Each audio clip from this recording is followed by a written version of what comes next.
Okay, we are going to call to order the Town of Telluride, Colorado Town Council meeting. It is Tuesday, February 24th, 2026. It is 10:02 a.m. We are in person at Rebecca Hall at 113 West Columbia Avenue, as well as hybrid and online.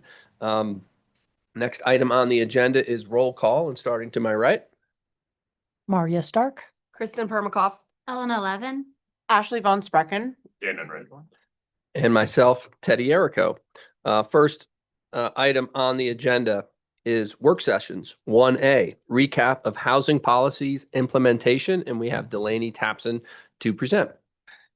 Thank you, Mayor Erico. We also have Maria Gracia Elera, who is our Rental Housing Administration Manager.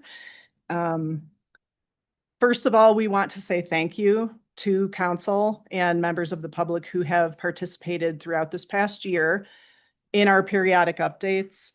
I'm a firm believer in participation in government because that's how it works. And especially thank you to council for taking the staff concerns last summer and fall seriously and making interim amendments in October to the policies, which has really helped dozens of our tenants. So we're very appreciative of that, and we know they are too. I am hoping that we can share Maria's screen. We're going to share a PowerPoint presentation with you.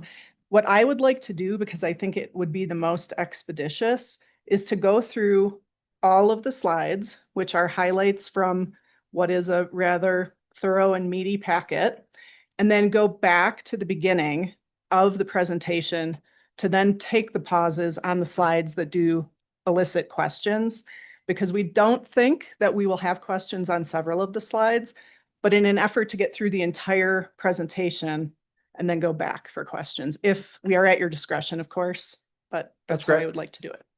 Okay, thank you. You should be all set.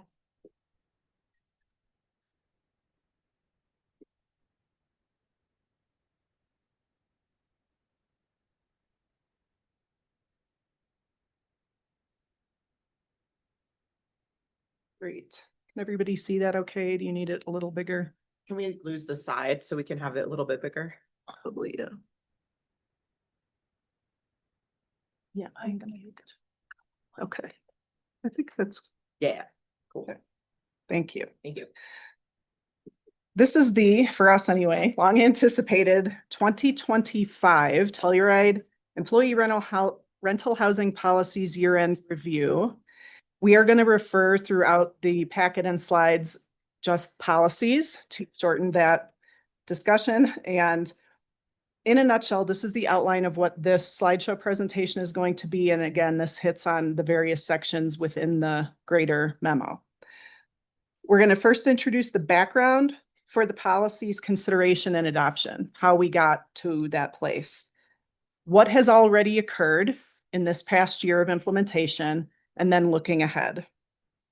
We will then get into the actual implementation of the policies, and we have delineated some highlights. We went through the common policies because those do in fact affect all of the properties. We will pause for questions as we finish this first round. Being recorded. As we finish this first round, and then we'll go back so that we can really hone in on any questions or comments you may have. There's a section on the financial analysis that Hayden did before he left. He has been very instrumental as these periodic updates have been brought to you, for better or worse. He is not here today, and we are going to do our best on explaining all of those financial analyses pieces. We are then going to touch on vacancies, which we know has been a very hot button topic. The 24 and 25 information is provided in the packet. We wanted to give you the most up-to-date information for 2026. You will see two handouts at your station. One of those is the 2026 as of yesterday afternoon year-to-date information. We also made additional copies for the public, and of course the clerk has it and it will be uploaded to the document center. And then we will go into next steps. Background. How did we get here? And what goals and objectives came out of this situation? I don't want to read this verbatim. I'm hoping that you all had a chance to read the packet.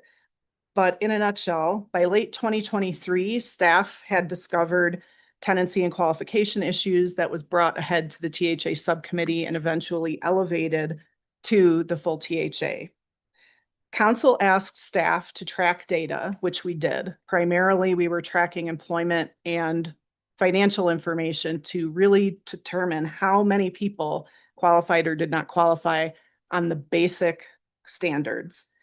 What we found in 2024 was that approximately 60% of tenants at 3 of our properties, Sunnyside did not have conclusive data, but Shandoka, Virginia Placer, and the boarding house did. 60% of them, just on income alone, were not going to qualify and potentially would not be renewed. That was very concerning to staff.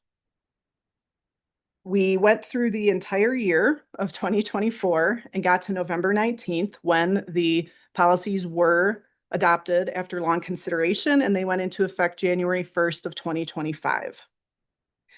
We wanted to note the council goals and objectives for 2026, which actually call out this 1-year review period, and then jumping into, as we look ahead, a 2-year review for any lingering or substantial amendments that may be considered. The core objectives of the 2024 policy update, what we saw as success was having a consistent set of guidelines, because at the time there were various rules at all of the different properties and it was hard to follow for the public, for tenants, even for staff. We did not have a clear delineation of what qualified retired and qualified disabled meant, which impacts not a great percentage, but a percentage of our tenants. And having that clearly called out and the addition of the caregiver exemption, as you will have seen in the body of the memo, has actually done a lot of good for dozens of our tenants. There was the introduction of the rental tiers, which was to support economic diversity and predictable affordability. And it aligned with the AMI-based standards, which is inherent in a lot of grant opportunities, and Voodoo was one coming online that definitely had that standard. The scope of this update is just to look at 2025, the year in review. We did include some additional information for 2026 today, because as I said, it has been a hot button topic, and we did want to provide the most up-to-date information that we had. As a reminder, this is really about Shandoka, Sunnyside, Virginia Placer, and Voodoo. The boarding house, as I've said many times, is its own animal, and it is treated a bit differently. So where there are some notes about the boarding house, it's just to call it to your attention, but those policies in the common policies are not apples for apples on the boarding house.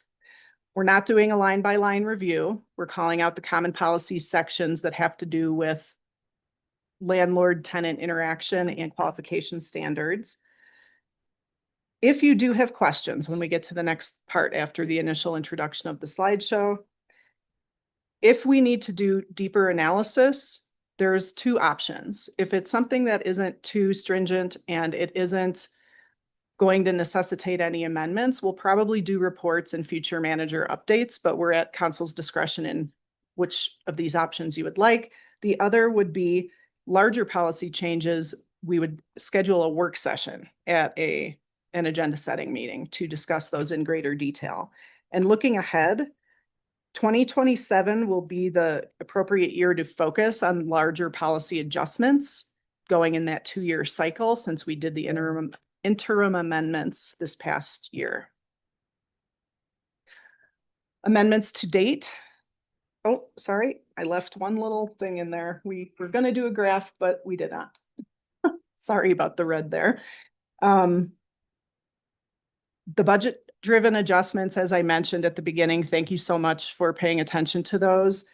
What that did was change the rent multiplier at all of the properties. If it was 30%, it went to 27. If it was at 27%, it went to 25.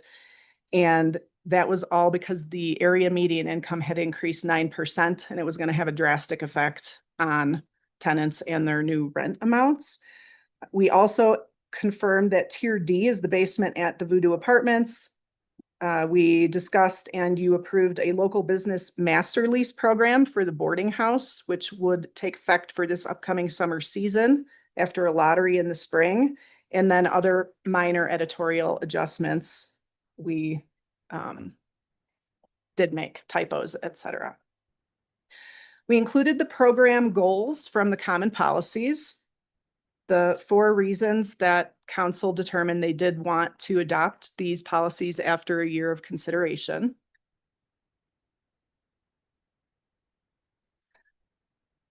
We give an oversight of the implementation reality, the scale of what the work was, and the staff impacts due to the implementation. It was, for all intents and purposes, creating a brand new program for all 4 major properties and then some additional things for the boarding house.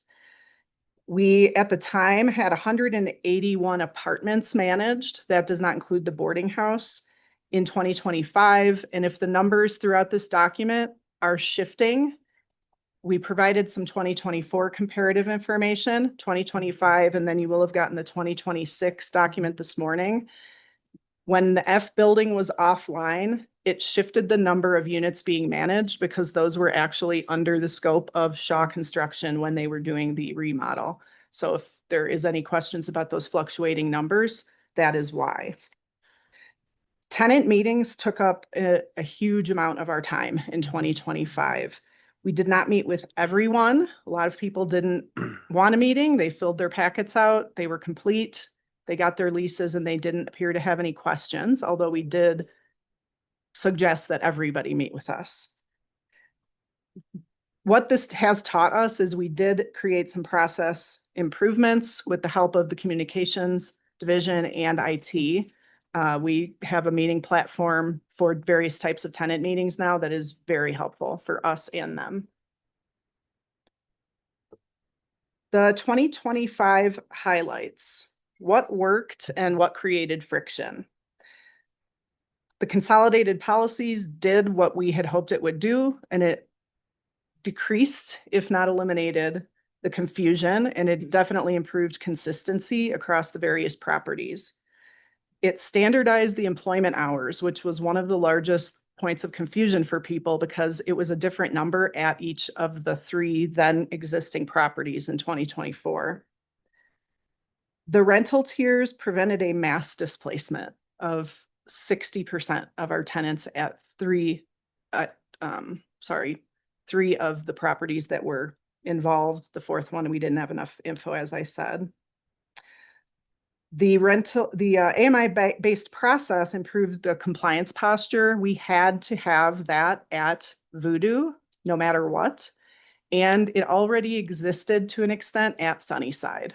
So again, consistency across properties was a really big deal for tenants and staff. Friction points for the bigger picture.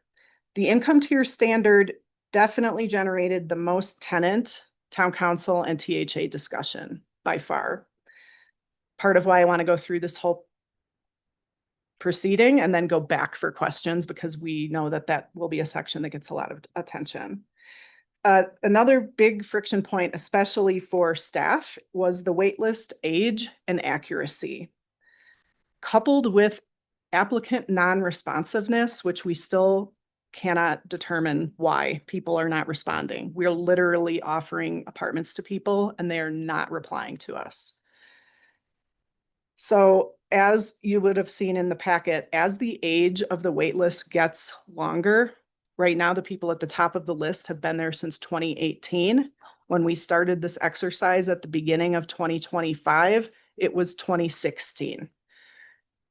Any information we have from them is obsolete. We don't even know if they live here anymore. So we think that might be why some of them are not responding to us. Unit turnover plus renovations plus staffing capacity has created prolonged vacancies, and there's a lot more detail in the appendices about the vacancies, and we do touch on it as well within the body of the memo. In case there is anybody in the room who didn't have a chance to see the memo, we did print 2 full copies of the memo that are back there, plus the 2 handouts you all received today. Then we get into each of the actual sections of the common policies that we believe needed to be pointed out. There are some logistical administrative sections that we did not touch on. That doesn't mean we won't answer questions if you have any. So household qualification standards, the employment standard is the 1,400 hours per year, which I'm sure everybody has heard about at this point. And some of the highlighted observed outcomes that we had in 2025, gratitude again to the council when these were adopted. It did give staff some discretionary measures within our office, which has been very beneficial to tenants. For example, we had 8 provisional 6-month leases that we did offer to people who could not meet the employment standard. They were long-term tenants who, for whatever reason in the past, were not held accountable to their lack of employment hours. So as a gesture of good faith, we offered them 6-month provisional leases so that after 6 months, we can show the pro rata share of 700 hours so that they could stay in their housing.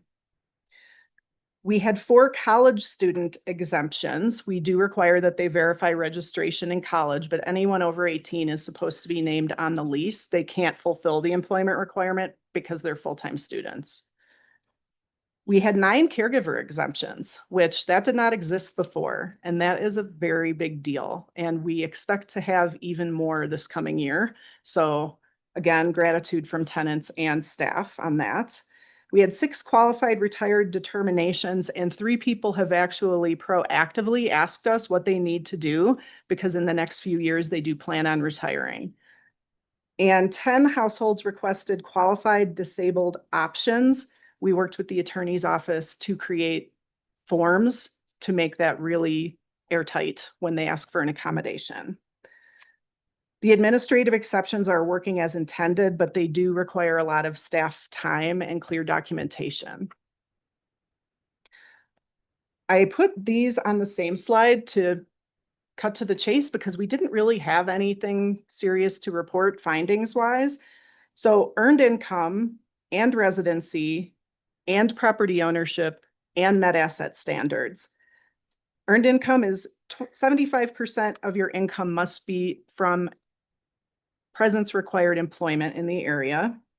If you have benefits that you're getting from an annuity, or if you get help from family and friends, that is income, but it doesn't count against you if you're at least at 75% from employment sources. And just as an FYI, if anybody is seasonal and collects unemployment, we count that as resident presence required employment income because it's garnered from jobs that they have here.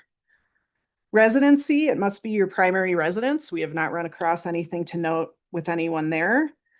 Property ownership, you cannot have any ownership interest in developed residential property in the 4-county region. There is an exception at the boarding house because of some tenants we've had in the past who have come for seasonal work, such as a traveling nurse. So we kept that exception for the boarding house. Net assets, we only had 1 incident. The tenant was given the option to have a provisional lease to kind of get matters squared away. It was an inheritance situation, and that person opted to move out because they thought that the timing just was right for them, and they moved out. The minimum household size standard is to maximize unit utilization and reduce under occupancy. We do have 3 long-term tenants who were allowed to stay in their units. That predates my current staff. We are working with the attorney's office on an approach for that. At some point, we might ask for council decision if they would like us to confirm the enforcement posture that is currently in the policies or not, but that could be something we ask for in the future. I think what we're doing right now, we have a path forward if the tenants are agreeable to it. Okay, I changed the color scheme on this one. The income tier standard, the biggest change and the biggest discussion. The income tier standard does have different elements. There is the minimum household income, which has to be at least 2 times the annual rent. This is a protection measure, not just for our enterprise funds, knowing that we will be getting the rent that is assigned to the unit. It is protection for the household. The last thing we want to see is somebody going into a place they cannot afford. The maximum income varies by tier availability at property. Not all tiers are available at all properties. You may remember that. And most properties, older Shandoka accepted, can go up to tier J, which is 240% AMI. Income calculation consistency and deductions or an efficiency discount. Those are two options that people can take. The consistency was very important, that people were bringing us all of the same documentation, and deductions and efficiency have helped many households reduce by one tier and even two. And you'll see some of those notes down below and in the body of the memo. 3 households were at below minimum income levels. We did transfer one to a more affordable unit, and then 2 others are refusing to be transferred, which is why we are working with legal. 1 month-to-month pending purchase of a deed restricted unit did occur, which was a discretionary measure internally. Legal was fine with it. Everything transpired as expected within a, I think, 60-day period. And then we did have 2 transfers to higher tier allowance units. We offered people brand new units that had better amenities. And because they were going to be paying such a high level of rent at a different property, they did take those opportunities. 49 households requested deductions. 28 moved down 1 tier and 5 moved down 2 tiers. 4 other places used the efficiency discount instead of deductions. We believe that the council takeaway is that this standard, the income tier standard, is doing the intended equity and stability work, but it still is the primary driver of questions from both council and tenants. We did include the rent impact summary. You have seen this at a couple of other updates. This is updated through the end of 2025, and it's a little more granular. We had smaller ranges of showing you who went down what percentage. And the 57 households that had no change were, in some cases, they were transfers. People were in a large apartment and split households. They were put into a new apartment. Their rent was brand new. So we counted that as no change. Anybody who moved in as a new tenant, same comment. And then some incremental leases, the people asked to be requalified at renewal, and they may not have had a rent change because they had actually gone down a tier or 2 even. Waitlist management. This has been a very big staff use of time in 2025. We consolidated 4 waitlists. The boarding house remained separate because it is a very different property.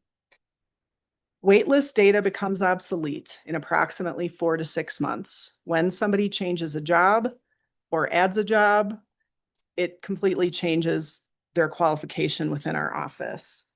We have applications back to 2018. There's more detail in the body of the memo. I'll try and say this part quickly. It used to be that one person was reached out to at a time to offer a unit, and it would take weeks or months to finally get to somebody who responded with the new documentation, and finally was qualified and put into a unit. We've made several different attempts in the recent past during 2025 to alter our approach with that, to expedite the situation, making multiple offers at the same time. Our latest attempt was to actually reach out to batches of people. For people whose applications were 5 or more years old, we sent a batch email. And then for people whose applications were between 3 and 4 years old, we sent another batch. 123 emails, 18 responses, still to this day. We're really unsure why. So we're sticking at it. The policies dictate a biennial review. We're going to continue on with a quarterly review at minimum. once we get everything kind of handled immediately, until we feel that that list has shrunk enough to get to a biennial review.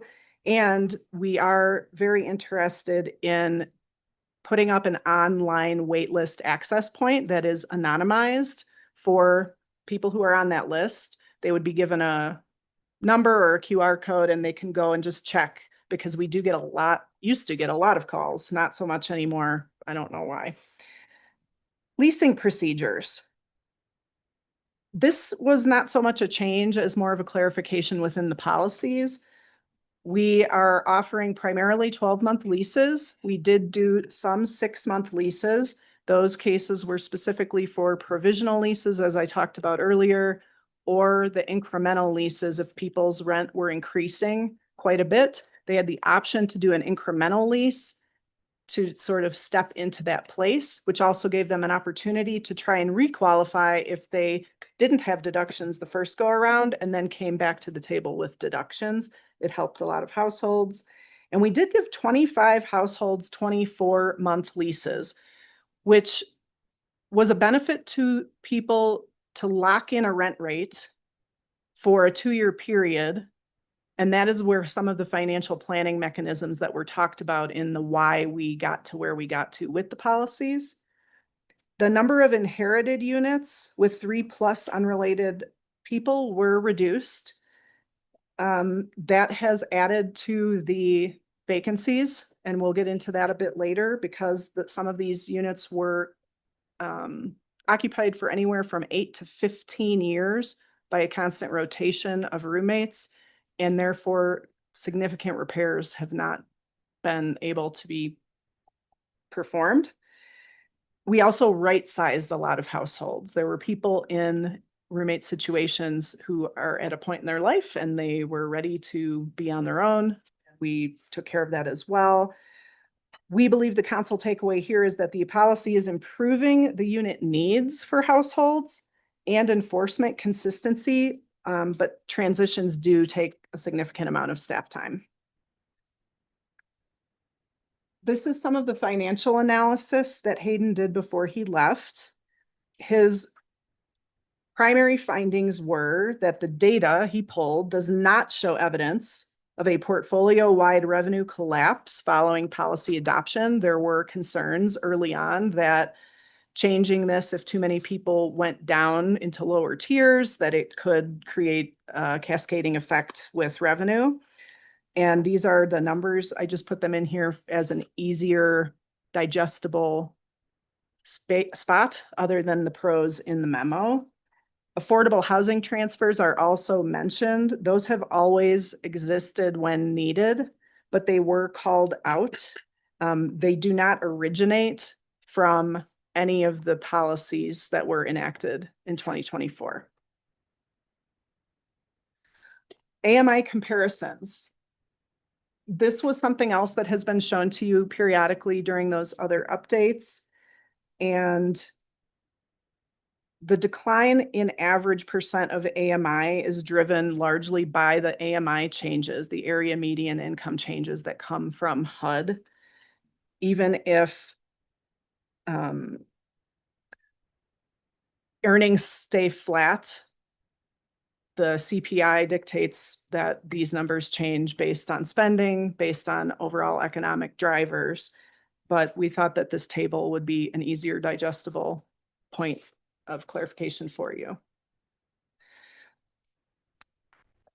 Vacancy and turnover.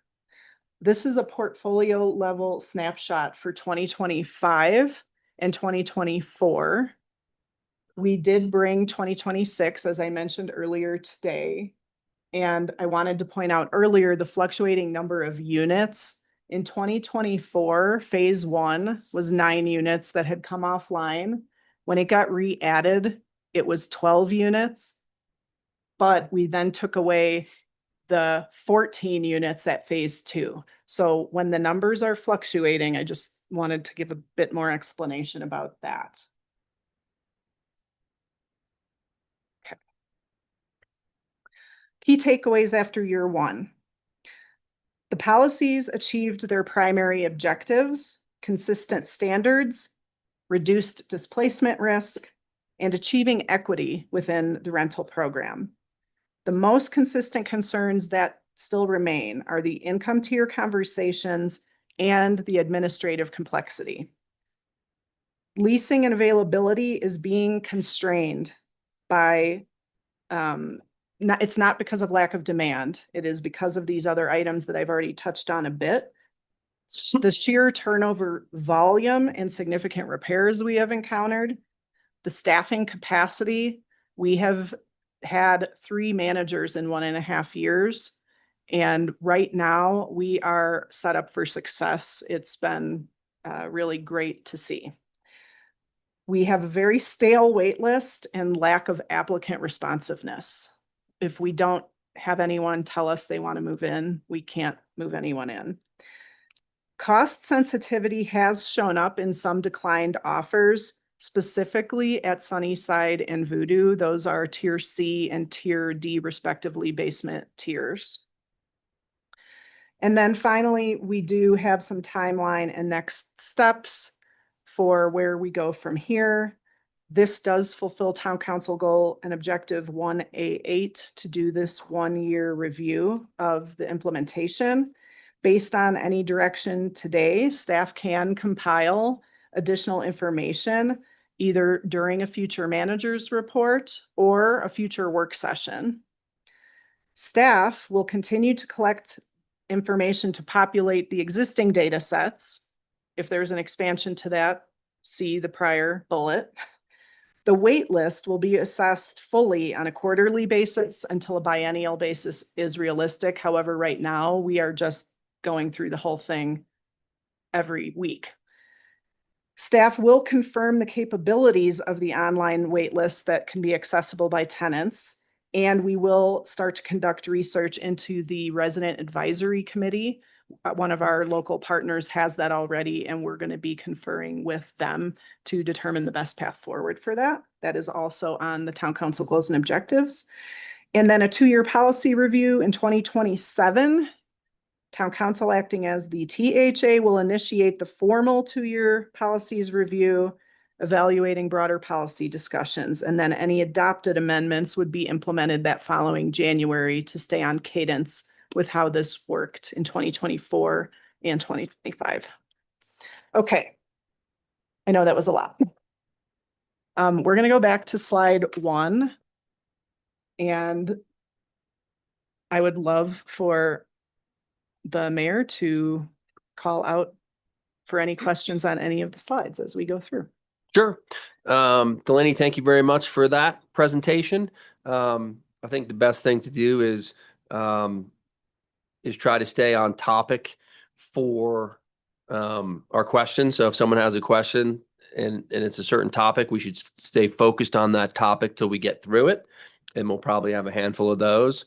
And then if there's any questions that council or the public has in terms of something that was missed or they want to bring it up, then we can hear that last.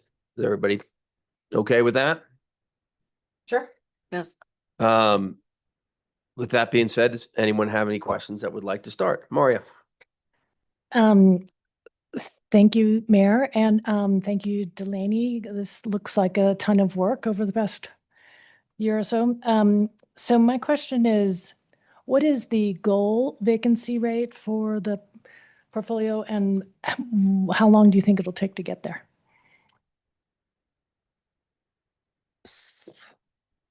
It partially depends on what the goal is. It partially depends on industry standards. Personally, my goal would be 8% at any given time. That's pretty status quo with any regular unit turns at a multifamily properties of these sizes and the total number. I think if we move forward as intended, if you look in the waitlist section specifically, it wasn't called out on the slide. Our intention is for the 18 people who have responded, and if we keep getting completed applications from everyone, irregardless of their number on the wait list, Since they responded and they are now qualified, even if they're 110 on the wait list, they will be offered a unit. On that 2026 sheet that I handed to you, just as of yesterday afternoon, which is why I wanted that to be the freshest document possible for you, we have 6 accepted offers. So from last week to this week, we have 6 accepted offers. I think we're still waiting on 2 completed applications from 2 of those folks. So, and then 6 other offers have been provided. We're just waiting on like a tax document or 1 employment sheet out of 5. So what would be the timeline? I'm hoping that by May 1st, that we will be at 8%. That will be dependent on how many more unit turns we may encounter and when our contractors who we are waiting on can reply to the units that need extensive renovation. Thank you. I got a question in terms of the wait list. And I don't know if you do this already, but it seems like it's a tremendous waste of time to track down people who are non-responsive. Can you change the policy to say, we need you to every 3 months check in? And if you miss 2 periods in a row, you're gone. Right? Like we need to put the onus on the people who want the housing, and they should have some self-responsibility, in my opinion, to be maintained on that list. And it's not like we're asking a difficult thing. If you think it's better that maybe they have to update their credentials, their qualifications once a year or something like that, you guys can discuss that internally as a staff and make a recommendation to us. But I think there's got to be a much simpler way that when you apply, it's just like, okay, you're going to get an email. And if we don't hear back from that, we're going to call you. And if we don't hear back from that after 6 months, you're gone. And I have a hard time understanding, if you're in the need of housing, why you wouldn't be so excited to respond and provide that 30-second check-in. That's the reality. Unless you determine every period of time, a year, 2 years, whatever that is, they have to update their qualifications. Yes. There's a little more detail again in the body of the memo, but what our approach is going to be, and this is putting everyone on alert who might be listening to this meeting. If you are one of the 105 people who have not replied, you are removed from the wait list, period, which is shortening the wait list drastically. Why we want to do a quarterly check-in or review, as we described in here, is because we want to do exactly that. Everyone who is on the wait list will get an email that says, you need to respond to this with your current employment information. Do you still reside here? All of the questions we have been asking now. And we want to do that quarterly so that we can keep this list as fresh as possible. Currently in the policies, if you do not reply to the waitlist inquiry, you are removed. So we're actually good with where the policies stand right now. The piece that is in there is biennial, but that doesn't mean we can't be stricter, which we're going to be stricter and do a quarterly full assessment. So I think we are poised already to do what you're suggesting, and then the onus is on the applicant. Can we just add the phone call to that? We do call. Okay, because I just want to make sure that emails change, they go to junk, and that's not fair to a prospective tenant. And so, but if they get an email and a phone call and don't respond, Yep. So good job. Thank you. Helena?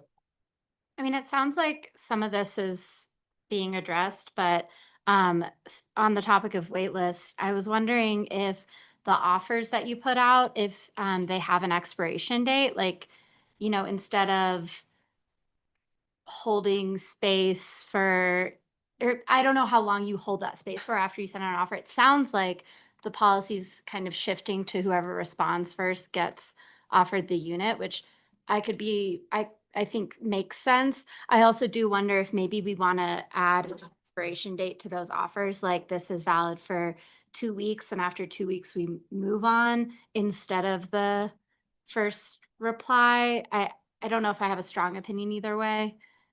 So do you want me to answer it? Yeah, policy. throw out my question. The policies say 24 hours. We give a minimum of 48 hours. It depends on the day of the week that we send out the email initially, but we give everyone a deadline. If they don't meet that deadline, I then try to call them and I leave a message, or if I can't leave a message, I might send one final email because there's people who have their voicemail boxes full and you can't leave a message or the number has changed. We make at least 2 attempts. The top, I would say 150 people, I don't have it open in front of me. I can get that number later if you so choose. Everyone has been contacted in March of 2025, in August of 2025, in September, November, and December of 2025 for the people who weren't responding. So at that point, we're like, we can't put any more effort into this. And we have moved forward because if you decline an offer, which non-responsiveness is declining an offer, you are also removed from the list per the policies. I hope that answered your question. Yeah, I mean, that seems like a short window for an email response. Like, I know personally, there's sometimes that I don't get to responding to some emails for like a couple of days. So I wonder if we want to, it was like 24, sometimes 48 hours, if maybe we just want to set a policy of what it is. The policy is 24 hours. We give a minimum of 48. Sometimes it's 4 days instead of 2 days. And I'm going to blast publicly our trade secret. We actually internally give it at least a week before but we try to give people a shorter deadline because we were trying to expedite this. And I do just want to point out the balance, the vacancies are longer. So the wait list was consolidated. So we have to start at the bottom. So these are the names of 2018.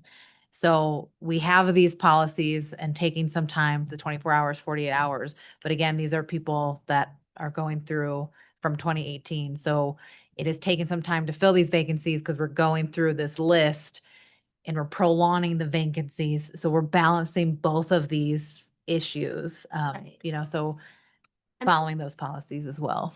I think the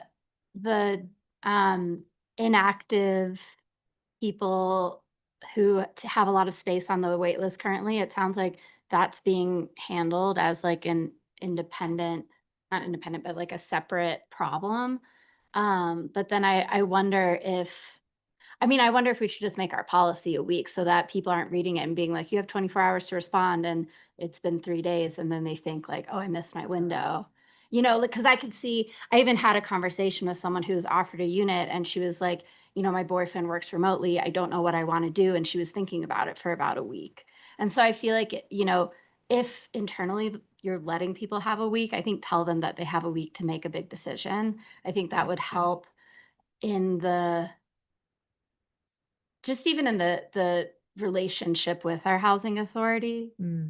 Because that is a big decision to make if our policy is saying 24 hours and you don't decide, maybe you don't even see the email in 24 hours. Like I said, I sometimes get a little behind on my email correspondence. And so I think having a policy that shows more flexibility in that timeline might actually elicit more responses from people rather than fewer. To be clear, the deadline is simply to respond to the email with answers to questions to see if they even qualify anymore. And if somebody does want to think about it, as long as they respond to us, we say, of course, if you want to have a conversation, set up a meeting. Yeah, I think all of that still applies Okay. though, because like I said, there's a lot of times that I don't respond to an email in 24 hours. And if you're, if you're working Bluegrass Festival and we think about the people who are on this wait list, it's our workers and they might be in the middle of the crunch time of what we happen that knows in Telluride or what we know happens in Telluride. And I think having a policy that reflects what you're already doing would be helpful just so people don't feel stressed or feel like they missed the window anyway, so it's not even worth replying. And then that's that non-responsiveness. I don't think it would change anything that you're already doing internally in the office. I think it would just be more of an easier system to navigate for the people who are receiving those communications? I think for both, you just set a consistent policy and it will help both sides of the equation. Ashley, I know you've had your hand up. No, I was just, I agree with Elena about the, 24-hour response. I get what you're saying. They just have to, it's like proof of life, and then you can have more time to actually accept it or whatever. But I know I'm guilty of, I get sometimes 30 emails in a day, and sometimes they slip through the cracks. So I agree that, let's just set, I think the longer timeline, I think is great. I think that, the wait list is really interesting for me, because there's a part of me that says, that feels like, would it be beneficial just to start anew and say to everyone, we're scrapping the wait list. You can apply, you can reapply. We can put you back in your ranking. Like if you have been on there since 2018 and you respond to this and you want back on it and you do that, like there's a part of me that feels like, is it worth the time to do three months now and in 3 months again? It's like, it feels like we should just pull the plug on it now and reset, like, and allow people to come back onto the wait list if they want. And then we already know what position they were in. We can honor that if they do want to, but it feels like it feels like to me, it's not effective with 120 plus people on it and 18 are responding. We're kind of doing that now because we're moving that 115, 105 people from that batch email. I also mentioned this in the memo. We keep a list of all the people who are removed and why they're removed. So it will say non-responsive to the whatever date email. Because we do have people call several times a year, used to be several times a month, to say, where am I on the wait list? They're no longer on the wait list. It was before us. We don't even know why they were removed. We go back and reverse engineer it to figure it out. So we are doing that in a sense. We're removing all of those non-responsive people, but then they do have the ability to go back in potentially. So we're doing that. Just wanted you to know. Yeah, it just seems like, again, like if we have a more functional way of moving people on and off of the list, that the list won't get as long as it's been. Because it's like, it sounds like it's a huge number of people that are waiting, but it's like, but it turns out that that's not really the number of people that are waiting for housing, because these people have moved, their job situations have changed. It's just not getting updated in real time. And so it feels like then it would be less daunting to be like, okay, if something happens now, I don't need to be on the wait list. I can let that go, but then I can get back on in 6 months. If I know that if something changes, I'll get back on, and I'm going to be like, 15th on the waiting list and not 115th on the waiting list. Do you know what I'm saying? Just Yeah. for like the practicality of the wait list being functional. Kristen?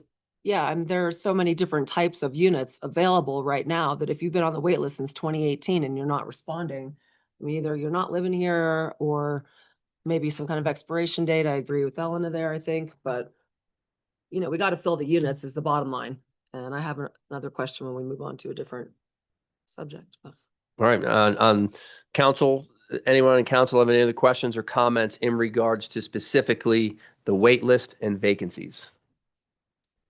I was just curious, like kind of what an industry standard is for, government owned housing for vacancies. Cause, you do actually want some vacancy. So that way you can have, like you're talking about, maintenance and things like that ongoing and stuff like that. So you don't, the ideal is not to have 100% of your units rented 100% of the time. And basically what the internet told me is that 7 to 10% is kind of where would be where you want to sit for vacancies of units, just to, if we're going to move on from vacancies. And again, you want that turnover so that you're maintaining your units and doing that kind of maintenance stuff.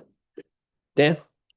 On the topic of vacancies, I think we do need to at least ask the question if the policies themselves are a partial driver of this. I believe very much they are, as staff is recognizing, especially at that middle higher income tiers that we are trying to accommodate with our policies. That is a factor.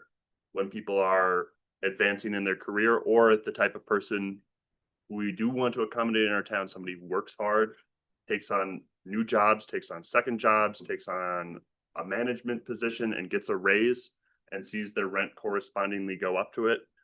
That is a fear factor that drives people not wanting to engage in our housing system. And so when we're talking about vacancies, we can talk about how, yes, we can make the waitlist policy function better and move through it. I think we have to acknowledge that the rules themselves are part of the problem. If you look at the sheet that Delaney passed out, it looks like the highest vacancy is at Shandoka, and then it goes down based on the higher end. And that, I think, actually speaks perfectly to that, Maria, because as we know and acknowledge in our own rule set, Shandoka is the oldest and the least, the lowest multiplier, the least nice units that we rent out. So if you were a person, the only apartment offered to you was Shandoka, but you're at a higher income level, the value proposition there doesn't materialize Yeah. in my mind. And I think is a function of why people would not respond or not accept those offers. I mean, I think this is kind of getting into another topic. This feels more like it's about the rental tiers than yeah. about the vacancies. So I don't know if we want to dig in, but I definitely like have a thought or Yeah. two. I mean, I'd rather, because we haven't heard from the public on vacancies and the wait list, I would rather open that up for the public for questions, and then we can move on to rent tiers. Because if not, we'll just get lost in the feedback and our discussion and the public's discussion. So why don't we do that? I do have a specific question for staff on vacancy. So can you, Delaney, would you please define for me, or tell me how you define unit turns? A unit turn is a unit that becomes vacant because someone moves out of it or is transferred to another unit. So with that in mind, because I agree with that definition, why in the 2024 data did you include the building F and Voodoo openings as part of the unit turn count? Because we're talking about vacancies and we wanted to capture the full number of vacant units, which included any new ones that came online. While technically they're not a unit turn, they were added vacancies to the inventory. But if we as the town are building new housing, wouldn't be the assumption be that the demand is there for that housing that we're building? I don't know if I can answer that question because we're given the properties once they're built. The decision is made by somebody else. So my point is that that's 39 units that were included in the 2024 count. By your count, that makes it 72, including of those 39. Once you take that out, you're down to a 15% turnover rate. My point on this is that the turnover rate from 2025, when these policies were implemented, was close to 3 times as high, almost triple the turnover rate in 2024. Once we take those 39 units out, which again are a given that they're going to be filled. We built them because the demand is there. So why I'm bringing this up is, again, demonstrating that it is the policies themselves that are one of the drivers of the turnover.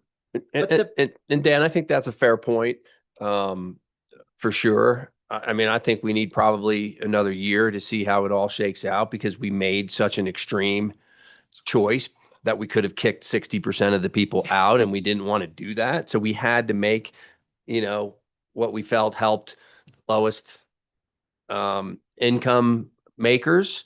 And it's going to have some, and I'm not saying it's right, but I just think we need a little more time to figure that out so we can determine if we need to make any changes in that 2-year cycle. But I thought that, I mean, my position, and I don't agree with every decision that we made, but my understanding of one of the points of us doing this was so that there would be movement and turnover, and there would be people that, who were way overqualified to be living in some units that needed to move on. Like, there was that aspect of these rules that was part of the purpose. So I get what you're saying, but I'm like, I think that was also part of the reason behind it, was to see units that have people that were overqualified, that no longer needed to be in this kind of housing, that they would move on and move out, which would directly contribute to that number, right? I think that the numbers that you're talking about are the exception, not the rule.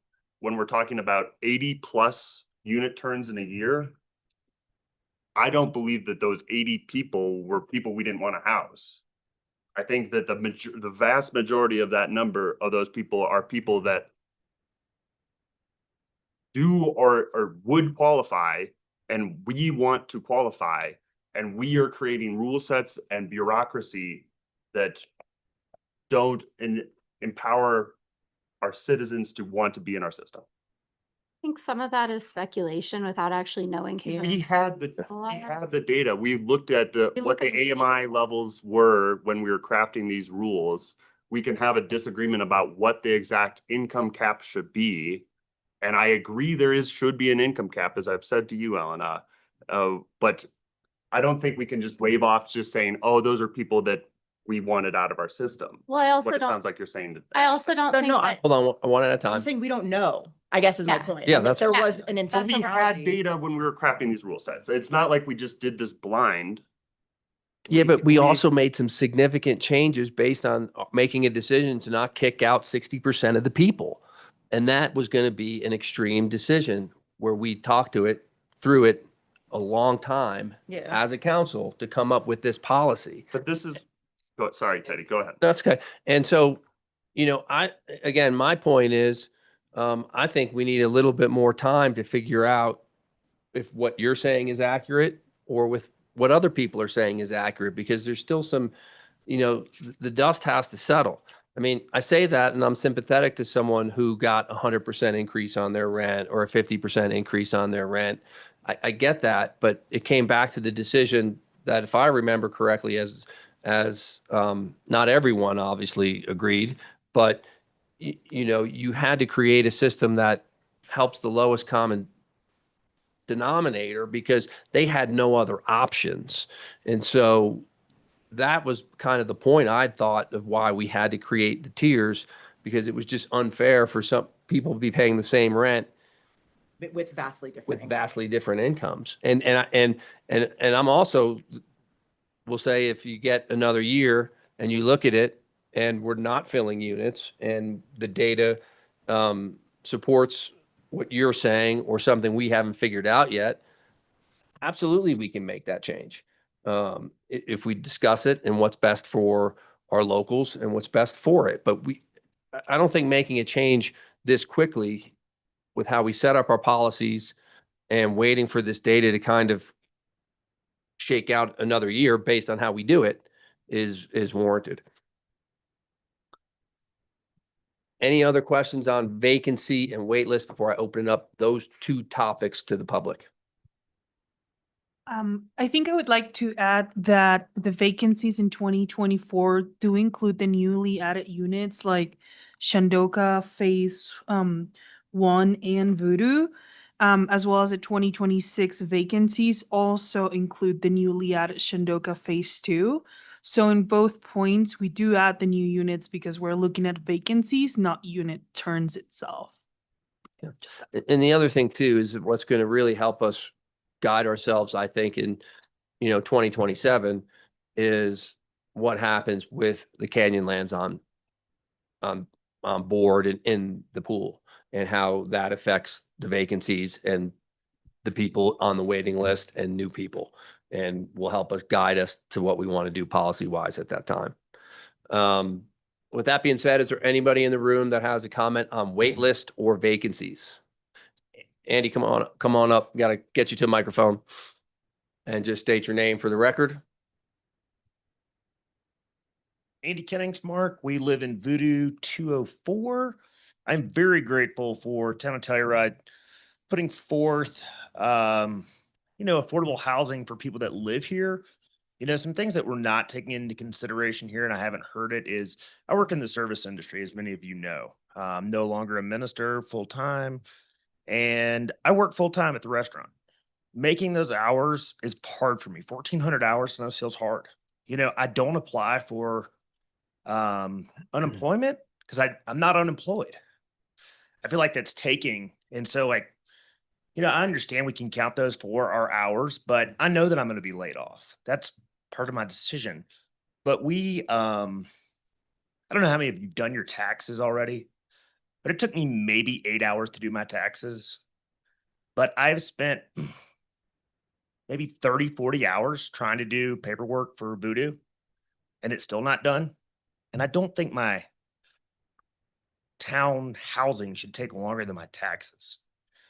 You know, and it's everybody has an interesting story, but like I coach for the snowboard club. I don't get paid until the end of the season, but I'm coaching 4 days a week. You know, how do we count that for hours? How do we count that for money?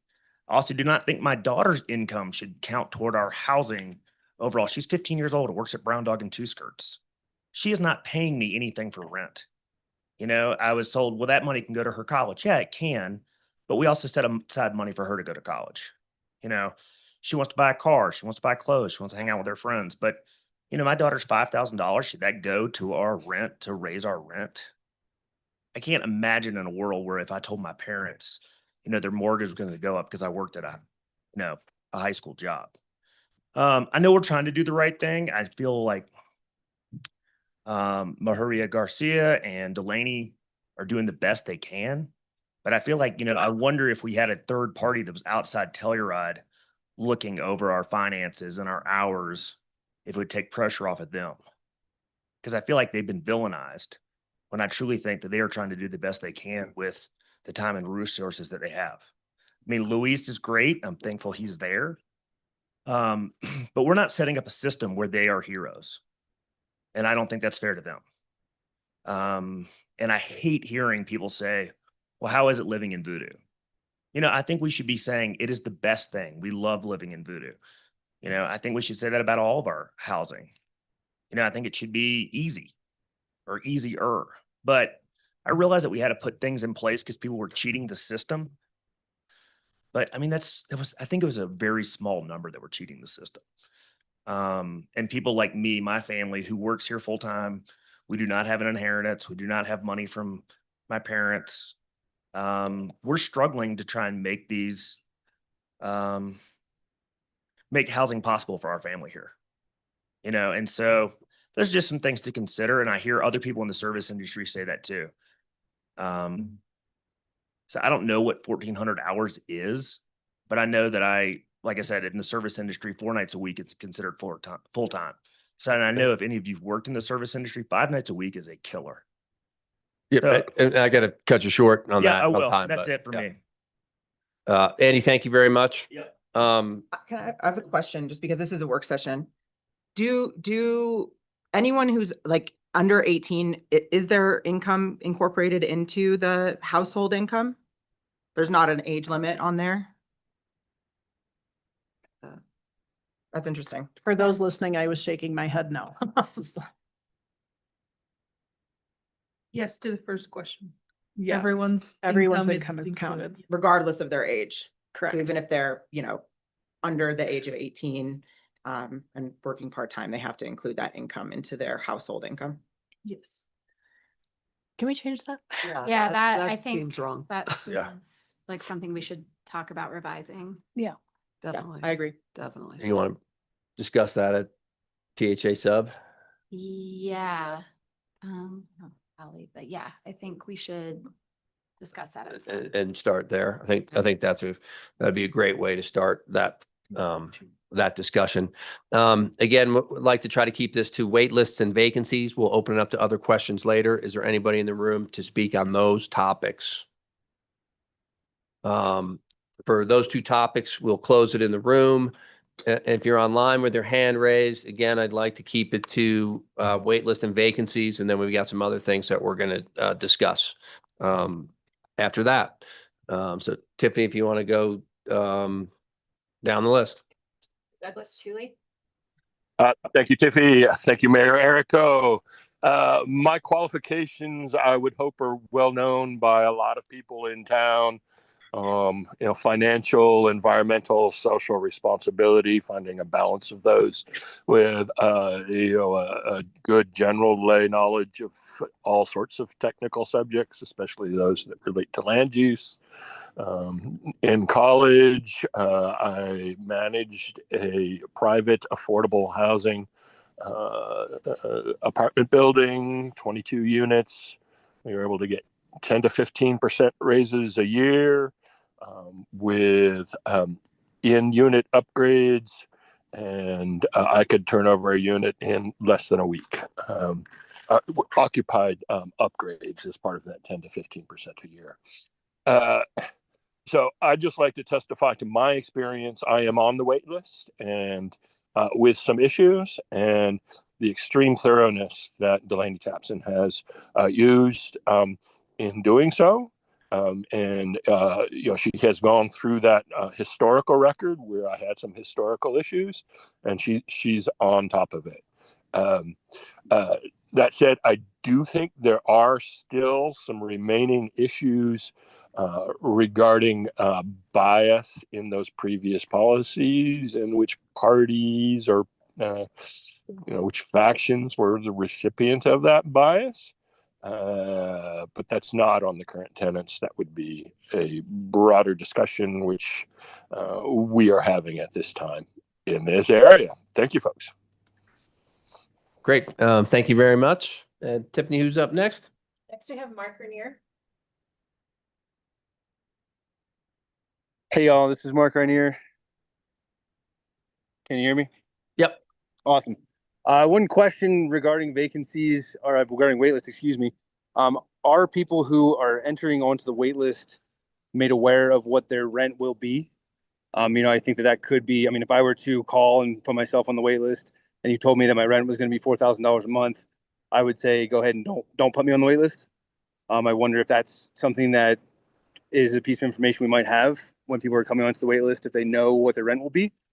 And the other thing I just wanted to say is that I don't think that we should have a massive wait list and 41 empty units. I think that's preposterous, and we need to, as soon as possible, not with one more year's worth of data, as soon as possible, we need to fill as many of those units as we can. We're in a housing crisis. We're building more affordable housing. There should not be a wait list with this many empty units. Thank you. Thank you, Mark. Okay, next up is Daniel Zemke. Mayor Errico and Council, thank you for the opportunity to speak. I'm going to echo the sentiments of Andy and Mark Grenier.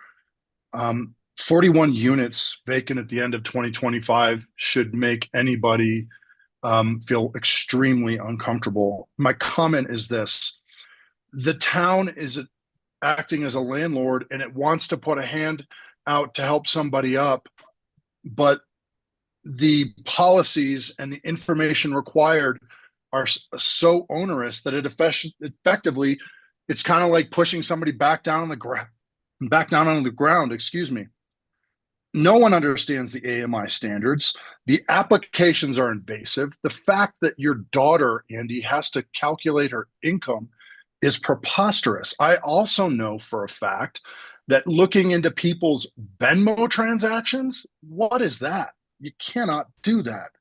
If you continue on these current policies, you will continue to have a high supply and a low demand.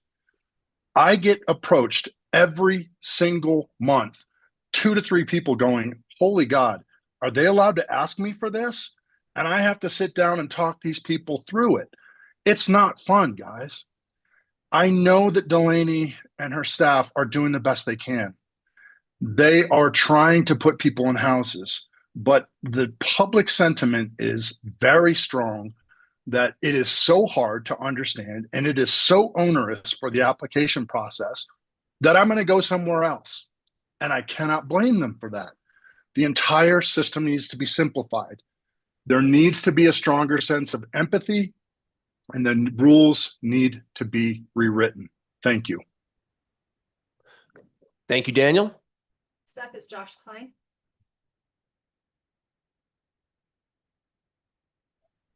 Hi there. Checking in.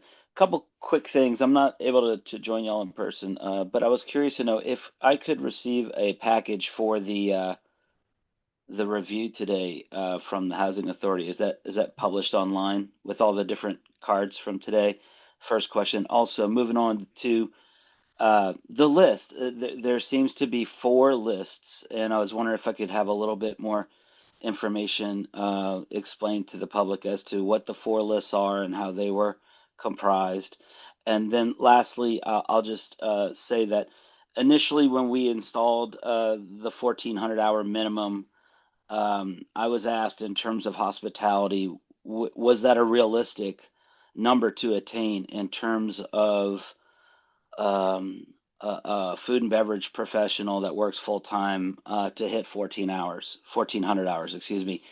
And I indicated that I thought it was doable, but it is right at the cusp of attainability, especially that we are experiencing a slightly shorter seasonality in the summer. Over the pandemic years, or maybe even before that, we started to see a little bit more business in May and early June, and with some of that business not as strong this past year and possibly this year moving on, I think the 1,400 hours is something we probably should reevaluate and look at. If we have 40 weeks and everyone's working 4 shifts, that barely gets you there to the 1,400 hours. So that's all I have for today. Thank you. Thank you, Josh. Ellie Terrell. Can you hear me? Yep. I just wanted to say, as somebody that went through the Sunnyside cycle, that I do think that the structure is broken. And I know that there was a comment saying that some of the things that Dan mentioned were speculation, and I can say that they're not. From the time that the discussion started on how to restructure the housing, in town council, we were stressed. And from the time we moved out, we were stressed. And I would just ask that you guys try to evaluate how you want people to feel while living in this community. If you want them to feel that they're constantly threatened with losing housing, if they're constantly feeling the pressures of raising a family, because I know there was 4 families that we were close with in Sunnyside, and none of us are there anymore. I don't think that this structure works for families and for people that are raising children in this community. We were fortunate enough to get a house through Telsky, which was very fortunate, but we were looking at moving to Norwood and potentially living in a camper. So I think that this structure is needing to be reevaluated in the next, near future, not waiting for another year for the sake of the people in this community. I know our unit has been empty for 7 months, so I just wish the best for everyone in this community, and I think that you guys deserve a lot of credit for all you do, but I definitely think we need to reevaluate how we're doing this. Great. Thank you very much for those comments. Much appreciated. Anybody else online, Tiffany? All right. For the wait list and vacancy topics, we'll close public comment and discussion on that. There were a couple follow-up questions with some of the public comment that I would love Delaney or Zoe to chime in on. One was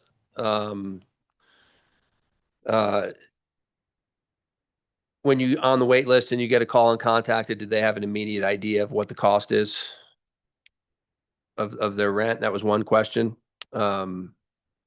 If we don't have the information of where they work and how much their salary or household Sure, income is, we of course. can't give them that number, which is why we need the new application. But I will jump in that we created the rent calculator online for people to explore what their rent could be, so they could put in their own information so that they could see what Get a their rent- ballpark. Get a ballpark through putting in their own information. And we suggest that to everybody we talk to. Great. I just want to make sure that since that question was asked, that we answered it. Yep. And I think it's important to just mention that the initial income qualification is lower than our maximum. So some of those rental amounts on the higher end of the income that we allow are too high for initial qualification. Our initial qualification numbers are lower. So that that number that was thrown out, I think would be kind of on the higher end of after you've lived there for a while and your income has increased. But to initially get into our housing program, if you're making enough money that would be your rent amount, you wouldn't initially qualify. One question to clarify, I know you've done it, but since there are obviously questions on it, was the list composition. And it sounds like there's one list except for Virginia, the boarding house. The boarding house, right. There were 4 lists. We were directed through the policies to consolidate those. There were 5 lists if you count the boarding house. we were instructed to consolidate those 4 lists, not the boarding house, into one. So now there's one. And I think there was a question about the history of that. That predates all of us. I believe that the reason they initially kept separate wait lists was because you have to give priority placement based on town council resolution to anyone who was in a housing lottery for that specific property. So Virginia Placer had its own list, because if you were drawn in the lottery, and even if it's 3 years later, if a unit becomes vacant, you were drawn, you get first priority. Same comment for Sunnyside. So we're still tracking those for the listening audience. If you were any Sunnyside, because we've now exhausted Virginia Placer, if you were in the Sunnyside lottery, if one of those units comes up and you reply to the emails or phone calls, you do get priority placement in a Sunnyside unit based on the resolution that was passed. Great. And then one last one that was mentioned. I know we talked about it very briefly, but I don't know if it's been discussed further at this point in time, which is with the ski patrol strike. Have we discussed the reduction in hours because the people, are going to have a harder time getting to 1,400? And And- in and the I- policies, there is the allowance of staff discretion, and staff has been utilizing that discretion given the circumstances. Okay. And maybe in the future, we need to add some other things to that list, like a 0 snow year. Yeah. Ashley, you had your hand up first, then we'll hear from Mario. I just wanted to chime in a little bit about the hours for the work requirement. So, I know that to get 1,400 hours, if you were working 35 hours a week, you would have to work 40 weeks of the year. So that eliminates 12 weeks out of the year. So I think that we have, I understand that might be difficult for some people with different service jobs and stuff like that. I know that we also allow people to claim like volunteer hours and things like that to help, help reduce the number. That can contribute towards that 1,400 hours total. Through this entire process, we've kind of created a standard, and then we've created like, here's a deduction or an exemption or like an additional thing that like you can apply for to accommodate. And it's, for me through this, it's continuously felt like, trying to explain that to people or getting them to like, understand that like, oh no, if you volunteer, you have all these other things, like those contribute towards your total hours as well. Like, I'm almost feeling like we need to look at if we did reduced the base number and then just had no more exemptions, like no more deductions. Like, I'm just trying to figure out, because it feels like we created a policy and then we're like, and then you can do these other things that will help you. But like, people aren't doing that, or they're not understanding that, or they're not getting there. And so for me, I'm wondering if, as we look forward to changing this going forward or adjusting it, like, would it be better to just do a change on the minimum and then just eliminate the deductions? Just say like, hey, it's 1,200 hours now and we want you to volunteer, but it's too hard for people to capture that, or they're not understanding that they can capture it. Do you get what I'm saying, everyone? Yep. Yep. And then similarly with like I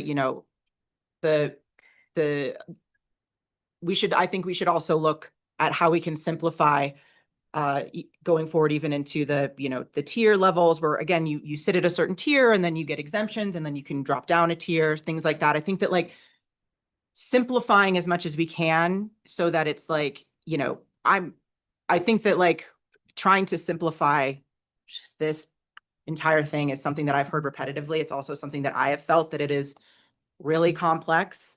And I think that it makes it burdensome on you guys, and it puts you in a tough position because it's like you're trying to apply all these little things. I just think that like we need to kind of holistically look at some of these As ideas. we go through some of these ideas, just so I can track the direction. So I've heard, hours. Now we're talking through like the children income count, simplifying, whether it's like, are we looking at deductions, is an example. Are we going to do like our taxes instead of itemized deductions? Are we going to be looking at just a standard deduction and then you can are these things that you want to look at this year? Are these things that you want to work session at the THA sub and then bring up to council? I just want to I'm starting to track these, but it'd be nice to just kind of get firm direction of Zoe, let's start tracking these to be work session items at THA sub and then kind of brought through council. Does that sound? So I'm going to start tracking them and then we'll recap of what might go through THA sub as a work session we'll work through. Yeah, Does like that I'll give an sound- example that I'm kind of like thinking in my mind. You know, we give a deduction on income based on your expenses, some expenses due to childcare. Yep. Wouldn't it be easier just to say, if you have a child, you get an automatic deduction of this amount, because there's an assumption that you are paying for childcare, that there are these other things that you could itemize deduction, that it's almost like we're talking about with, we'll use the taxes as an example, just a standard deduction. Yep. So based on if you have 1 kid, 2 kid, like these are just, you don't have to prove anything. You don't have to provide documentation. It's just automatic. You check a box. I have this many kids, and then that's an automatic deduction off of your income. I'm just trying to think of how we can streamline this, make it easier for people. And I think we can come up with the ideas at THA sub on all of these things and more based on feedback we're hearing as well as our discussions. I know, Mario, you had your hand up, and so you were, I had you next. Yeah, I definitely think that it's worth what Ashley is saying, getting more efficient, setting rules like, reduce the minimum number of hours to something that doesn't cause so much stress for people and have them having to, go work at the food bank, even though of course working at the food bank is great. And just really focusing on how we can simplify this, because it gives me the willies to think of spending 40 hours on, doing the paperwork. Yep. Elena, and then we'll hear from Dan. Yeah, I wanted to just kind of state that the complexity that we arrived at came from a lot of public comment about wanting to include all of these factors that contribute to how people run their households and their finances. So I'm okay with simplifying it. I think I just needed to call it out that, a lot of this was, well, what about this? What about my payment here? What about this? And so the complexity came from trying to include all of that information. So it's coming from a place of not wanting to leave anyone's situation out of this, even though inevitably we do, because it's impossible to write policy that is inclusive of every single potential circumstance. But so I do, to some degree, I think that people can utilize the complexity if they want to. And if it is burdensome, I think there's a lot of people who probably don't list any deductions because it just is not an efficient use of their time, and that's okay too. But I want to make sure that we don't oversimplify to the point that it undoes the work that went into including all of these things for consideration. At the same time, I think in terms of complexity, we made, what is it, 9 tiers? Do we have 9 income tiers? It's so many. We made that from a place of feedback from the public that gentle steps up was helpful, but I almost wonder if we went too far, like we had 2 tiers at Sunnyside, and then we ended up with 9 tiers. I wonder if a big simplification could just be minimizing the number of tiers that we have in general, just to. And I'm going to bring it back to we're talking about some big changes now, which was not the intention for this year. And, the policies were big. This was a huge change for our community. And we have been doing rolling changes, which is a lot for our staff and a lot, for the community, which makes sense because it was a big change. And we're trying to make sure that if we do need to be reactive, we need to be reactive. But I do want everyone to recognize that we are being reactive in certain ways, which is necessary, but it is a huge lift for everyone. So we are at your discretion, but if that is a shift from the goal set out for this year. So just be aware of that. And it will shift time allocation that staff has not prepared for this year. Right. I think it's good to start the conversation about what are the things that people want to see, because so much of this is dictated by comments that we get, but it takes a long time to have those conversations with the community. So, even if we don't immediately make these changes, I think even just setting the tone for someone to walk up to me I don't hang out at the Buck, but if I did, like walk up to me and just give me the feedback on something I've said at this meeting, I think that's immediately helpful for like how we proceed long-term. So, if that's a bad idea, tell me. No, Whether it's at a public meeting or Well, not. I'm just taking down, Yeah. if I'm like work session on changing tiers, like that's a Yeah, big that- thing. That's a, It's like right. that would be after the 2-year period, Yeah. but I think again, like these conversations take a lot of time and we want a lot of feedback. And so I think having the ideas kind of come out in a way that there's plenty of time for that necessary conversation. I think, if I'd like to put on the wish list for work sessions is discussing the composition of THA That's sub. on the goals and objectives. Because I this think year. that's sometimes when you look at the current composition of THA sub, sometimes the feedback from other members of the community that Yeah. could, if we decide to make changes, be part of that, might take a step out of it timing wise and be helpful. And I'd love to discuss if that, And aside from the policies, town council goals and objectives, 2 things to that point is looking at THA sub and the resident advisory committee, which Yeah. is 2 bodies. different of ideas, voices but to something that, thread. they're right, something that Yep. gives a voice and maybe a more timely way, maybe in a more constructive decision-making way, advisement way that then, however we decide if we need to make changes, but I want to make sure that that stays on the Yeah. forefront. Dan? When a crisis hits our community, as we saw earlier this winter, we act. We don't tell businesses, we're gonna give it a year to collect data and figure it out. As of today, over 1 in 5 of our units are currently empty. As of last month, it was 1 in 4, a quarter. And we say, despite the best efforts of staff, which I do acknowledge, especially on the wait list, especially on trying to manage this and fill that, I know they're working hard. I really know they are. It's clearly not working. And so when we say, oh, it's not on our goals for this year, I don't care. This is a problem. And to look at this and not see this as a gigantic problem is a failure. It's clearly not working. And if we're at one hand touting our housing needs assessment, showing we need 1,000 more units in the next decade, and we can't fill the housing units we already have, something's not working. And to just sit and wait on our hands, well, when presented with clear data that it's not working is a failure on our part. Any other comments from on this? Delaney? There was one public comment that came up that I just wanted to clarify because, and I'm surprised nobody asked. We do not, according to your policies and our practices internally, request Venmo payments. That is specific to Voodoo grant assisted units. There is an entirely different list of required documents because of the grant assisted units, which includes all minimal everything sources of income or interest income, savings account, checking account, life insurance policies, Venmo accounts. I just wanted to clarify that because it is an outlier and we do not request that from anybody except for those 12 grant assisted units. And the we in that is actually the state. The state of Colorado Department of Local Affairs. Yeah. Kristen? So not touch. Just back to the vacancies. My question is, how many vacancies are due to town staffing holds?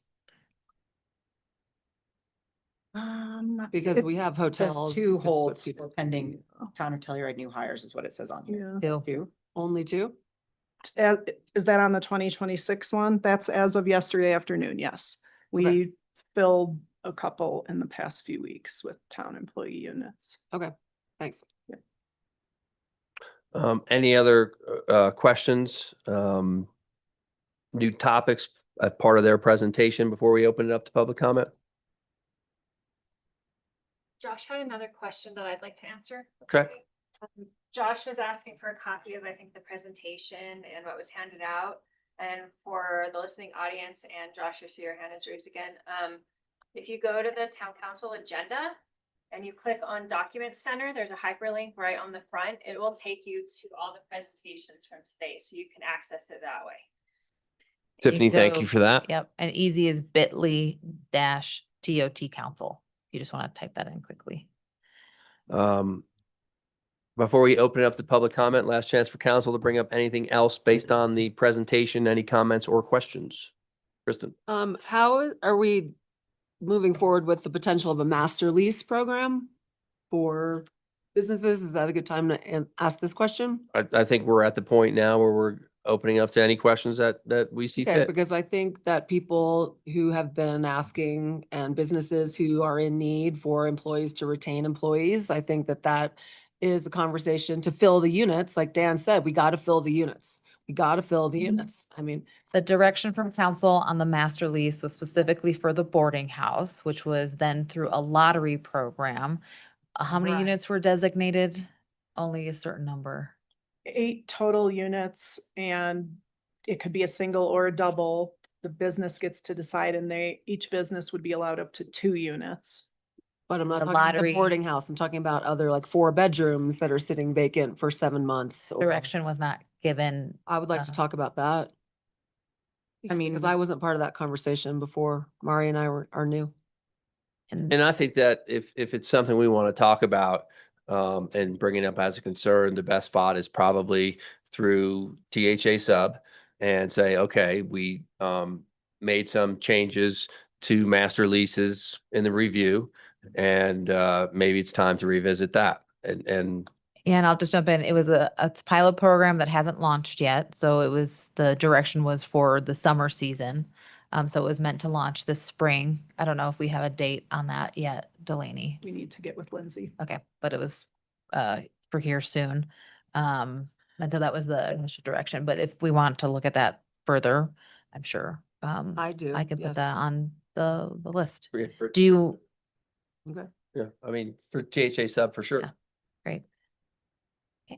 Any other comments or questions from council?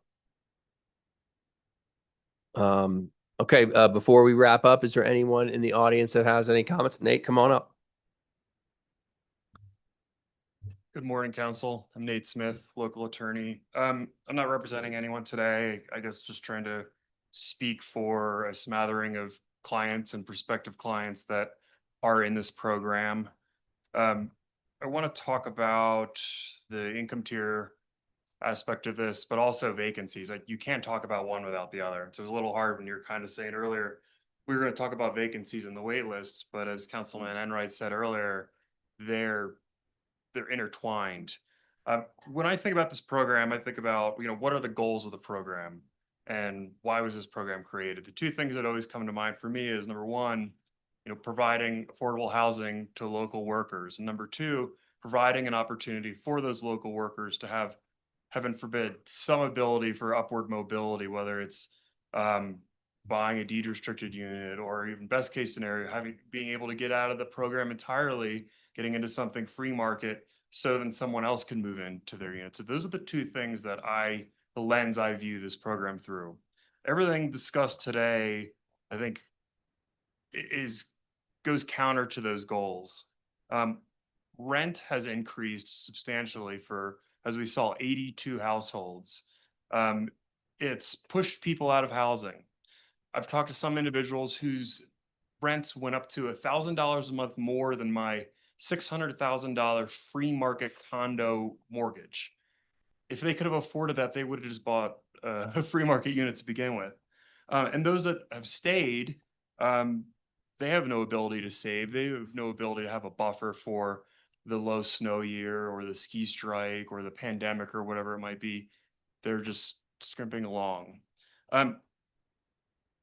You're asking the working middle class to essentially subsidize our lower class workers, which in theory sounds great, except when we step back a second and remember, have the wealthiest people in the world living in this community, the ones that have created this crisis, and they're not even part of the discussion at all today. So where does this leave us? I live next to Sunnyside. I watched Sunnyside turn into essentially a ghost town. It's, I think, probably about half empty right now. I don't know the data. We haven't talked about that project specifically. Meanwhile, the town's allowing for this 20% occupancy rate to occur, but seeking enforcement actions for deed restricted owners if they have an empty bedroom in their household. If the town looked at itself and enforced aggressively like it does as individual owners, it'd be going after 20% of deed restricted owners, essentially at that rate you guys have. It's just an unfair standard that local workers are facing. And as Daniel Zemke mentioned earlier, you know, the system's broken. It needs to be fixed. It's so overly complex. People are afraid, they're exhausted. There would be a lot more people here to discuss this today, but frankly, they're exhausted and they're afraid about retribution from staff and council. Thanks. Thank you, Nate. Anybody else in the room for any other public comment?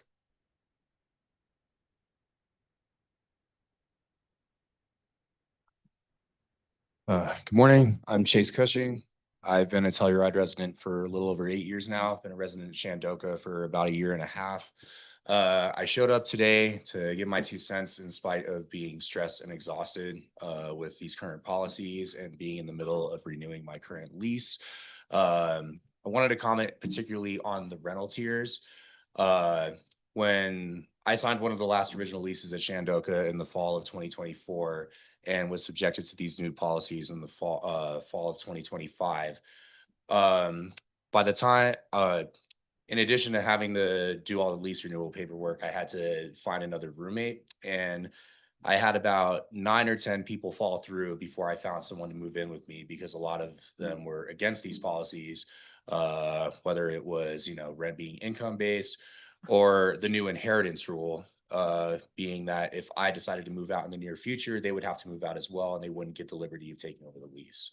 Well, I'm thankful I was given the liberty to choose my own roommate and not get stuck with someone off the wait list. I think the fact that I had so many people fall through is just a testament to how broken the system is.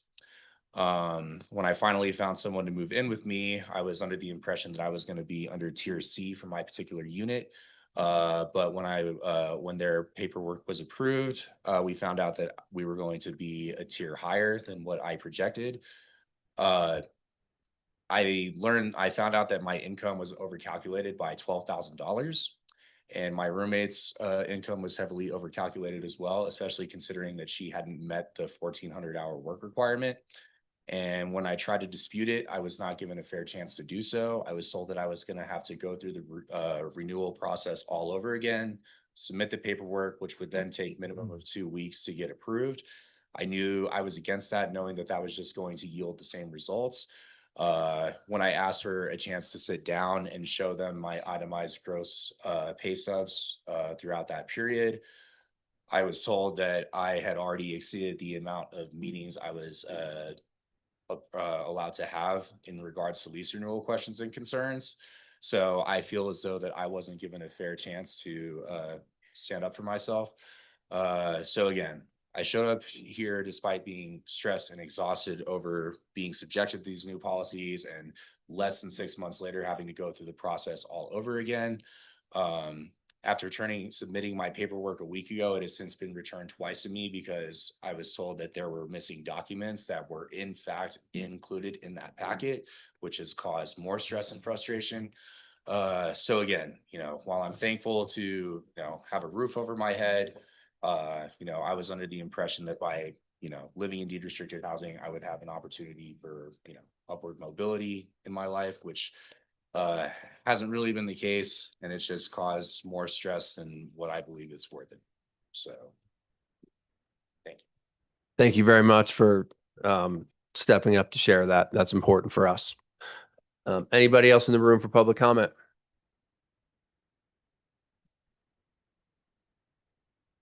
Stefano Canclini from Rustico.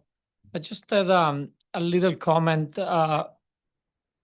Just thinking about why these units are not rented, and I find out today that so we have a big list of applicants, and we go through the list and we call the people, we email the people, and we give them a week to answer. That's what is going to happen. what are the reason why people, we cannot find people to go into these units? I mean, especially also, I agree with a lot of the comments about the sunny side. I agree also with what Dan said about the, the increase of the rent, that they're based on the income, so they kind of entice people to kind of not go in and find a second job, or, I mean, especially people that have kids. And, to make some extra money, they find another job in restaurants or bars and to make some extra money, and then they get kind of punished with an extra rent that then at the end of the year. So it's probably for them was worth it to just keep one job and go on that way. But what are the main reason why? So if we have 200 people in the list and we have 41 units that are not occupied, more than 20%, are we gonna wait for that week and then we're gonna go down the list? And I mean, I appreciate Eleni and Maria. They've been great in the last years, and to combine and finally do one list for all the units before was even more complex. There is a lot of rules and regulation, like he said, that people are like, they rather stay where they are and pay higher prices than then go through all these. But that is going to require more time and is going to go down the road to have months pass by before we get anything done. So the master lease program, it's something that I don't know when you think it can be done, but I said it at the last meeting that for us would be a game changer. I mean, it's been done at the Mountain Villas where we have one unit. And if we do it, my suggestion is not only to do it for like a dorm style business, dorm style entity where, yes, it's still good because we can put some of the people that they come in with a J1 visa, H2B visa, that they stay for a year or so. But it won't help a lot with the main people that we have. Family, our chef that has 3 kids and lives now in almost $5,000 a month apartment. So that wouldn't really not help us. So 3 bedroom, 2 bedroom, 1 bedroom, or 4 bedrooms. Those are the units that for us, they're more required.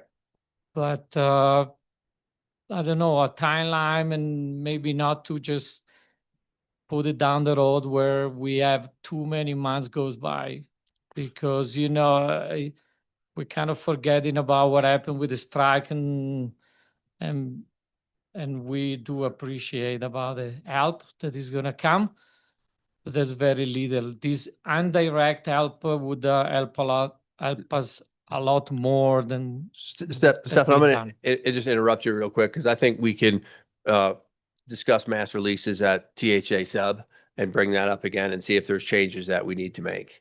And we certainly understand your frustration and others. Okay, thank you. Anybody else in the room for public comment?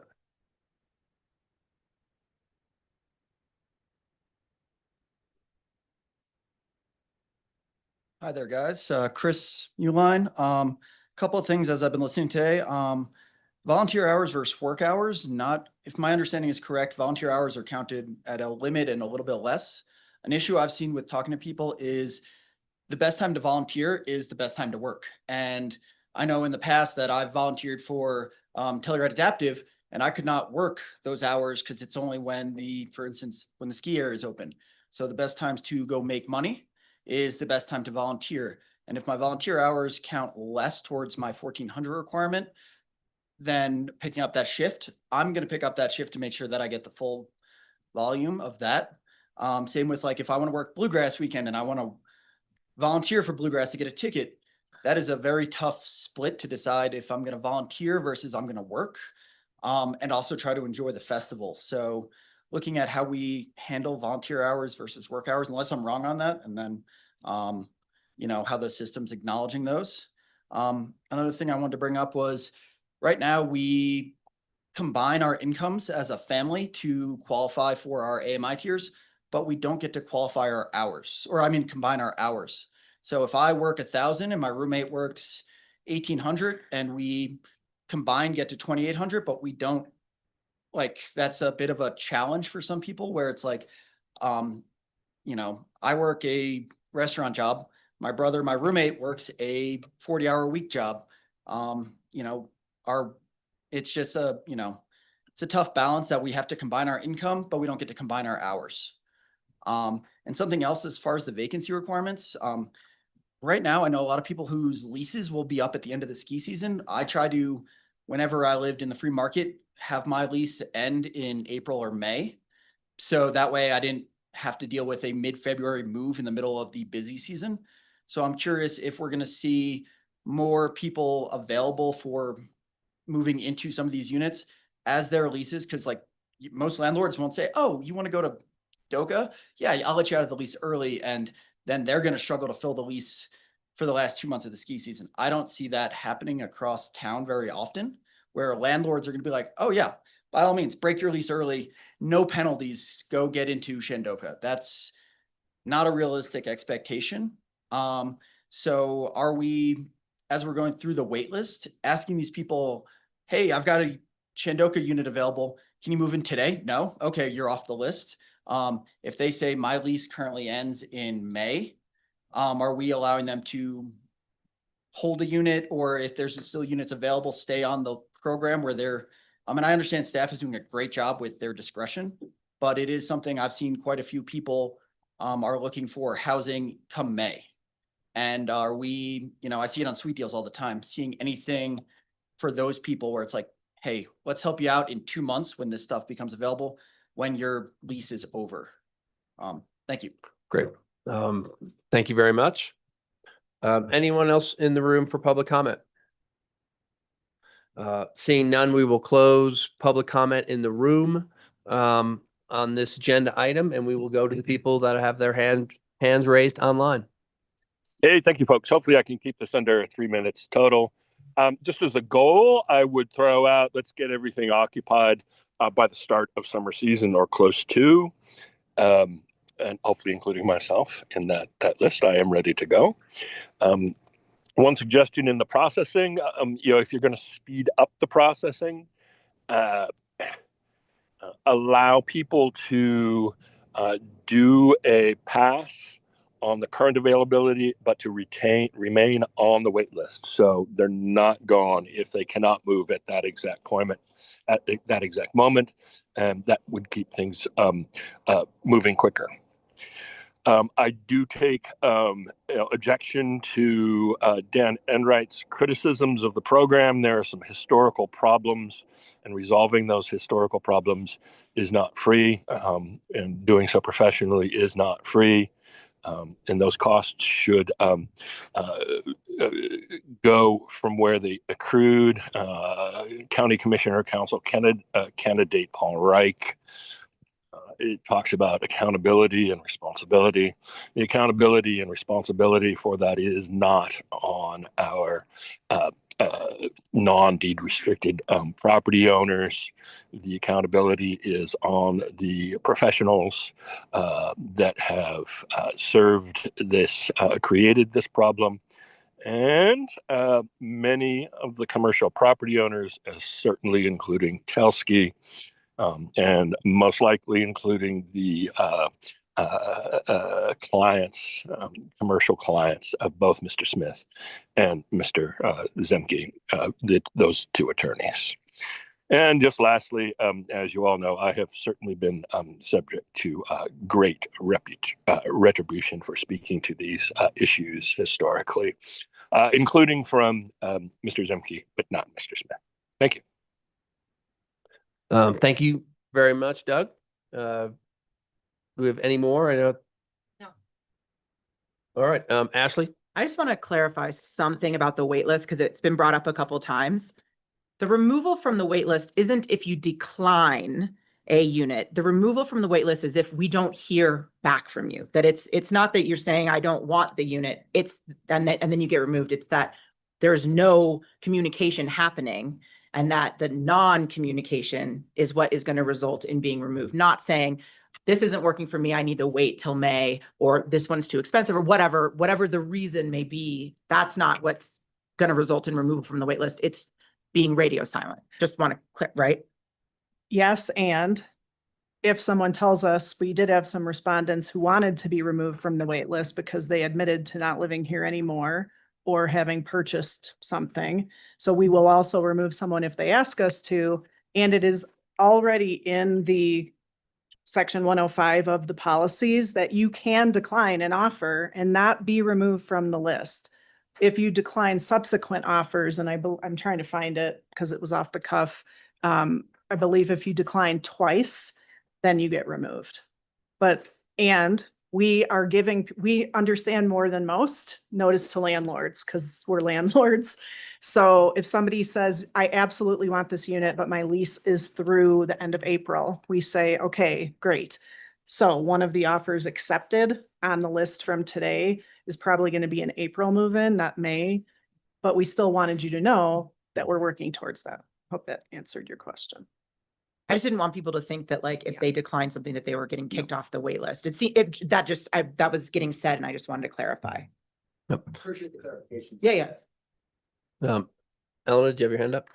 Delaney, kind of, I thought we should just address the lease timing thing because I know I've brought that up and it sounds like we have a way to handle that. But I do think that is a real part of the conversation of when these turns happen.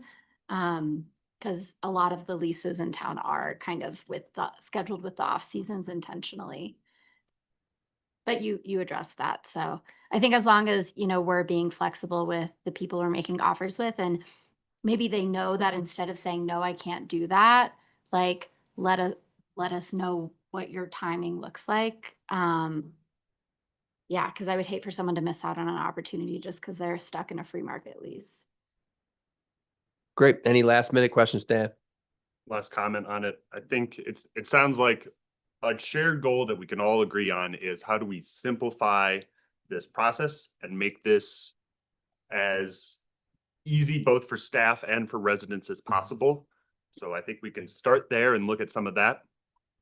I do think that by trying to change and simplify the structure without identifying the biggest source of complexity, which is rent tiers and tying rent to income, is missing the mark and is going to fall short as an exercise. So I share the goal, but I think we could continue to need to identify what the real source of the complexity is. I mean, fundamentally, this is low income housing. So inevitably, if you qualify in the system, your rent is tied to income.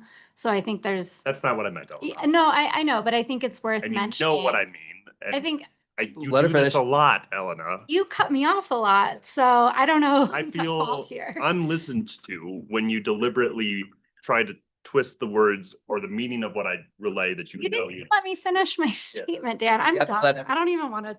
Yeah. You gotta let everyone finish their statements before you rebuttal. It's just not fair to everyone else. And that's just how we have to operate. I don't think he wants to hear what I was going to say. So I'm done. That's all right. Okay, that goes both ways. That's it. I'll make a quick comment just on the rent tied to income. My understanding of the rules of the housing authority and its management of property is that there are specific rules that we have to follow that are state law that do have guidelines for income limits and where there is a basement of what we can charge people. We can't just have, $100 rents for everybody because it's tied to an income and there has to be a multiplier there. So I think that where we need to define those parameters, and figure out how we can best serve our community within those parameters. I have agreed from the beginning with you, Dan, that I think that the multipliers have been too high. The reality is that we have to figure out the balancing act of where we have to be so that we're in compliance with the rules, and then also so that we're not burdensome upon our community members. And that's the balancing act. And I think that we need to adjust within those parameters. And I think that that's the target that we're trying to hit. To reflect that though, the grant assisted units from the state grant, they have the specific requirement that there isn't a scaling of rent with income. That those grant assisted units are the only units in our housing system that keep a fixed rent amount now at this point. So I don't believe that that is accurate, that the state regulations would tie our hands. Well, my point is there is a minimum rent that we have to charge people. So that's the basement that we have to start at, is like, there is a minimum rent. And then from there, we have a self-imposed maximum of 30%. So we need to decide where we're going to fall within this spectrum. But the reality is the way that the old system was working is we were not doing that correctly. And so I think that the tiers work in a specific way that is beneficial to our community. I think that the multiplier is the issue that we can discuss, but it's a balancing act because these projects all cost money simultaneously. So it's like, that's where we have to find the sweet spot. And I think we're getting there. Yep. Yeah. So I need to just make sure we all are aligned on next steps. So what I have for the manager's report, what we're gonna bring through the manager's report, I think we need to give an update on the master lease pilot with very clear next steps and dates on how we are executing that lottery system and what those dates are. So we'll bring that to the March 17th meeting. I think we need to continue providing our vacancy rates with the goal between 10 and 7% and make sure that we reach that goal as soon as possible. And continue to provide feedback on why we're not reaching that goal and any supplemental information there. Feedback to bring to council on the resident advisory committee. Is there any other data points that you guys would like to see strictly through the manager's report that I did not mention? Yep. One other thing I was curious about, in a previous update, last one was in September, it showed a breakdown by property of who got rent increases and who got decreases. All but one of the rent decreases were in Shandoka. And I would just love to see where those rent decreases have otherwise fallen. And we do have new information. Obviously, what you saw today was very strictly for 2025. We have difference because we changed the multiplier for 2026 implementation. So we could probably show that differently for 2026 because it's new information now with new households.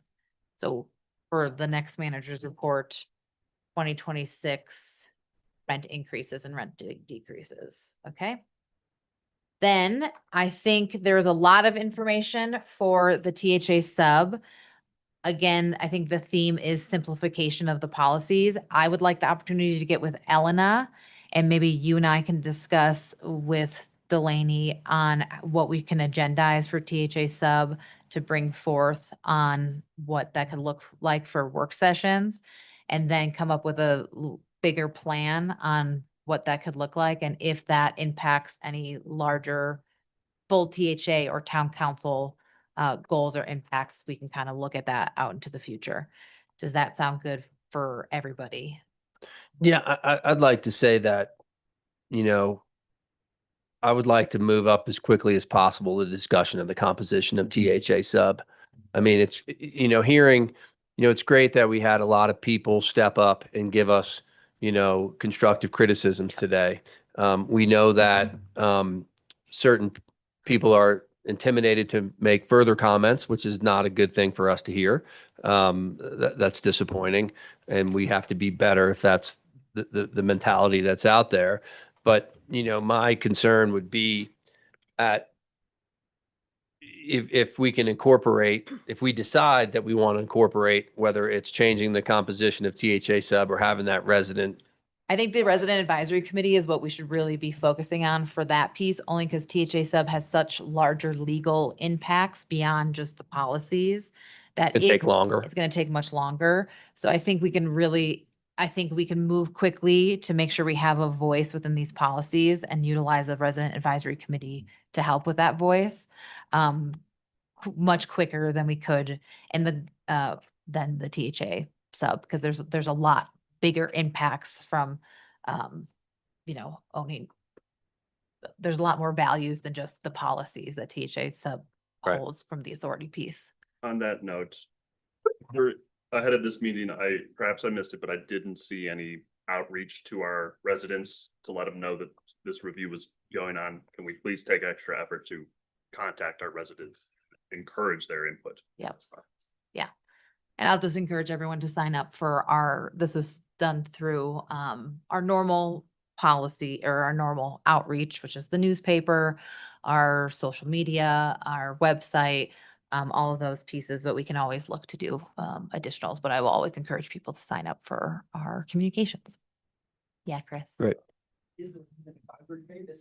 It's new. We haven't. Doesn't created- exist yet. Doesn't So it's, we're talking about, we need to create it quickly so that we can create a mechanism for them to be engaged in this future process. And engaged, potentially engaged as we discuss and make decisions instead of having it maybe appear somewhat backwards, which we're trying to figure out. And as we set the goals for town council, again, larger decision points were meant for 2027, but obviously to a lot of council's points, rolling these decisions is important. So I think we're expediting some of those goals. So anyway, heard, and we'll move forward in that. I'm going to wrap up this agenda item and apologize to Kristen because we're going to break for lunch, and we'll figure out the best time to reschedule you in the afternoon if that works for you. We are going to adjourn for lunch.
Colorado Town Council meeting. It is Tuesday, February 24th, 2026, and it is 1:03 p.m. We are hybrid online as well as here in person at Rebecca Hall at 113 West Columbia Avenue. We have a little housekeeping, and that we're going to shoot for moving work session 1B and action item 2A to the 1:50 p.m. slot. So we're going to make that move and move right on the agenda for item number 3, public comment on non-agenda items. Each person will be allotted no more than 5 minutes, and overall public comment will be limited to 45 minutes per council meeting. With that, I know we have one person who is signed up that is in the room, and it is Todd Tice. I'm coming kind of with a bit of my hat in my hand. I'm coming about the economic relief program, which you guys generously set up. I'm just letting you know that I missed the deadline. I don't know how I did, through whatever communications. And I had contacted the town yesterday saying, hey, can I still submit this? Because I just didn't hear enough about it. And so I didn't know if there were other businesses that were in a similar situation. Because the point of it is to get money into people's hands. And if you guys feel that you got plenty of applicants, then wonderful. I did send out a quick text kind of to the community group yesterday and didn't get any feedback, yay or nay, if people had gotten a hold of it. I'm just coming to see if possibly that date could be extended. And if not, that's the way it goes. I will tell you, just from the Toggery standpoint, we took a tremendous hit between the ski patrol strike and the lack of snow. The ski patrol strike was a 1-punch. The lack of snow was a 2-punch. And a lot of us businesses can withstand a 1-punch, but a 1-2, I can let you know where we're sitting at financially right now. When we should be kind of getting money together for off season, we have nothing.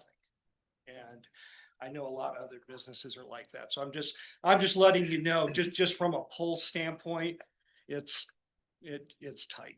So that's it. And so I'm just, if that deadline could be extended, wonderful. If not, I certainly understand. Thank you. Great. Thank you, Todd. We'll definitely look into it. Thanks, Todd.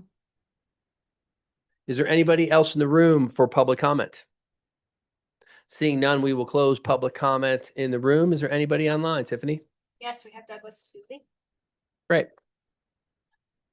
Once again, hopefully I'm not speaking too much. I do have a couple of pieces of information to share with you and with the audience.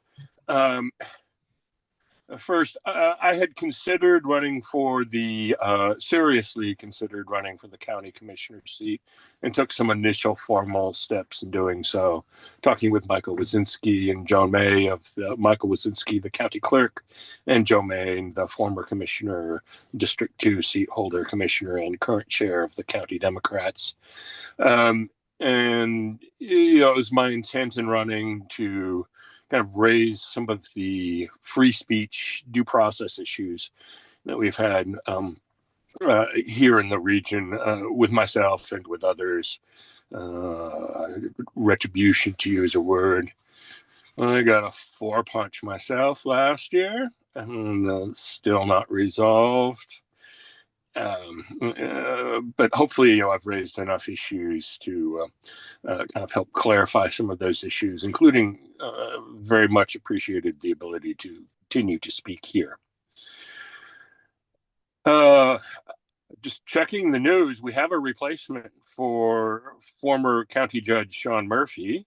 I don't see it in the Times, and I don't see it in the headlines for Codo. I don't know if you folks are aware, but a week ago, Melanie Morgan, a trial lawyer from Kansas City, who lists Telluride in her professional biography, in her trial lawyer firm's biography as a frequent visitor. has been appointed as judge. I don't recall seeing the press release for the vacancy or who the other two candidates were that were forwarded it to Judge Polis, Governor Polis for appointment of that judicial seat. Secondly, I was not able to attend live the special session that the council did, the Telluride Town Council did, on appointing the special investigator.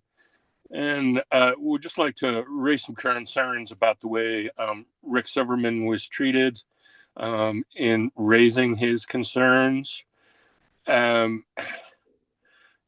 Silverman, in my mind, he's one of the very most senior community engaged people, along with folks like, Rube Felicelli, Kathy Green, Nancy Landau, George Greenback, people that have just been there and, they're in their 70s, 80s now. And, that wisdom is, something to respect and accommodate. And he was, raising issues about how the Initiative 300 process relates. And, Dan Enright made the point that that's been adjudicated, but, it is the responsibility of an elected official to check and balance the other two branches of the government. And, I see a deficiency in there, kind of a fantasy law on the part of Mr. Enright. And, Teddy, you're telling him he's off subject. That is a valid point of discussion. But, for a 3-minute presentation, I think you need to hear people out, especially someone who is esteemed as Mr. Silverman. And I do note also that on Initiative 300, you are a beneficiary of TWA funds, the funding organization in that Initiative 300 battle. And there's a conflict of interest there. Thank you very much. Doug, thank you very much for your public comment. Tiffany, is there anybody else in line? Great. We will close public comment for non-agendized items for this meeting. And that brings us to agenda item number 4, presentations and proclamations. We're going to skip to 4D first, as Mr. Ossola has to get on the road for some Telluride High School hockey playoff games. And so 4D is a presentation of the service medallion to JJ Ossola for his 10.5 years of service on the Parks and Recreation Commission. And dear JJ, on behalf of the town of Telluride and Telluride Town Council, it is with sincere gratitude that we present this letter and medallion to you in appreciation of your over 10 years of service on the Parks and Recreation Commission from May 2015 to October 2025. As the previous chair of this commission, I personally recruited and served with Mr. Ossola and saw his dedication to the town of Telluride. Your passion was noticeable, and your experience personally in the park, whether participating in co-ed hockey, coaching youth sports, and enjoying the music festivals, made your contributions obvious and appreciated. You've been a valued contributor to this important commission, and we thank you for your dedication and service, especially with updating the town park master plan and the numerous construction projects during your tenure. Your professionalism, dependability, and willingness to be a public servant have been a valued addition to the Parks and Recreation Commission these many years, and you will be missed. We want to extend our warmest thanks and best wishes to you. Please accept this token of appreciation for your service to the Telluride community.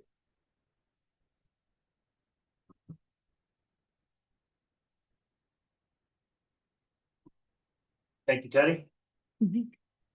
Thank you. Been a privilege to. I'll walk around and get a good picture. Stephanie wants one, so we can accommodate. I'll put my lunch down. Probably tucked in my shirt, but that's how it No, goes. I'll just go up. I want my picture with Kevin. He looks a little sure.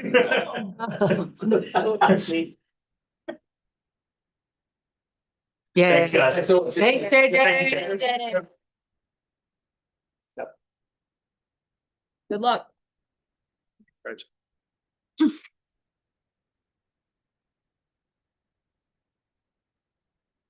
All right, that gets us back on track to Presentations and proclamations 4A, introduction of new finance director Patrick Berry, and I will hand it to Zoe. Yay. You're going to come up to the mic, Patrick, but I'm really excited to introduce Patrick Berry as our new finance director.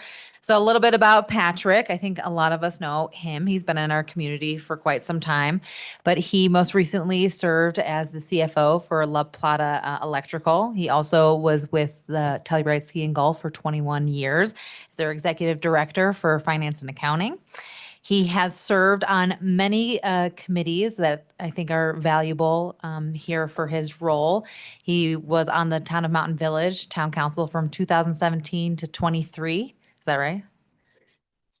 Okay. But also served at Eco Action Partners Board, Smart Board, the Gondola Committee Board. So many of the projects that we're all familiar with. And we're really lucky to have him on our staff. Anything I missed that you want to share? Just to say hello, I know some of you, and for those that don't, I look forward to working with you and pleasure to meet you. I think the one correction I have to make is 20 years at the ski area. Okay. Which got me my lifetime pass, and I was 1 month after that. So I just have to say. And yeah, so we appreciate that. Thank you for the kind introduction. I'm super excited to join the team. I have to give immediate thanks to Kaylee Ranta. She's been lifting heavy load, essentially understaffed, which is tough. She's prepped for audit and done a number of things, budget, those are heavy lifts. So big props to Kaylee and the staff there. And there has been some other turnover, which is, I believe, next on the agenda. I'll introduce some new staff. And as Zoe said, I've been with La Plata Electric Association for the last 2.5 years as CFO. They have been undergoing a really substantial transformation, a huge financial endeavor. They're buying out of their wholesale electric service contract with Tri-State. And that was why I was there. And that was a big deal. Really disruptive, but really ended up being the right decision. So it was great to close that book and invest that time with them. And it's great to open a new chapter with the town of Telluride. I'm excited to serve. Thank you, Great. Patrick. Welcome aboard. Thank you. Thank you. That brings us to 4B, which Patrick gets to stay sitting in that seat, and it's introduction of new finance tech 2, Candace Townsend. Candace Townsend, who is sitting behind me, she is taking the finance tech 2 position from Andrew Hobenstricker. He has moved on to the Madeline to work with that team, Rick up there, and his new role as GM. So we're excited for him, but we're really grateful to have Candace on board. Candace recently completed her CPA testing. She does not have the license yet, as she's got to get professional hours.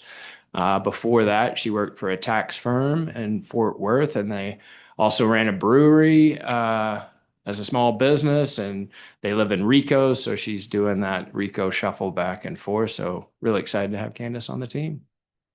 Great. Candace, welcome. And thank you for joining the team. That brings us to 4C, introduction of new industrial pretreatment coordinator, Stephen Lagamba. And we have Amy Martell to introduce.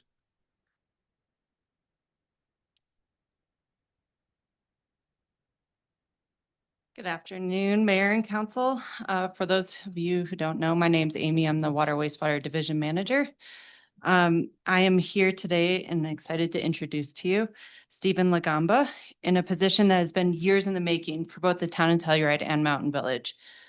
This is a shared position as a pretreatment coordinator role, one that we at the wastewater plant have envisioned for a long time because of the direct and meaningful impact it has on plant performance, infrastructure protection, and public health. Pretreatment is the practice of managing high-strength wastewater at its source, primarily from restaurants and commercial kitchens, before it enters the sewer systems. This includes fog, fats, oils, and grease, which we talk about a lot, and elevated organic loads that can otherwise cause pipe blockages, interfere with biological treatment process, damage equipment, create safety hazards for staff, and increase operating costs. When creating this position, it was important to us that we find someone who can strike the right balance, personable and collaborative with business owners, while also being confident and consistent in enforcing pretreatment requirements. Compliance works best when it's built on communication, education, and partnership. We are thrilled with hiring Stephen. In just 1 month, he's already visited most of the Telluride restaurants, working proactively to bring grease traps into compliance and establish regular cleaning schedules. He'll soon be visiting all the Mountain Village restaurants and establishments, strengthening our partnership as well. Beyond his professional accomplishments and qualifications, he's someone who genuinely enjoys being a part of the Telluride community. He appreciates the dark skies and lack of light pollution here. He also enjoys playing drums and is looking forward to hiking and exploring the mountains this summer. He has already been a delight to work with, and we're confident he will continue building strong, productive relationships across both communities.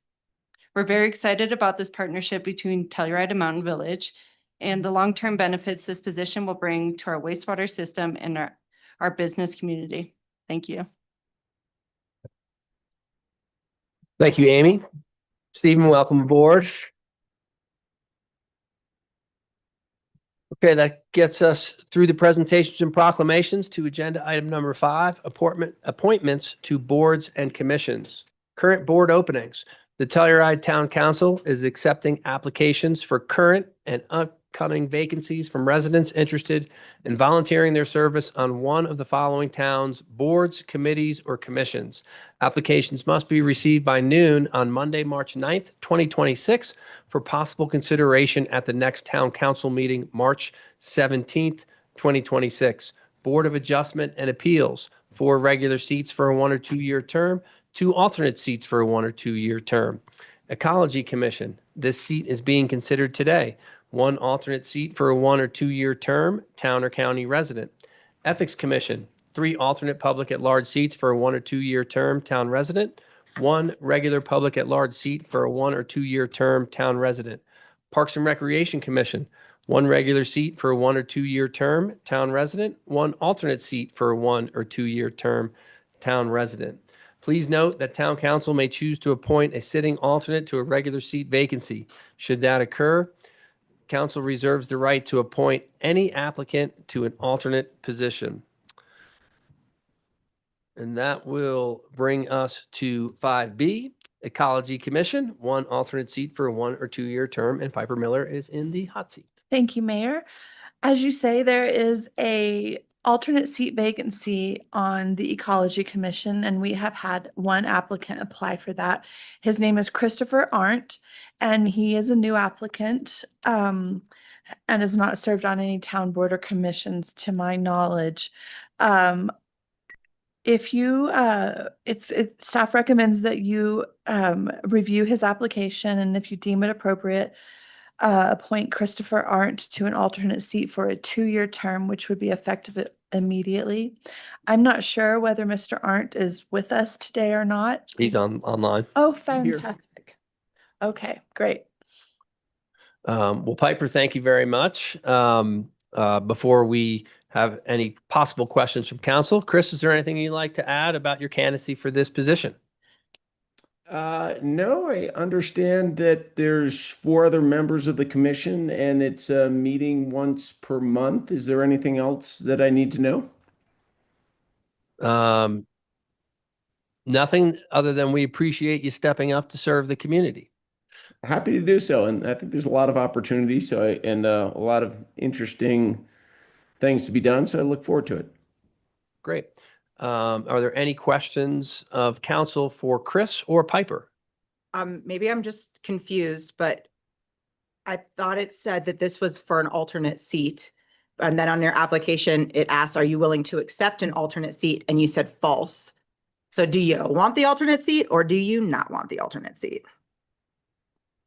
Let me be clear, because I might have not been clear about that in filling out the application.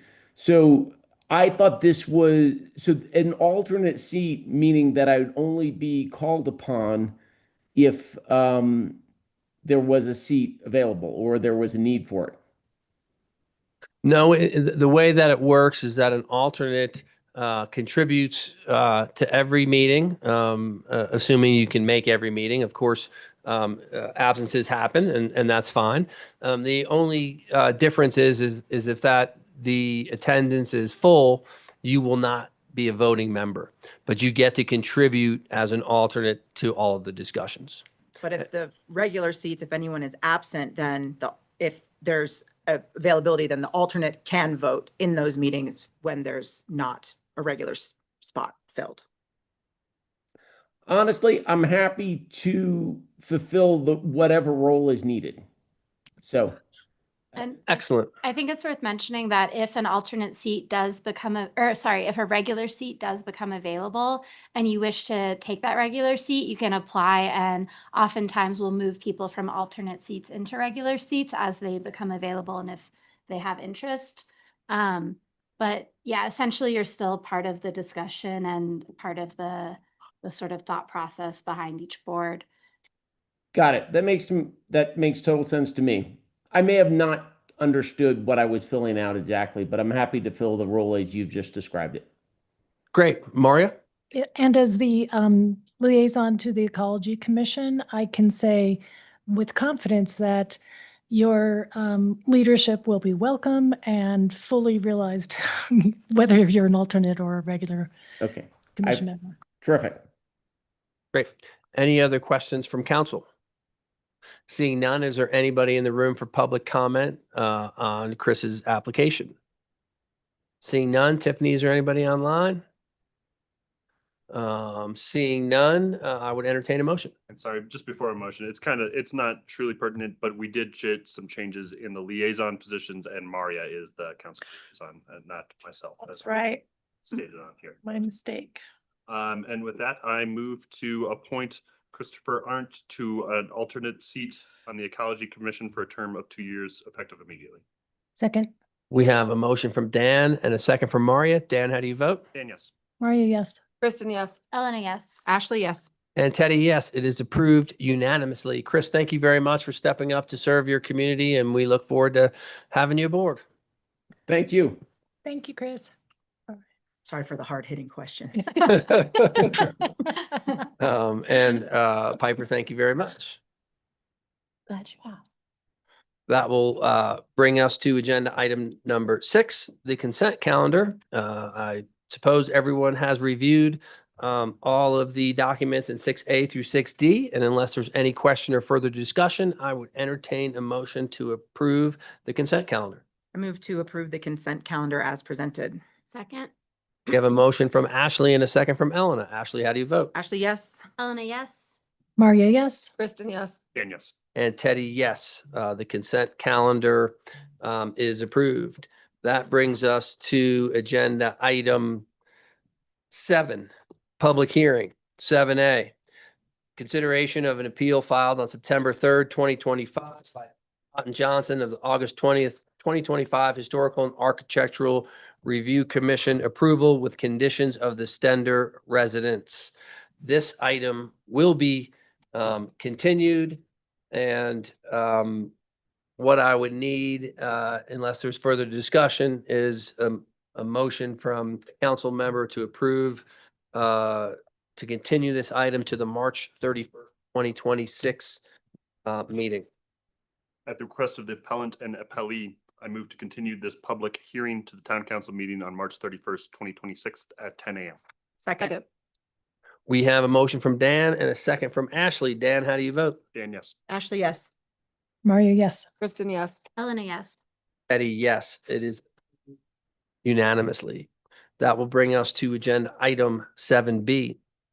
Second reading and approval of an ordinance of the Town Council of the Town of Telluride, Colorado, amending the 2025 municipal budget by making supplemental appropriations from fund balance and revenue received in excess of those estimated in the 2025 budget. And our new team member, Patrick Berry, is here to present. Thank you, Mr. Mayor. What you have in front of you is second reading, amending the 2025 budget for appropriations reasoning. So there's been no changes since the first ordinance and this ordinance. So I'll be open for questions. Great. Thank you very much. Is there any questions from council for Patrick? Seeing none, since this is a public hearing item, is there anybody in the room for public comment? Seeing none, Tiffany, is there anybody online? Seeing none, unless there is any further discussion, I would entertain a motion. I move to approve on second reading an ordinance of the Town Council of the Town of Telluride, Colorado, amending the 2025 municipal budget by making supplemental appropriations from fund balance to excess 2025 fiscal year revenues. Second. We have a motion from Ashley and a second from Kristen. Ashley, how do you vote? Ashley, yes. Kristen, yes. Maria, yes. Elena, yes. Dan, yes. And Teddy, yes, that is approved unanimously. Patrick, thank you very much. That brings us to agenda item 7C, second reading and approval of an ordinance of the Town Council of the Town of Telluride, Colorado, amending Telluride Municipal Code, Chapter 6, Article 4, vending. And we have Tiffany to present. Thank you, Mayor and council members. So this is second reading of the proposed amendments to the vending code, which would essentially only allow food vendors to vend on public property vending sites going forward, with the exception of North Spruce Park, and then also require that those vendors vend from a legitimate food cart. Our summer applications are due March 15th, so coming right up. And if adopted on second reading, the ordinance would go into effect next Thursday when it's published in the paper, and just in time for those summer applications. There have been no changes since first reading. Great. Tiffany, thank you very much. Any questions from council for Tiffany? Seeing none, is there anyone in the room for public comment on this agenda item? Seeing none, it doesn't look like anybody's online. I would entertain a motion. I move to approve at second reading an ordinance of the Town Council of the Town of Telluride, Colorado, amending Telluride Municipal Code, Chapter 6, Article 4, vending. Second. We have a motion from Kristen and a second from Elena. Kristen, how do you vote? Kristen, yes. Elena, yes. Maria, yes. Ashley, yes. Dan, yes. And Teddy, yes, it is approved unanimously. Thank you very much. That brings us to 7D. Second reading and approval of an ordinance of the Town Council of the Town of Telluride, Colorado, authorizing the sale of certain deed-restricted real property known as 285 Mahoney Drive, Longwell Condominium Complex, Unit A2, Telluride, Colorado, 81435, located within the Town of Telluride, San Miguel County, State of Colorado. And we have Allie Slayton to present. Thank you very much, Mayor Errico. So it's a lot of words on the agenda, but I'm here for the next 4 items. You just introduced item 7D. These 4 items are all for second readings to authorize the town to sell 4 different deed restricted units. This first unit is for Longwell A2. That is a deed restricted unit, but it is not subject to the Telluride Affordable Housing Guidelines. That is an employee unit. The remaining 3 units that we will potentially pass an ordinance today for were all 3 units that were included in the last lottery that was held just a few weeks ago. One of these units will potentially close tomorrow if the ordinance is adopted. Another one is scheduled to close next Friday, and the remaining 2 will be sold within the next 6 weeks. So a lot of movement and really exciting times to see these 4 units being sold. So with that, I am happy to answer any questions. This is second reading, so none of this is new. Nothing changed between first reading and second reading of these ordinances. Great. Allie, thank you very much. Are there any questions from town council for Allie? Seeing none, is there anyone in the room for any public comment on this agenda item? Seeing none, Tiffany, if you can double check online. Without that, unless there's any further discussion, I would entertain a motion. Move to. You got it. I move to approve on second reading an ordinance of the Town Council of the Town of Telluride, Colorado, authorizing the sale of certain deed restricted real property known as 285 Mahoney Drive, Longwell 16, Unit A2, Telluride, Colorado, 81435, located within the Town of Telluride, San Miguel County, State of Colorado. Second.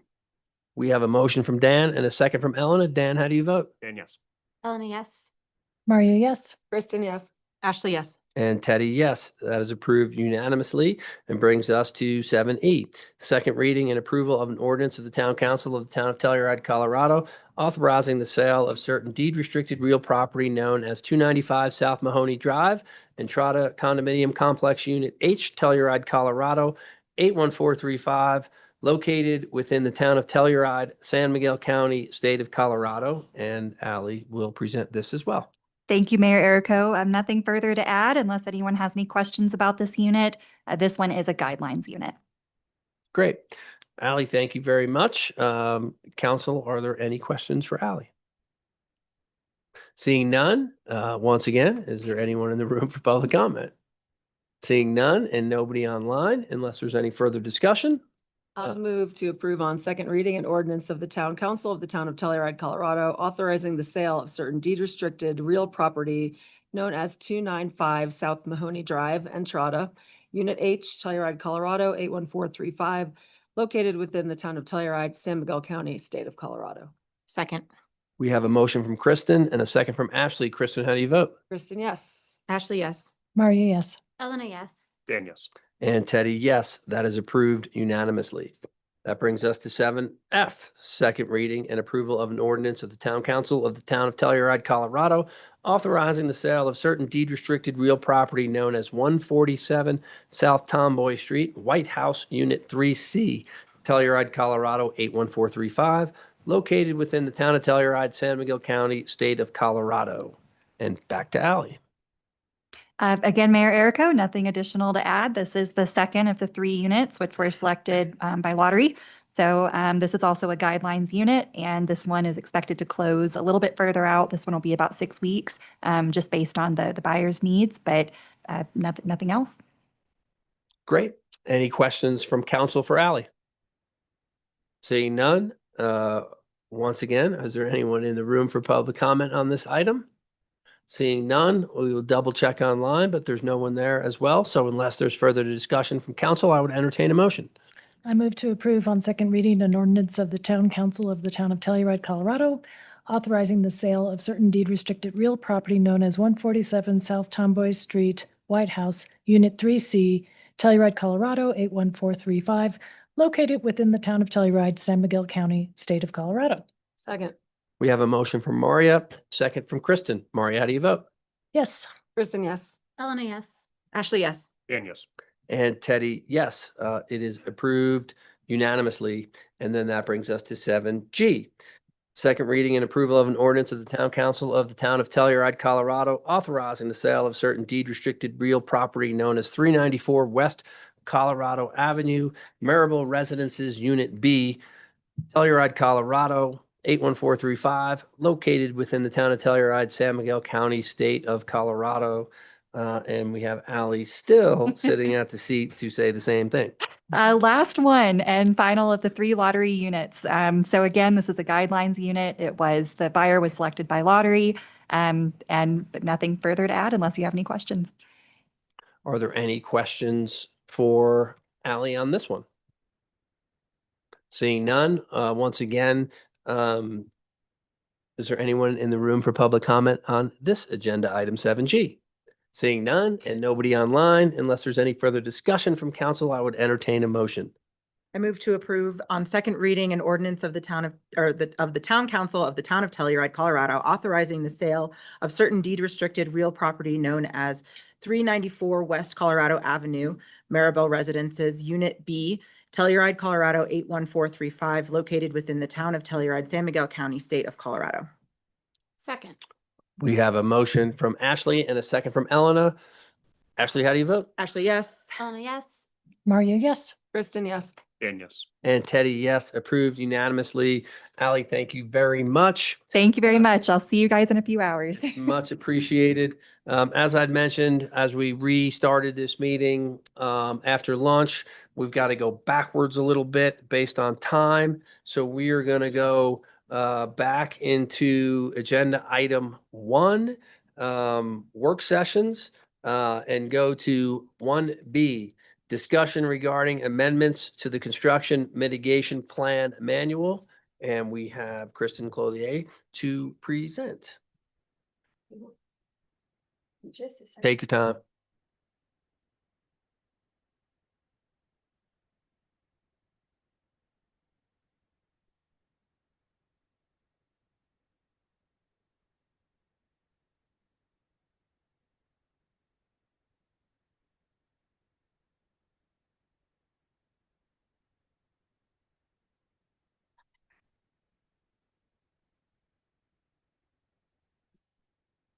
Okay, thank you all so much.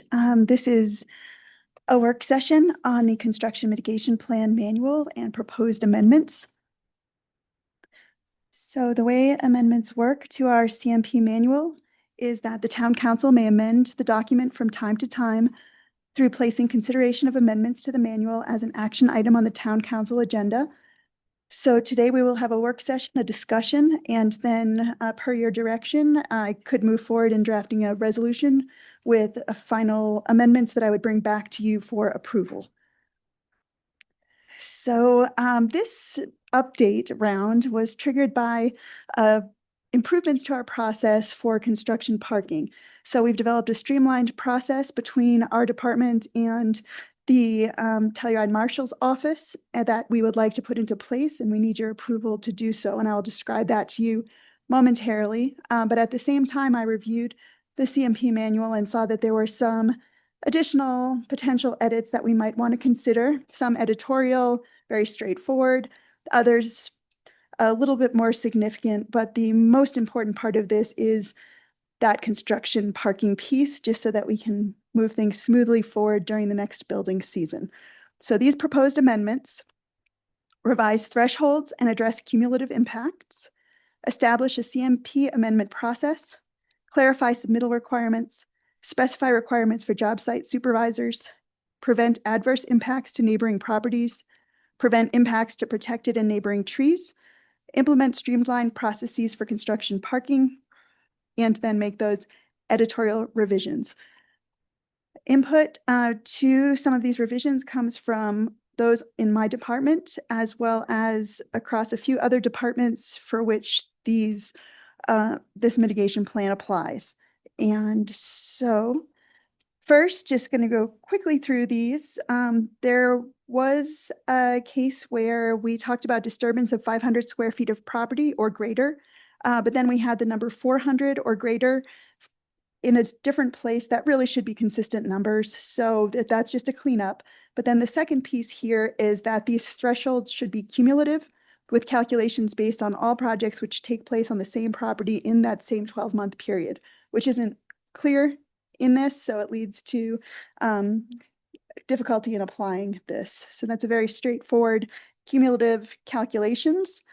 Kristen, before we get to Sure. because this was one of the big, Do you want me to go one by one? Sure. if it's okay, because this was, if that's okay, Mayor. Sure. Thanks, because the 40, it was 500 square feet previously, or was for the limit, is that correct? It was 400, and this is now suggesting make it 500 so that it's consistent, because elsewhere in the document it's referring to the 500 number, and it would just be a cleaner.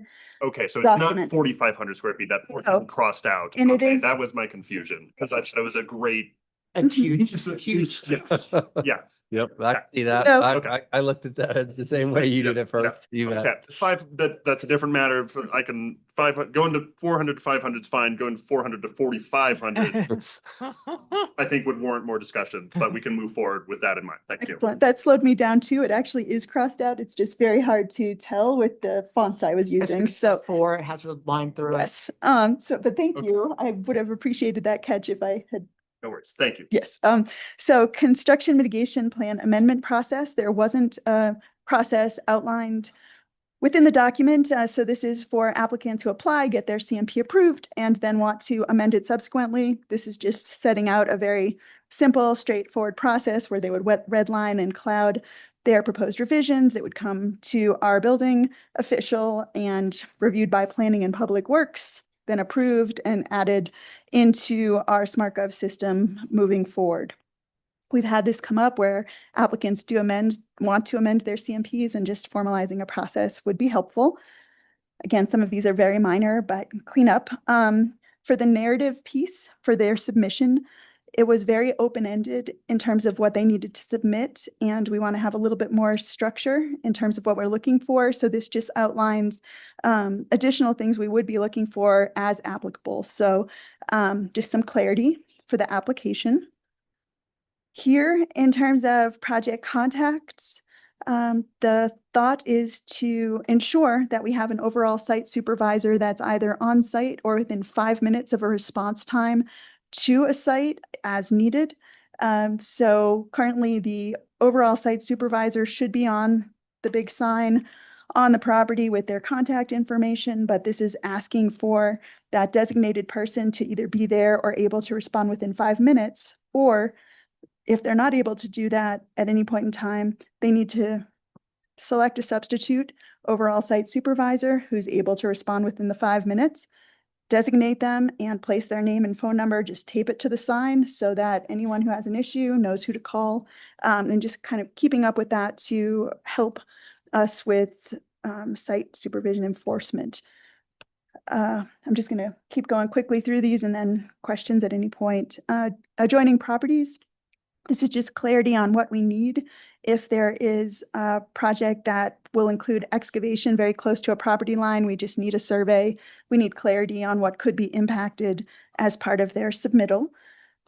And for the natural environment, we want to provide further clarity on how to protect protected trees or trees on neighboring properties so that they don't get structurally undermined during construction in such a way that then they are no longer protected. We do have instances where that has happened. So in this case, really formalizing and emphasizing what they need to do to protect those trees and sort of holding them to a higher standard so that they're hiring a professional arborist, making sure if there's a need, making sure that they follow through on marking their protected area, which is the drip line of the tree. And we will have an extra staff person or a staff person with time available, hopefully beginning this spring, this building season, to support some of that enforcement of these job sites as well to implement on what we're proposing. And then finally, the parking management that I mentioned as the trigger for bringing any updates to you, streamlined processes for construction parking. So in the past, up till now, Tammy in our department, who is our Historic Preservation Planning and Building Coordinator, has managed the construction parking process, and it's a very manual system. Every time there's a change, manual entry, very time consuming for staff and time consuming for those on the job sites as well. So the transition, Tammy worked with Charlotte over in the Telluride Marshal's office. Hayden contributed to this as well to simplify this process. We're going to run it through the same system for parking. That's an automated system through the Telluride Marshal's office now. And so now contractors will set up a fleet for their project through the Telluride Marshal's department. They will be given guidance on how to do so. Once they do so, they have access to the system and they can update who is parking where, update license plates without staff having to give any time to this process. They just log in and make those updates, keep things streamlined.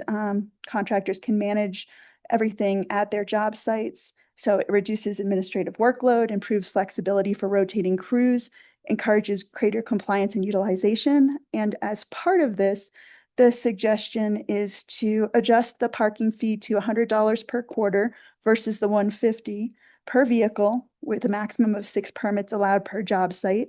Again, it's going to be streamlining processes. This is a transition, so everyone will have to learn the new system, but it should be very straightforward. And then sites can be managed moving forward. And we hope to get more compliance through this change. So I think other than this, there are just some editorial revisions that let me just stop sharing here, that you saw. I submitted to you in your packet a redlined version of the document. I just highlighted the substantive revisions. Others are just editorial. And what I would be looking for is any questions, comments, revisions to what I just proposed. Then I would revise based on your input and bring you forth a resolution at one of your upcoming meetings for adoption. Great. Kristen, thank you very much. Any questions from council? Kristen, you had your hand up. I'm curious as to why you lowered the cost per vehicle and what size are these vehicles and. Certainly. So that suggestion came through the process of developing this streamlined process. Hayden, Tammy, and Charlotte sort of worked together to think through how to make this more efficient. And as part of that, it was suggested that that would be the appropriate rate for us moving forward for those 6. And size-wise, I think, parking space 18 feet would be the appropriate size. I don't know if you have any further input, because Hayden was going to be here to also help co-present that part. So I do think it actually did slightly increase though, because the old language we see crossed out was temporary parking passes are limited 6 for a 3-month period at 50 for the first pass, 100 for the second, 150. The new language says parking permit fee has been adjusted from $150 to $100 per quarter. yes. So, 3 months, so same time frame there. That language does read a little confusing to me of it. Are you saying, is that language saying staff can, within their discretion, decide to charge between $100 and $150, or that it used to be $150 and now it is $100? It is the $100. So beginning in 2026, the construction parking permit fee has been adjusted from $150 to $100 per quarter. So, but I can clarify that. But I assumed that was what you meant, but I just could read that language in another way that has that different interpretation. That's how my eyes read it, but I wonder if it's like, maybe not, don't include the words about like adjusted, just say what it is now. Yeah. Great. Is I think what gets confusing. Yeah. Perfect. Well, and especially because we had 3 different prices for parking passes in the old one. So it's great. I see how that can be confusing. Just say what it is now. Yeah. Great suggestion. Thank you. And I think Tammy can come up and offer a little clarity since Hayden's not here. Perfect. Ta-da. And our whole building division is, well, Sam and Tommy are all. This is question. probably one of the most confusing things that I do. So it was an escalated scale, first vehicle, $50, second vehicle, $100, then the remaining for $150 each every 3 months, so $700. Now it's $600 if they get all 6. The reason why we made this adjustment is because Charlotte would have to create 4 different parking permits per zone. And that was too much. So she wanted to be able to create 1 per zone, and we had to do a standard price across the board. And the fee has already been adopted in the budget, by the way. This is just cleaning this up so we can implement it in the 2 site with the marshals. Great. Thank you, Tammy. Good. Thank you so much. Yeah. Kristen, I got a quick question for you. I just want to make sure. I assume you had good contractor input. Is the 5-minute response time okay? Actually is recommended by Sam as the appropriate time, and our building officials. So I don't know, Sam, if you want to speak to that part or to that question.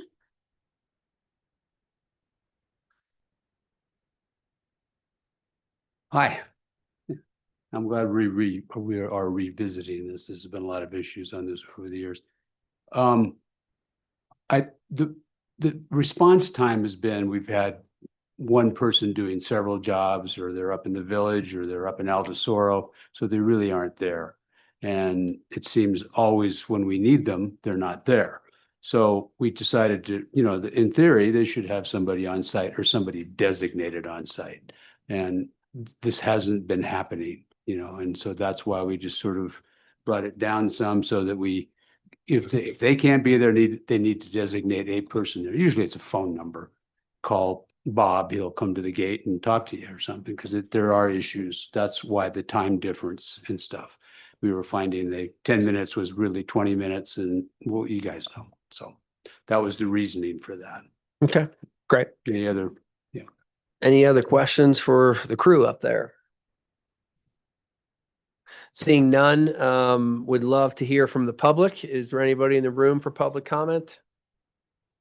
Seeing none, I know Mr. Geisler has his hand raised, and we can unmute him. Tiffany, that'd be great.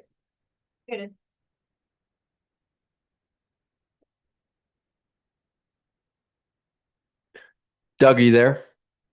He's got he's muted. Still says. You're still muted.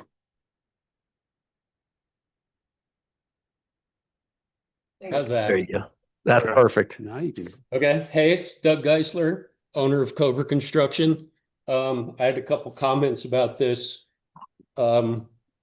Revisions to the construction mitigation plan. And since we're talking about parking mainly, if to me, a streamlined process would to be make the parking permits part of the building permit fee.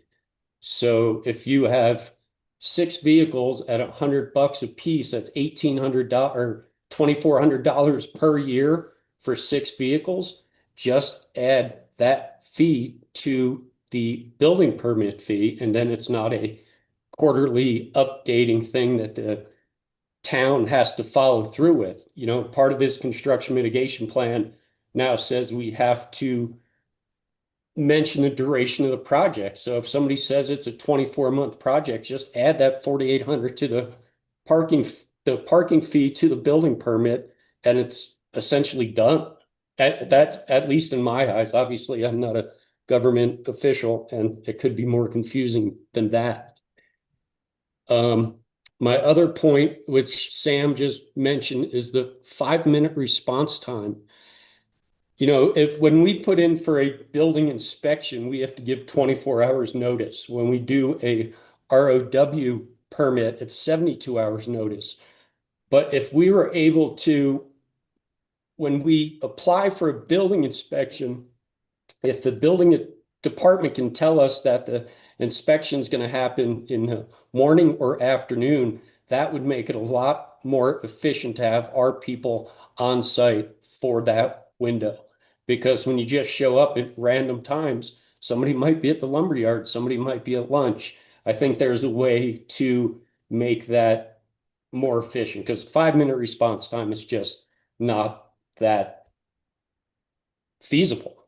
I mean, it's just not. Even somebody walked from my project on Pack Street to the hardware store, they're not getting back in 5 minutes. Everybody's been online at the hardware store for more than 10 minutes. So I'd like to see that doctored a little bit. And the other thing that should be addressed in this construction mitigation fee or construction mitigation plan is the right-of-way obstruction permit applications. I mean, the project I just finished around the corner from Town Hall at North Pine Street, I had 25 ROW permits issued for that project. One of them cost $11. I have a feeling it cost town more than $11 to process that permit. So again, making ROW permit fee part of the building fee so that we don't have to go through and write a check 2-3 times a month every time we need, every time we need an ROW permit. Other than that, I don't really have any other comments on this. The parking, the ROW permits, and that 5-minute time frame are questions that I would like to see cleaned up a little bit. Great. Doug, thank you very much for taking the time out of your day to comment on that as we try to put this policy together. Is there anybody else online, Tiffany? See the other hands raised.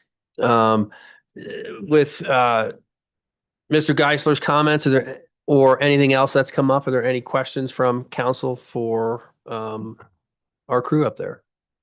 Yeah, like I saw you shake your head when it was mentioned maybe consolidating the parking permits into the building permits. Did you want to just like expand on that and why that isn't? Yeah, that'd be helpful? great.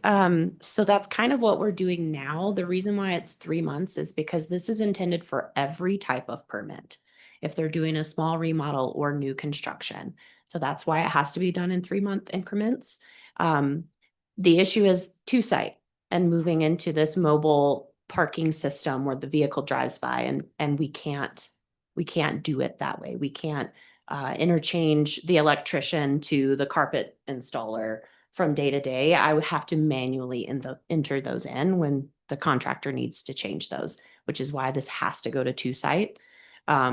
Again, maybe we could look at charging them for the full year, but that all needs to be on the Marshall's parking software, because that's how code enforcement is moving forward with the Marshall's department. It would be a great question to ask them, I because think so too, be- for be- sure. because if they, it's as simple, if it's something that can save them time and paperwork, great. If And- not, then we can leave it. And with, yeah, I was gonna say with construction parking in particular, it's a balance of efficiencies for the contractor and construction parking, but the efficiencies and effectiveness of enforcement for construction parking, because that's one of the larger issues that we have with parking is construction parking as well.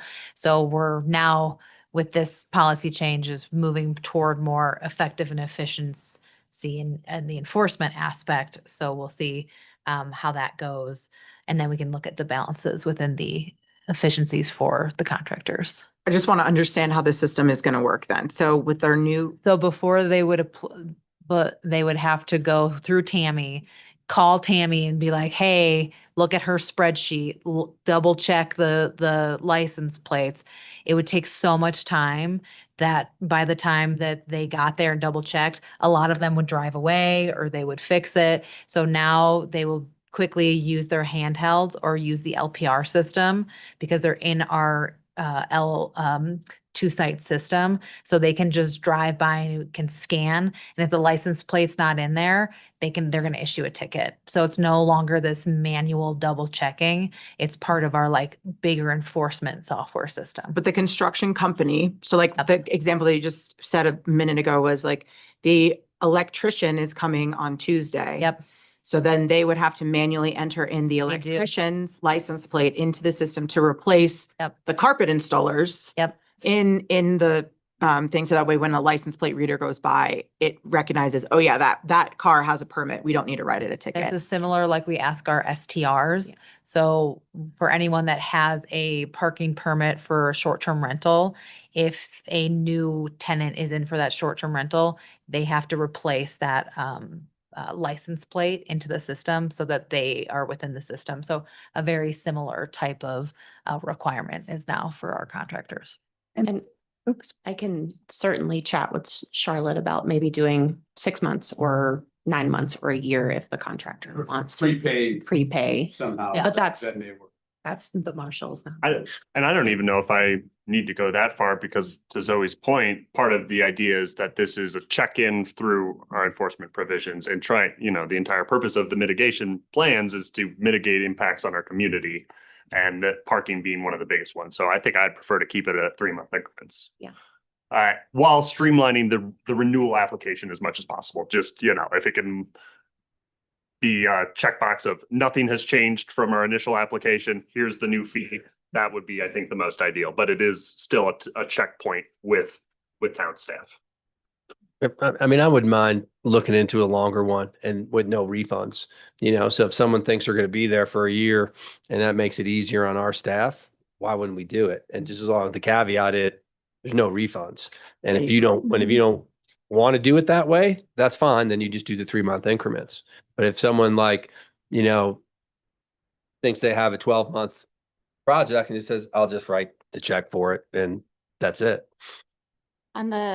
Just to be the devil's advocate, if that 12-month project takes 6 months, is that like, I don't know how abuse this would be, but is that like a loophole to get a relatively inexpensive parking pass in town if you just overestimate? Possibly. I don't think we have a ton of fraud in this area, but I could just see how opening up to selecting your own time frame could lead to a little bit of a gray area. Couldn't they do that anyway with the system and just say, we're still working for 3 months? I feel like having it, but you still have to have like an active job site, right? Like at a certain point, you get the inspection and a COO, and then the job site is over, and then you can no longer get parking permits. So like the margin of error would only be like, maybe 3 months at the most. Whereas if you could go up to a year, your job site's finished, you've had your inspections, everything's done, but your parking permit's still active. Why wouldn't it just be Terminate. deactivated? Yeah, that's right. That sounds like another level of complexity that might make more work for our admin than it would help our. I don't know. That seems like to then go and deactivate ones as jobs are done seems a little tedious, in my opinion. I don't foresee any contractors paying another $600 to keep buying permits. I don't think that's going to be a big issue. Well, then, yeah, if Yeah. you don't see it as a don't think problem, I don't see it as an issue. I could just see. And if they just look at it, right, and say, okay, then we can adjust it. I think that's, and if they think the 3-month increment, staff think that's okay, then just leave it. But if it's something that could save a contractor time and save them time, then we should they should be able to make that be worth their time to analyze it and look at it. I don't think it's going to be that hard for them to say, yeah. Part of it is, from the contractor's point of view, is billing. This all goes back to the owner of the project, and that what Doug is saying is if he can get that up front on one check, as opposed to, it's not nickel and dimes, but billing them through the way.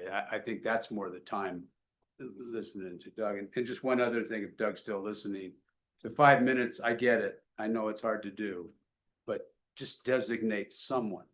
It's not just for the inspections. It's for anyone that has anything to do with that site. They don't know who's in charge there.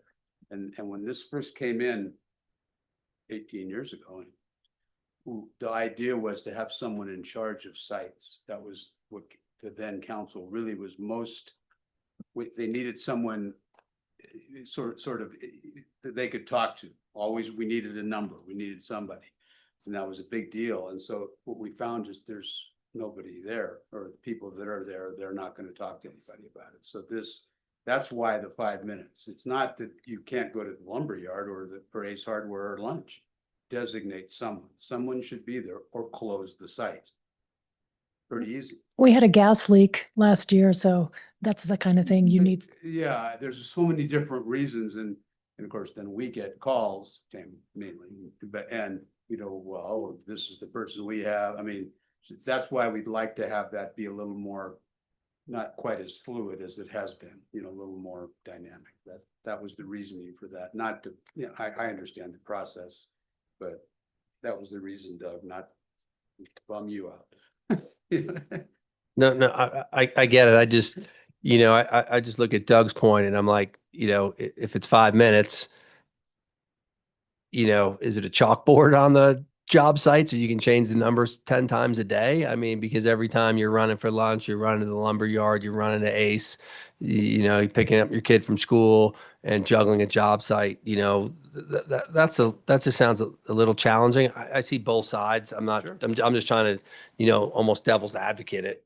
Well, I think it says respond within 5 minutes. So that can be as much as answering a phone call, right? That's our reasoning. Yeah, like. So they don't need to be, they as long as we need to, when an inspector or the gas leaks, I got those calls too. There's who's in charge? And there may be some people there, but they don't want to be in charge. So they just say, and so this way we can get a hold of the person that really is in charge pretty quickly, or a designated number. And yeah, I know a chalkboard. I mean, I get it. But what's happened is we have guys running 3 or 4 jobs now. Well, how can they do that? But that's what they're doing. And so they're not anywhere. They're not at any of the 4 projects. And so we have issues with that, because when there do have problems, then and who brought this up a lot more than anybody else is Jeanette. I mean, we all know Jeanette, and she gets pounded out there. And I said, well, when Kristen came, I said, this is something we can tighten down. And I told the guys, I said, if you're not going to play by the rules, we'll tighten it down, and then we can. You got to play by the rules at least enough. So, I mean, a lot of them are aware of it. That the better projects always have somebody there. And just to be clear, just for me, I think I know, but just to make sure, it's a phone number, but it's a phone number to someone who's physically on the job site. Supposedly. But if they're only 5 minutes away, or they get back to somebody in 5 minutes and say, please, I just called Bob, he's on the job, he's going to be right out to the gate. What happens is there's people leave, they're up, in Mountain Village, a half hour away, and they don't even answer the phone because they know they can't. So this has been happening more and more and more. We've had a bunch of issues with that, and we've even had injuries where there was nobody there to help and people calling. So I just, that was the reasoning for this to begin with, was accountability. Dan? So yeah, I do have a slight amount of mixed thoughts and feelings, or can see both sides of this. And I think we can get there. I do agree with the general sentiment that this is a good place to tighten up. And allow or have more accountability. I think we could maybe massage some of the language because it does say the overall site supervisor shall be on the job site or able to respond within 5 minutes.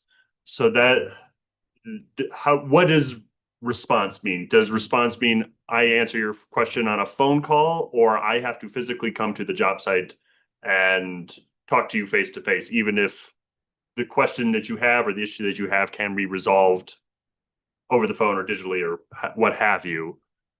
With that in mind, I could maybe loosen that 5-minute requirement, or at least just have specificity on what a response actually entails.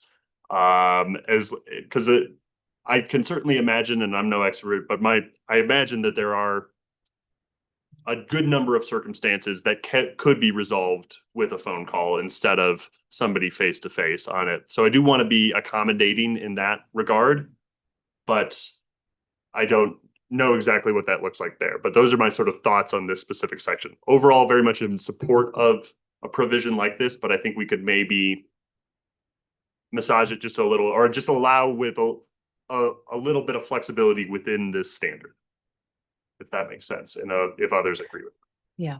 And any other questions? I wouldn't mind. It's something I don't normally do, but without other contractors being in this meeting or on the call, if Doug wants to add something to it, even though he had allotted his time, I'm okay with that. So Doug, if you have something else to say, I think it's fair to unmute him. It's a work session too. Yeah. Yeah, I was gonna say this is a work session. Yeah, can you hear me again? Yep. Okay, so yeah, the 5-minute thing, after hearing Sam's explanation, I've been a builder here for 30 years. Sam knows I pretty much play by the rules, and I usually always have somebody on my sites. I wanted to revisit the parking, just a real quick question. Would subcontractors have access to the parking system where they can log on and they can enter their own license plates? Because even with your town project next to Clark's there, Stella Concrete has 8-10 trucks on site at any given time. Not every truck comes to the same site every time. So is it going to be the GC's responsibility to enter the new license plate every single time, or can the subcontractor do that?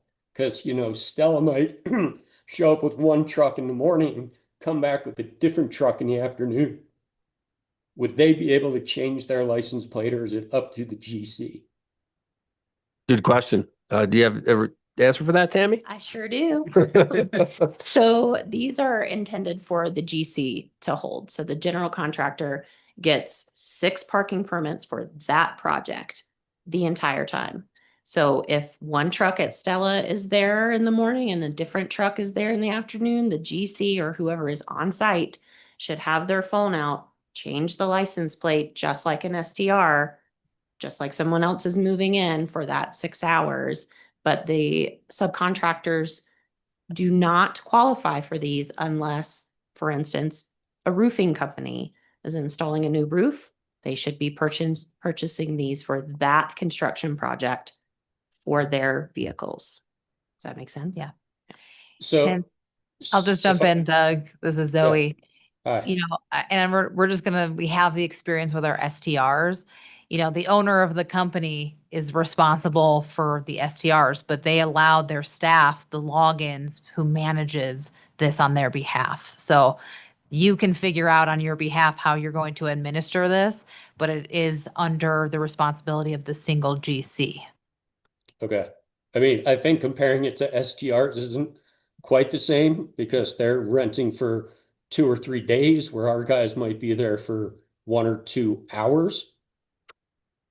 So I assume with the new license plate reading system, the option is not there to give the GC 6 placards that they can hand out to subcontractors to hang from their rear view mirrors and return. No. And I'm sorry that I do keep, so we did this, and this is even from away from the LPR system when we moved to handheld, when we took away the hang tags from STRs and moved to the handhelds. that's when this system came in place. So we're just a little bit behind on the construction permits for the efficiencies and the enforcement.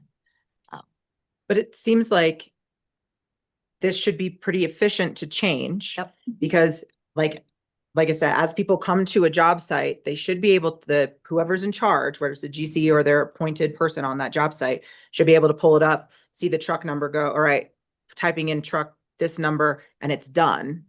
It seems like that it should be responsive enough to be like, hey, you can do it right as people pull up with their vehicle and you just switch it, and that's it. That's correct. And right now what's happening is if they get there in the morning and I'm not at work, or in the afternoon and I'm gone, or if it's Saturday and I'm not working on a Saturday, right now I am doing that every single time. Yeah. Okay. Any other questions or comments, Elena? Just curious, can some of these subcontractors who, I'm assuming have business licenses in Telluride, can they apply for their own commercial parking permit? So they can get a service permit, but again, that's not when it's tied to construction. If Okay. you pull a building permit, that qualifies for a construction parking permit. If you are a cable installer or an internet installer and you're going to be somewhere for less than, I think it's 3 hours, that's the difference. You can get a service permit for the entire year. But if it's but more like- than 3 hours tied to a building permit, that's construction Okay. parking. So if it is some type of subcontractor who is only there for a short amount of time, it's feasible to think that they might have their own service permit. If there's someone who's only going to be parking for 2 hours at a time, that might actually be more efficient. Yes, but they should be on the general contractor's parking permit Okay. for that moment in time. Okay. I just think we have to continue to get feedback from Doug and everybody else as it gets implemented to make sure we do the best we can. And we're not changing the parking structure. We're only changing how they are being administered. Yeah, and Yeah. we know how much everyone loves change. But I do see Doug's point, and I do get it. The fact that now someone, where you just hand a tag over, guy leaves a job site, hands a tag, Yeah. and you hand it to the new guy is much easier than having to change everything each time. No, But I disagree with you. I feel like that having to track down a physical hanging tag is kind of more of a pain in the butt versus you can just go on your phone, type in a new license plate number, and you're done. yeah, that's true. Well, we'll just have to keep an eye on it. Any other questions from council? Kristen, do you have enough direction? Absolutely. This was very helpful, and I'll put together a resolution, make the revisions that you just discussed, and bring it back to you at an upcoming meeting. Great. Just one more point. There are a few aspects of this, including some items that are already incorporated in here that will also trigger the need to make an update to the land use code. I'm going to package the respective updates that might be needed there to some additional updates I'll be working through with this group at your next meeting so that it's all done at once. But that's just a heads up. Things like our holidays, our calendaring aspects also are in the land use code. So we just want everything to be consistent so that we can implement everything within this document. So I'll bring Makes those sense. forth at the next meeting as well. Okay, great. Thank you. Thank you very much. That brings us to agenda item number 2, action items, which is 2A, and that is appointment of a mayor pro tem. To refresh the memory of the listening public, our previous mayor pro tem, Mian Fee, resigned, and with that, we have an opening to fill that position amongst our council members. It's as simple as that, and would love to hear from everyone sitting here at the table, their thoughts of maybe who they think might be a great mayor pro tem or who would want to be a mayor pro tem. So I will start with that and open up the council for discussion. Don't all jump up at once. I would say that I would be interested in serving as mayor pro tem. So I would just put that out there. I don't know how, if anyone else wants to, but I would throw my hat in the ring if we need people to do that. I feel similarly. I think, you know, given that we need this role filled, I'd be open to it. It's not something I like necessarily would seek out if someone else was in the role or super ambitious about it. But yeah, I would throw my hat in the ring as well. Great. Maria or Kristen, any thoughts until Dan gets back? I would also be happy to serve in that role, but understand that I'm the newbie. But I do run good meetings. Kristen, any thoughts? I'd kind of like to hear from Ashley and Elena why you think you would be the best fit for the mayor pro tem. Let's hear from Dan since he first before that, because we didn't get his thoughts of kind of how I opened it up with anyone who might have an interest in it, and then just to discuss it. Thanks, Mayor. I don't have any strong opinions on this matter. Thank you. Okay. Great. Well, then that brings Kristen's question back in, if between Ashley and Elena to say something. Yeah, no, I can start.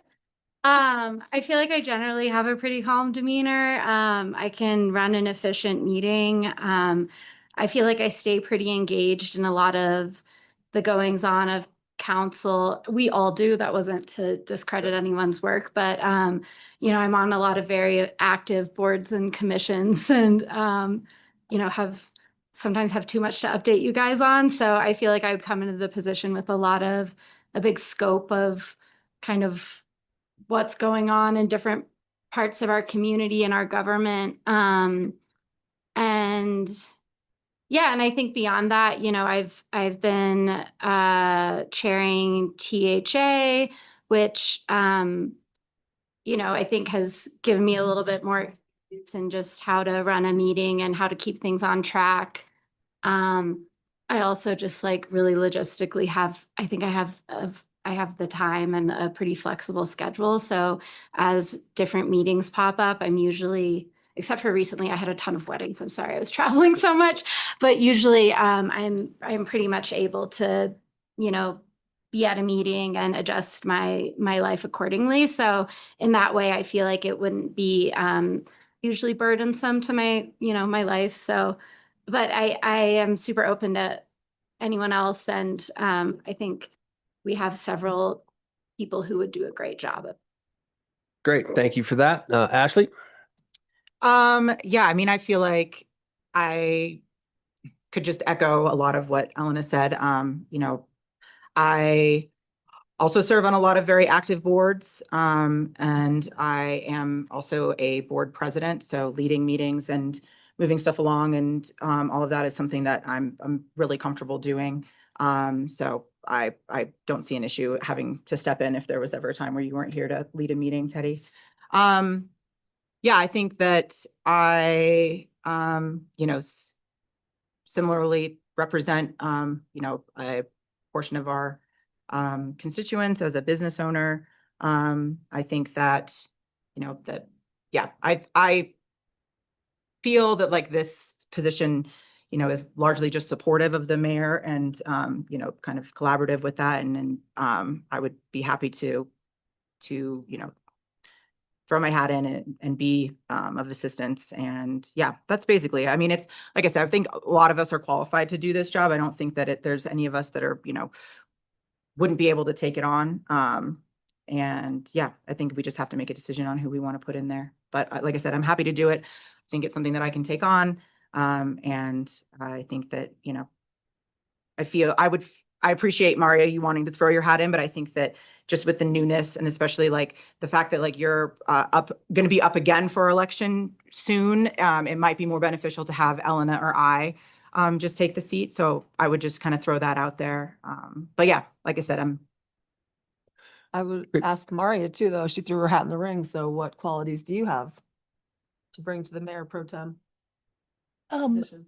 Well, I mean, I've definitely chaired a big national board for many years. And so, you know, set the agenda, set the vision and mission for that organization.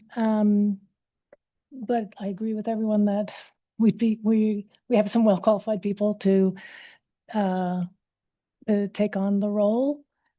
And yeah, myself being up for election does seem problematic.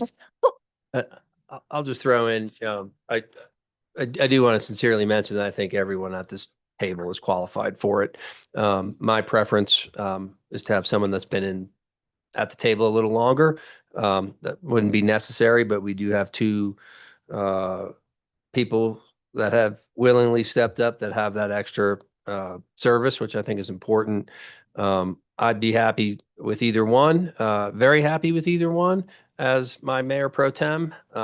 If you forced me to pick one for another, just my opinion, I would choose Elena just on the sheer fact of her being the THA chair with a lot of what we heard earlier today, and that little extra visibility would break the tie.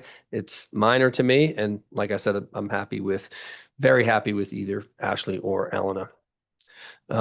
Before I open it up to public comment, because it is an action item, is there any other council comments or questions? Seeing none, is there anybody in the room for public comment on the appointment of a mayor pro tem? Seeing none, Tiffany's anybody's hands raised? Seeing none, I guess we're at that great awkward moment of not sure what we're going to do, but I will just, I guess the easiest way is whether it's a motion or straw poll. It's always awkward to put somebody against somebody else. Not, I'm not, last, I don't think we're against each other. Yeah, I know, but you know what I mean? We It's both not- willingly volunteered Yeah. to take the position. I don't think we're duking it out. Right. With that, then I'll just say it, unless someone feels strongly opposed to what I said, I would go with Elena for the reasons I mentioned. And if Elena or Ashley have comments about that or anybody else from council, I'd love to hear it, and then we can make a decision. Because it is our decision. I mean, was just my opinion. I mean, I think that it seems like an opportunity for any of us to grow with this government. We're all elected from different, I don't think any of us thought that we would serve in this capacity necessarily with our other careers and our other lives, but I've really enjoyed growing as a council person. And so I would, be excited to continue to expand my knowledge and my skill set through this role. And that's kind of, when we were going into this conversation, I had thought about if this was something that I was interested in doing. And that's kind of where I came from, is I'm always looking for opportunities to just improve my own involvement and understanding and engagement. So that's kind of the perspective that I approached this with. Great. Thank you. Yeah, I mean, despite Sorry, not getting talking Teddy's first. endorsement. No, I think that I would be strong in this role. I think that, I think that I've demonstrated with my time on council that I don't shy away from leadership, and I don't shy away from, stepping up and making a decision and having an opinion. And I think that that's really valuable, for either mayor or mayor pro tem. So, I think that I am qualified and have proven myself as a leader on our council. So I would certainly appreciate support from all of you, but I'm happy to also, congratulate Elena if that's the direction that we're going. Same. I have so much respect for Ashley and think that she does a great job as well. So this doesn't feel like a. I'm just excited we have choices and two Yeah. great ones. I think it's probably time to just, I don't know if it's easy to straw poll with council members of, who you want and whether you go around. What's that? Or Take a motion. we do. I mean, typically, Zoe or Kevin, we don't really motion this. Have done a motion on. Yeah. Yeah, we have. I Yeah, mean, and last any- time it was a very quick motion and that's how it went. But I think you can do it either way. Yeah, the action has to occur in some. The form action of has to fashion. occur. Yeah. Well, I'll just cut to the chase and make the motion, and however the motion goes, we'll pick one of the people. I'll make a motion to appoint Ellen Levin as the mayor pro tem. Second.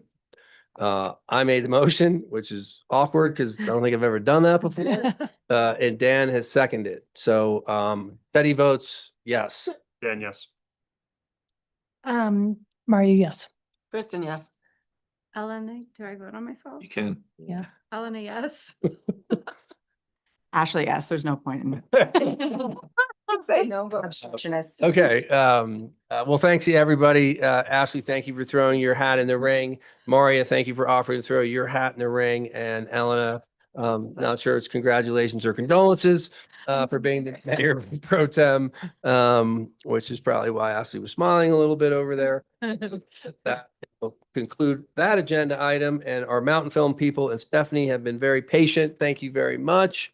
That will bring us continuing along, agenda item 8 and action items. 8A, consideration of approval of a resolution of the Town Council of the Town of Telluride, Colorado, granting an exemption to Mountain Film Limited from the requirements of Telluride Municipal Code, Section 11-4-20, advance notice of impacts for Mountain Film Festival on May 20 to 25, 2026.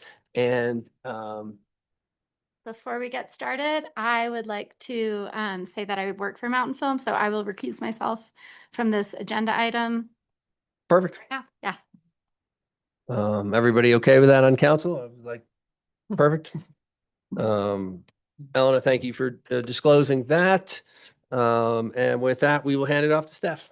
All right, well, I'll try and catch you back up on your schedule a little bit. This is the third time in the last few months that this council has considered a change in event size or a major event coming in after the deadline, which was last spring. So you need to formalize this request by a resolution. I'll provide a little bit of background about town ordinance and why this is in front of you. Overall, the request is from Mountain Film Festival to increase their total crowd size from 2,999 people per day to 4,000 people per day. This would be for their event as a whole, which the majority happens on private property, especially where there's an admission and a ticket to attend. The only event that they host on town property that is ticketed is their closing picnic, and that would remain at a medium event level. So major event for the event as a whole in private venues and around town, medium event level for what happens in town park and what's ticketed. So you all have the ability via resolution to exempt an event from the advance notice of impacts deadline, which was May of 2025. I do encourage that there be a discussion about the benefits and impacts of this request, in addition to the resolution. So I've already addressed quite a few of these items. I think I addressed all of them, so I'll keep going. So the 3-step process for an event like this would be to start with the Parks and Recreation Commission for venue approval. As I stated, the closing picnic, there would be no change to the attendance, so that did not need to go to Parks and Rec Commission. However, the updated calendar date request did go in front of CASE last month and was approved 4-0 with no conditions. And then the resolution in front of you today. In terms of impacts, there are benefits and impacts of events as a whole to our community. There are a lot of events that happen on an annual basis, the majority of which happen between May and mid-October. I do want to note that currently, with the recent action that council has taken for Jazz Festival and approving the new August concert for this year, that there currently are 5 medium-sized events, so that's under 3,000 people per day, and 5 major events, which is over 3,000 people per day. This request would increase that number of major events from 5 to 6. That is more major events than we've had in a while. 2016 comes to mind when we had a lot of new things that happened for 1 year only. But it's a big range between 3,000 people and 12,000 people for the major event category. In terms of impact mitigation, the event would be responsible for mitigating all their impacts, including crowd control, security, sanitation, transportation, parking, and so forth. This 1,000 person per day increase is not going to change their plans significantly, and I have confidence that they'll be able to mitigate their impacts as they previously have. On the financial front, I think it's fair to assume that there would be some increased revenues townwide and with regard to sales tax, lodging, restaurant, excise tax, because there'd be more people in town. In terms of the fees that the town directly collects, there would be no significant change there. So $7,000 approximately is what the town collected for the 2025 event, and I would anticipate similar for the proposed capacity increase. And then there is a resolution in your packet as well, and Sage Martin is here to introduce the item on their part too. So any questions for me before you stage? I have one quick question. To me, it's more people here, but for us in town facilities, it's really the only impact I see, and I don't have any challenge with it, is there could be more people at the free screening, and that's really it, because you're controlling the picnic, which is the only ticketed event. No, okay. I just wanted to clarify that. And there is plenty of capacity at that Plenty. free screening. Yep. Takes over the whole fields Yeah. near the stage, but yes. I know you had it on a slide and I just didn't remember it. What is the capacity for Film Fest per day? What is theirs at? They're at 3,000 people and Okay. they're not looking to make any changes. So this would make it larger than the. In terms of the allowable crowd size Crowd that size. they have at private venues, once again, but private venues, impacts of a crowd size in town is all still controlled by the municipal code, section 11.4, whether it's a paid event or not. And if their event, just so I'm clear on it, even though I was on Parks and Rec forever, if you hosted all of your events privately without anything in the town park, the free screening, the picnic, would you still have to go to you to say, we think 4,000 people are going to show up? Because I'm almost appreciative that they Yeah, I mean, showed up to ask for I the think change, because I they're think- under an existing agreement with the town for all their operations, then it was an obvious request that needed to be made and approved. If it's an event that doesn't touch town property at all, I don't think, I don't think I would actually, I would know what's going on there, but I don't know if Kevin wants to address that. And that's why I think it's awesome that they're here asking officially. It's a minor increase. I think we talked about this a little bit before this particular request came up, and I think it's also the town in general, if there's an expectation of crowds in excess of whatever the threshold numbers are, Right. whether it's town property or not, there is the nexus or the trigger there. Yeah, I think just the caveat there is we're not permitting an event that's totally on private property necessarily. It's true. Yeah, Right. so. And even if it's skier visits in a certain day, we don't have any control over that. All right, I just needed to clarify that. Before we have Sage chime in, are there any questions for Stephanie from council? Nope. Sage, if you have anything to add, please do. If you like, you certainly don't have to. Yeah, thank you, Mayor and council members. Just to add some context here, Mountain Films sold out in 2025 for the first time since 2019. We've been kind of growing back slowly, and we were really excited about that. But what we also found at the same time was that there was still space in the theaters. And so we have this Eventive platform that can tell us where each person went by where their pass is scanned. And we realized there's about 150 staff members who have passes but don't go to any films. And we have about 175 volunteers that only go to a few films. And then we have about 200 no-shows every year. So it's about 15%, or we have some room to sell some more passes. So we weren't looking to become, bluegrass or grow our festival. We're looking really to fill our theaters more. And so there was an opportunity came to Stephanie. She was super helpful in helping us navigate this application to figure out we only really want to sell, and we'd start out in 2026 with like 200 or 250 more to see how that worked, because we really have to balance festival happiness. We don't want turnaways for people who've traveled all the way here. So we just want to start kind of working towards filling the theaters. And then we asked for the 1,000 because in 2028, the Nugget's going to come back online, we're hoping. So we'll need some additional capacity there. And so we didn't want to have to come back again. And but we're not looking to grow Mountain Film. We're really looking to just have, the festival team works really hard to have premieres of films. And for the filmmakers, we'd love to have full theaters. And so we're just looking to kind of, move our numbers around a little bit and add a few more. Great, thank you. Any questions for Sage from council? Seeing none and that this is an action item, is there anybody in the public in the room that has a comment? Seeing none, Tiffany, are there any hands raised? Unless there's any further discussion from council, I would entertain a motion.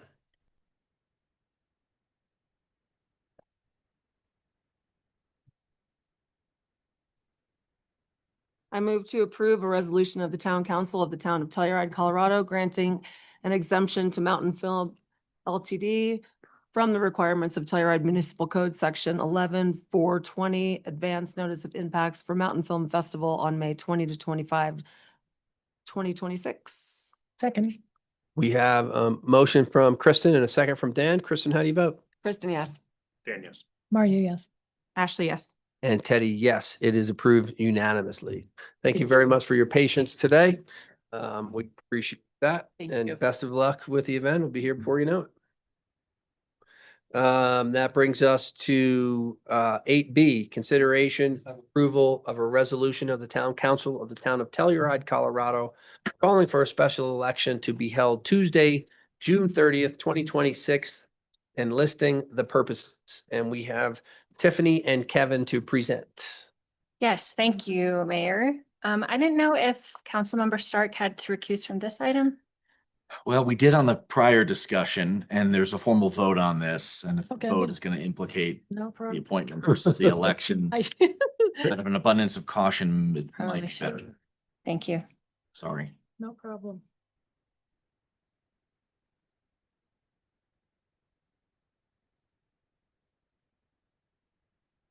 It's going to be quick, so don't get too comfortable. Enjoy the sunshine for all of us. So thank you, Mayor and council members. So at your special council meeting on February 6th, discussed whether to fill the vacancy with me and Fee's resignation by an appointment or a special election. And you chose to do that via special election. So that will occur on June 30th with the primary election with San Miguel County. This resolution basically calls a special election and lists its purposes. The purposes being electing 2 council members, one for me and Fee's vacancy, and then because Councilmember Stark was appointed in December, her appointment was until the next regular or special election, so her seat will also have to be on that ballot. So that's what this resolution does. It also designates me as the designated election official for the town of Telluride. You will see an IGA come back to you at the next meeting, March 17th, with the San Miguel County, which outlines more detailed responsibilities for that election with the county clerk and myself. But this is just that first step to call the special election. And then nomination petitions to run for town council will be released by the town clerk's office on March 31st. And then they need to be returned by April 20th. So there's a 20-day circulation period there. And if interested members want additional information on running for town council, you can go to the town's website, bit.ly/TOT election. And on that particular site, there's information, there's a candidate packet on really great information and resources in that. There's going to be some videos on circulating the petition posted after March 1st. And so I highly recommend people reference that. They can also call me to ask any questions, but that is before you today for consideration. Great. Thank you very much. I think it's pretty simple. The one thing I want to point out, it's that anyone, if we vote to continue on this path, that anyone that's interested in running for council has a little bit of a short time frame because of the off season, but you still would have a week and it's just 25 signatures. So it shouldn't be, I don't think, too cumbersome to do it quickly. Those are my only comments. Dan. My comments are along the same line, Mayor and Tiffany. Those dates for the nomination petitions, those are set by law, correct? It's the same They are. Yeah, thank you. That's right. State statute specifies that the nomination petition period can only happen 91 days before the election, and then they have to be returned 71 days before the election. But I will also say that the clerk's office typically reviews the petition same day. So there's not this big lag on you turn the petition in and you don't know whether or not it's sufficient for days. If it's submitted that day and we have time, we will do it that day and let you know. So. Great. And no procrastinating for anyone interested in running.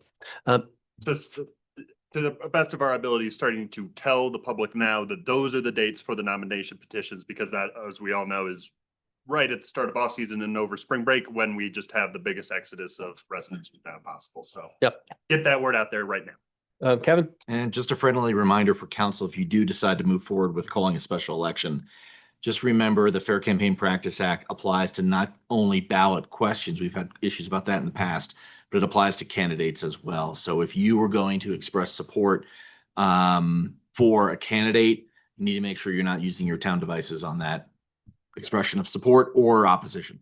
Yeah, people are watching, that's for sure. Okay, just a reminder. To kind of piggyback on what Kevin just said, as town council people, are we allowed to sign people's nomination petition?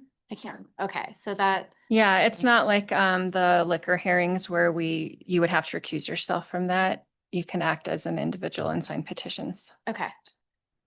We can vote too. We're throwing out all sorts of best practices right now, but you are required 25 signatures. Best practice, go for 40. Is that what you said? I recommend at least 40. Even though people think that they live where they put on the petition, it never fails that I have to exclude a lot of signatures, primarily for the residence address. So I do suggest that anyone interested in running for council try to get an active voter registration list from the county and use that when filling out the petitions. And then if someone needs to change their address, they can still sign your petition and then immediately change it online that day, do an address change, and then it will still be counted on the petition. But yeah, always get more. And to Dan's Great. point, we'll Thank you. start, should you make an action on this now, we will start communicating that out. Any other questions for Tiffany? Seeing none and nobody in the room for public comment, unless Julia wants to ask a question. Is there anybody online? See no hands raised. Seeing no hands raised, unless there's further discussion from council, I would entertain a motion. I move to approve a resolution of the Town Council of the Town of Telluride, Colorado, calling for a special election to be held Tuesday, June 30th, 2026, and listing the purposes. A second. We have a motion from Ashley and a second from Dan. Ashley, how do you vote? Ashley, yes. Dan, yes. Kristen, yes. Elena, yes. And Teddy, yes. It is approved unanimously to go to special election. Tiffany, thank you very much. Thank you. That brings us to agenda item 8C, discussion and possible action on how to proceed with an ethics complaint filed by Julia Fallman on February 9th, 2026 against councilperson Kristen Permakoff. And we have Tiffany and Kevin to present this. I'm going to recuse myself Okay, because this is about me, and good luck with your discussion. Thank you. thank you. We'll come get you when it's over. Thanks, Ted. Thanks.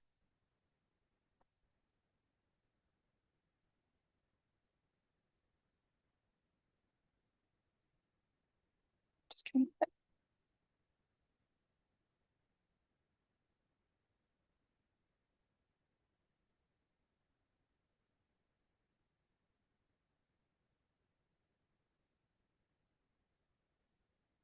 Okay, thank you, Mayor and council members. So yes, so the clerk's office did receive an ethics complaint against council member Chris Permakoff for the disruption and language used during a special council meeting with the town of Mountain Village. Typically, when the clerk's office receives an ethics complaint, the procedure is that town council considers it and either determines to schedule an investigative hearing before the town council or before the ethics commission. In this specific case, an investigative hearing really isn't necessary because we all know that the behavior occurred. We all were there and witnessed it. There's a recording of the meeting, and then Councilmember Permakoff apologized and admitted to it last council meeting. So the question really isn't whether the behavior occurred and the incident occurred. We all know it did. The question really is, did it violate the ethics code? So town council ultimately has the authority to uphold and enforce the ethics code. Your decision today, you basically have three options. One, you can schedule a hearing before town council to determine if it was an ethics code violation. If so, then town council can take sanctions against Councilmember Permacoff. Those would be a public censure or a reprimand. So a public censure is typically a resolution that's passed by the town council, laying out findings of fact, and then typically makes a statement that you don't think that that person should hold office anymore. There's nothing that's legally binding about that. It's basically just a public statement that you don't support that. But again, nothing is legally binding. Another action or penalty that could occur would be a formal reprimand, which is typically a vote by town council. And again, that's a public statement made by town council, and the reprimand could include things such as removing that council member from their liaison roles with boards and commissions. So that's your first option, schedule a hearing before town council. The second option is we do have an ethics commission. You could refer the matter to the ethics commission for a hearing. And similarly, the ethics commission would have to determine if it did violate the ethics code. And then they could recommend to town council the imposition of sanctions, remedies, or criminal enforcement for that action. I would say that currently our ethics commission has 5 vacancies, so that's not ideal. On an annual basis, we have 5 town boards and commissions that basically feed members to the ethics commission. 4 out of those 5 commissions have done that for the year, but we're still waiting on one to do that next week. So if council decides to refer this matter to the ethics commission, I would suggest waiting until that at least that 5th member is appointed by that commission. And then the March 17th council meeting, we would bring a ratification before you so that you would ratify those members to the ethics commission, because that has not been done yet. And so then we would at least have the commission members filled on the ethics commission. That would still leave 4 vacancies for public at large seats, which again isn't ideal, but we would at least have a quorum, hopefully, with those other commission members that feed the ethics commission. So that's option number 1 and number 2. The third option, which is also provided by the ethics code, is to simply dismiss the complaint if you find that it is frivolous. And that can also occur before town council, or the ethics commission has the power to dismiss the complaint. So those 3 options are before you today for consideration. There are suggested motions in the staff memo for each of those options, depending on which route you would like to go. And Kevin and I are here to answer any questions. Awesome. Thank you, Tiffany. Great summary. Are there any questions for Tiffany at this, for her options presented to us, and any thoughts on what I just you'd have like to do? a clarifying question about what you said. So does the ethics commission typically have 9 seats? Is that what you're saying? And then the 5 appointed committees Let's see. Let me pull it up. make up 5, and then there should be 4? Yeah, so there should be public? 5 from boards and commissions, and then 2 public at large, which are regular. So that's 7, and then 3 alternates that are public at large. Okay. And we currently, we have no. We have members? 1 public at One. large that is a regular member, and then we have 1 regular that's vacant for public at large, and all 3 alternates are vacant. Okay. I mean, I'll start.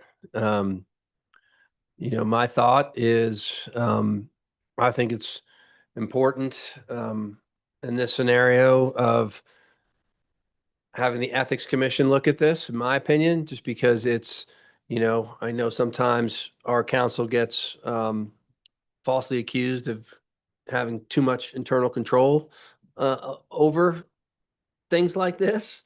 And so having basically a third party look at this and have them determine if it's a valid complaint and is she violating it or not.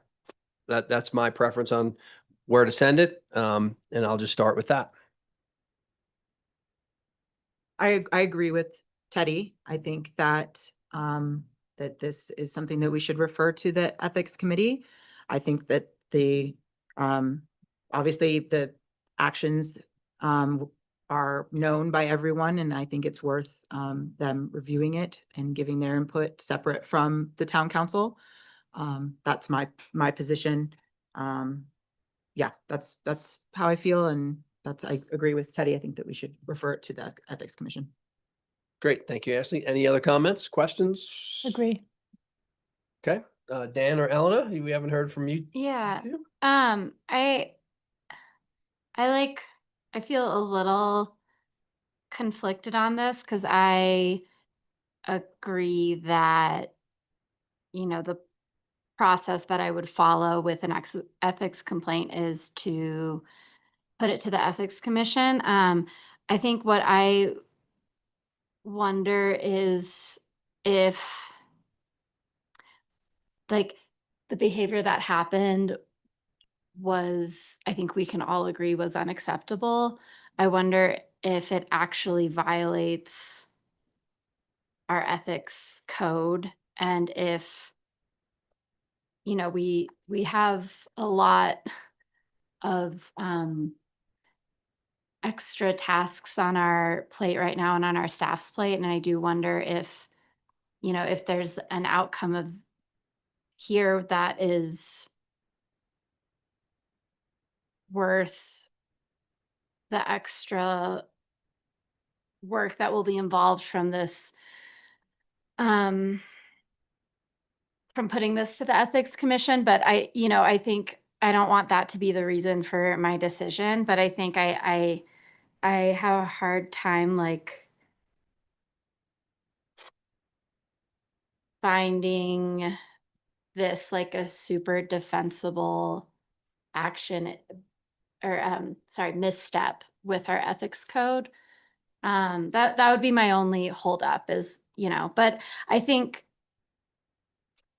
I guess I'm torn, but I can get on board with sending this to the Ethics Commission. I do have some empathy for how much our staff is being tasked with right now, and if the outcome of this will truly change from what has already happened.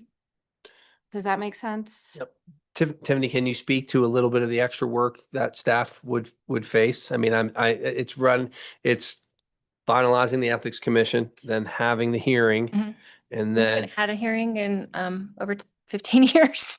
So that's a good thing. but yeah, that's right. It's just, making sure that those Ethics Commission members are available, scheduling the meeting, and then preparing similar to this, a staff memo with, I think, some guidance from legal counsel. I would assume that there would be one of our attorneys at that meeting as well to help them through that process.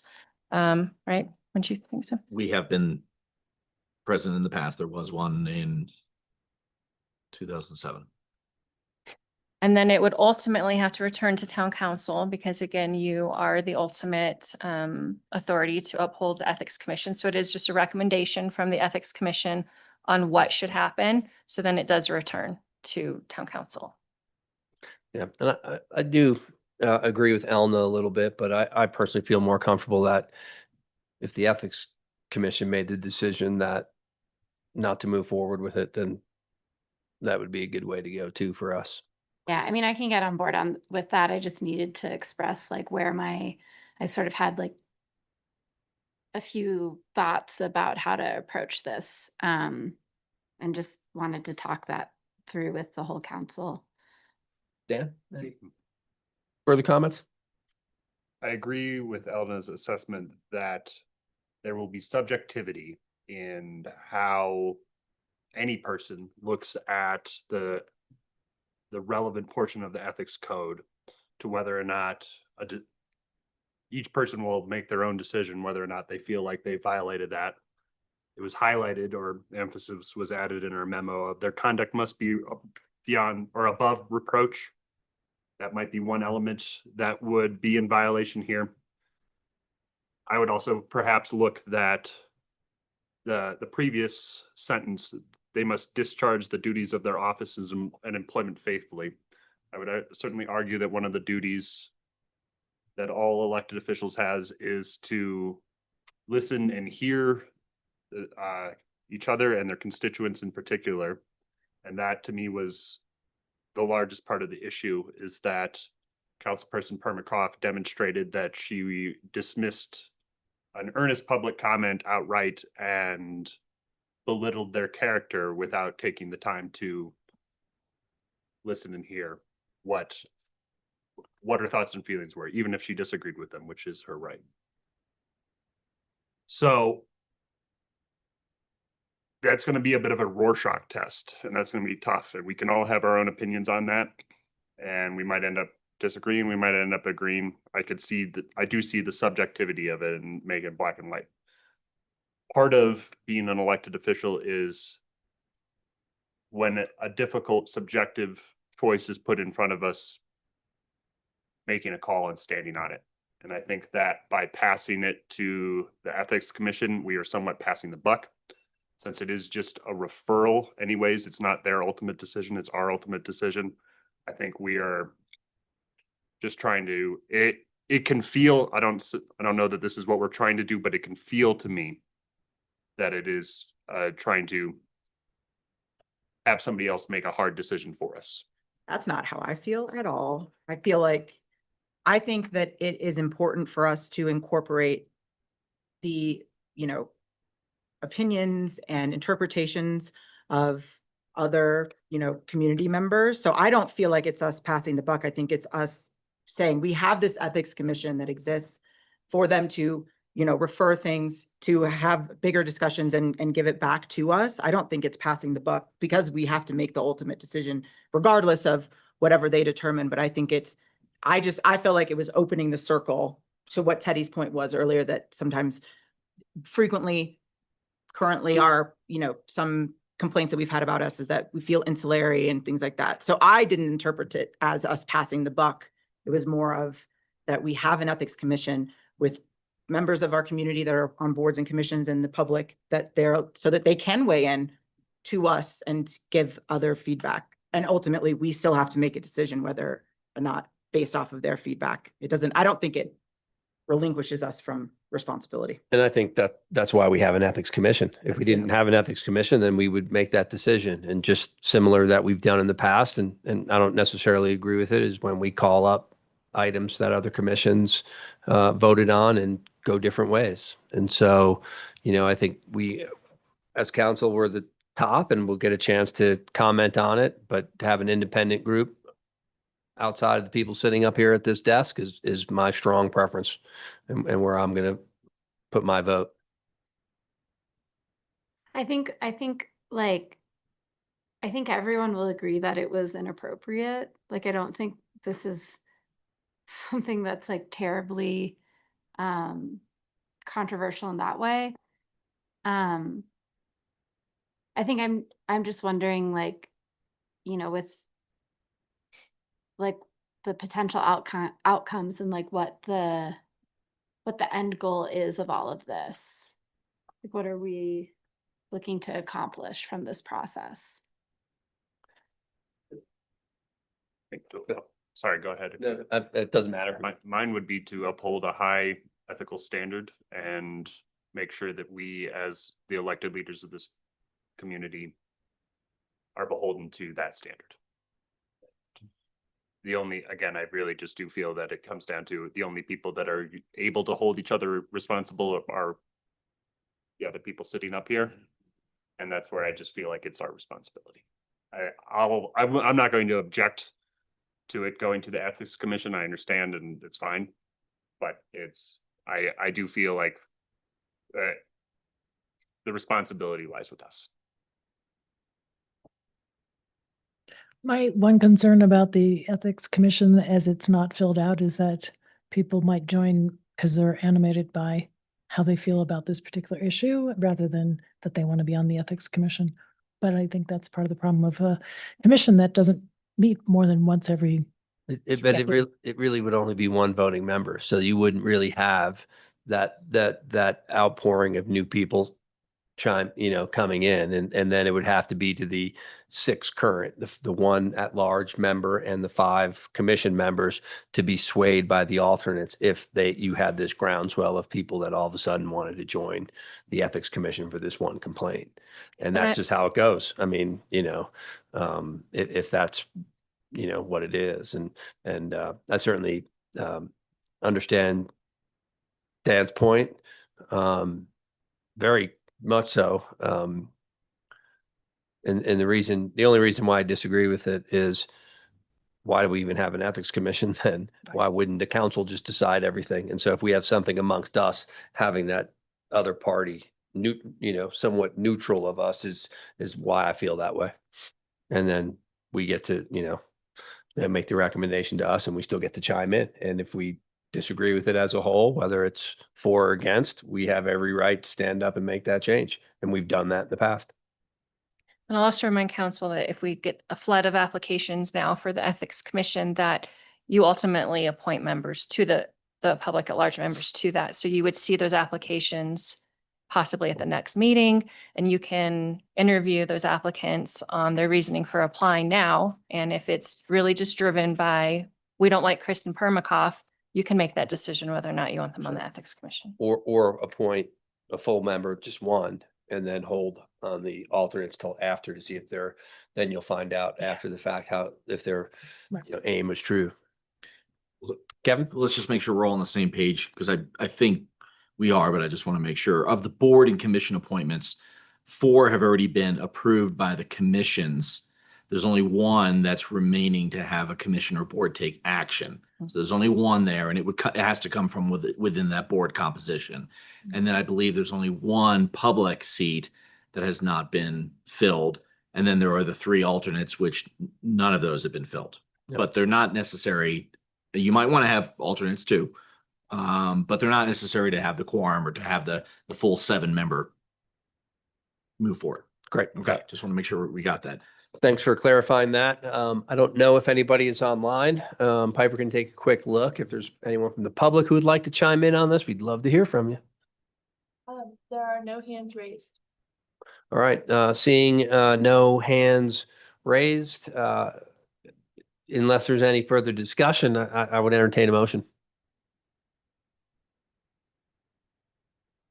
Don't all jump up.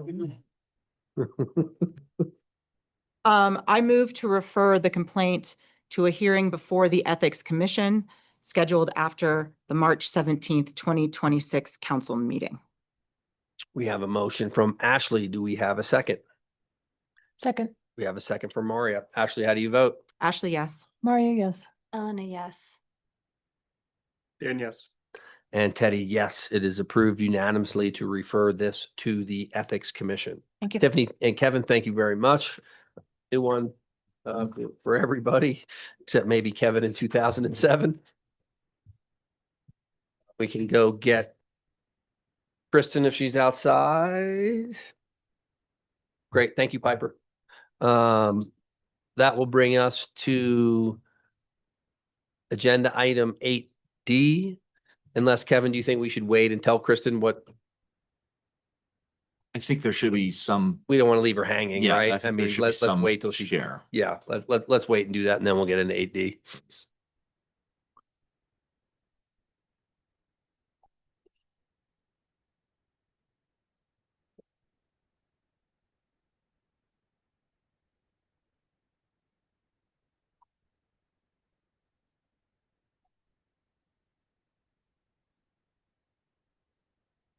And you are allowed to stay. And so the decision from council was to refer the ethics complaint to the Ethics Commission.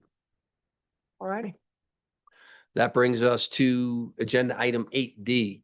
Consideration of adoption of a resolution of the Town Council of the Town of Telluride, Colorado, authorizing the acquisition of certain deed restricted real property known as 398 South Davis Street, Element 52, Unit Southwest 102, Telluride, Colorado 81435. That is located within the town of Telluride, San Miguel County, state of Colorado, and Ally is here to present. Thank you very much, Mayor Errico. So just as a preliminary matter for the listening public, as a lot of you might remember, at the last meeting, we discussed the same issue, but with a different element 52 unit. So this is right on the heels of our discussion there. We received another notice of intent to sell. So this is a same issue, different unit.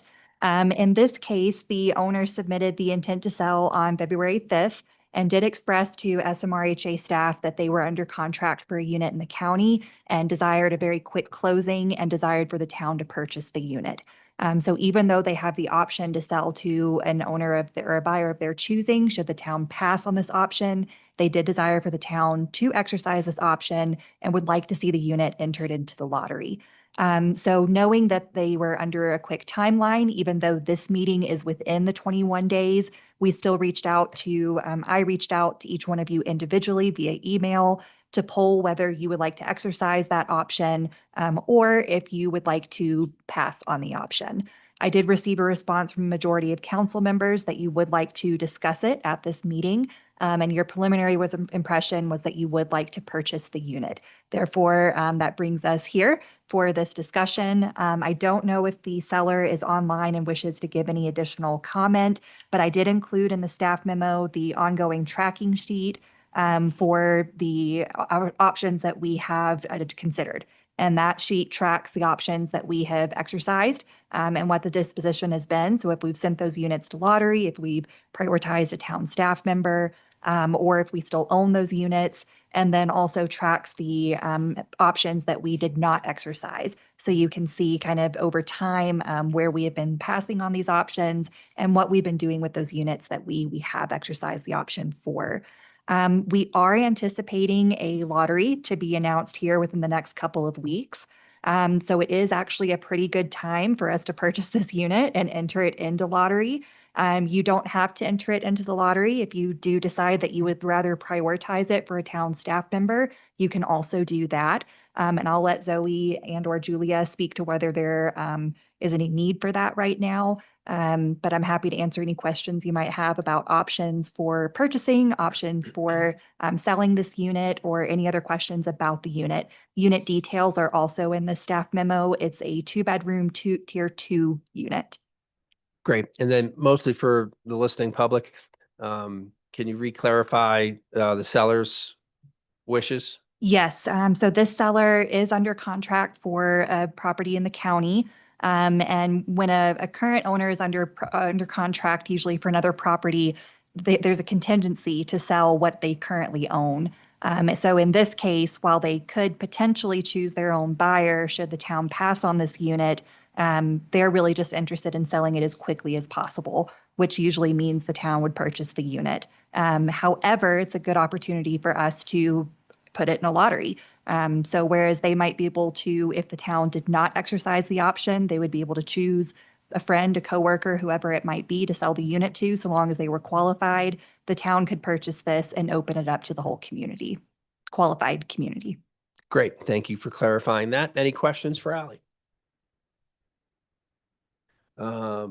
There's nobody in the room for public comment. Is there anyone online, Tiffany? It doesn't seem that we have much discussion since we've known about this. So I will just go straight to, I would entertain a motion. I move to adopt a resolution of the Town Council of the Town of Telluride, Colorado, authorizing the acquisition of certain deed restricted real property known as 398 South Davis Street, Unit SW 102, located within the Town of Telluride, San Miguel County, State of Colorado. Second. We have a motion from Elena, a second from Maria. Kevin and Ally, with this motion, again, more for clarification for the public, do we need to discuss or add that and I don't want to assume for everybody at the desk that it's for a lottery? Yeah, I don't think that's in the resolution, but if you would like to express a preference now, you could certainly put that in a motion. Yes. Just add, make an amendment to the motion. We usually, typically we just take direction to enter into a lottery, not a motion and a vote. However, it now would be a good time, especially if you do want to enter it into the lottery, because we would like to put this with the other 2 units that are going to lottery rather than hold another one. So I would like to get that direction today, just so we can do this properly. Adding to the end of the motion, to be resold by the town through lottery process to a qualified household at earliest possible date. I accept the friendly amendment. Great. Mario, still comfortable with your second? Yes. Great. Eleanor, how do you vote? And a yes. Maria, yes. Kristen, yes. Ashley, yes. And yes. And Teddy, yes, it is approved unanimously. Thank you very much, Thank you Ally. very much. That brings us to agenda item number 9, Telluride Liquor Licensing Authority. Items for the Telluride Liquor Licensing Authority. That brings us to agenda item number 10, administrative reports, and 10A, the manager's report for Zoe. All right. Thank you, Mayor Errico. I will start off with an update from our communications department. We held a merchant meeting on February 10th where we discussed our town business stabilization assistance program. We also discussed destination marketing with the from Kira with the Telluride and Tourism Board, who gave an update on the extended marketing efforts. We also introduced our pre-treatment coordinator who's been working with our restaurants. We launched our 2025 Noel Night survey. Also introduced our wayfinding, placemaking, and signage program and discussed the 2026 Parklet program.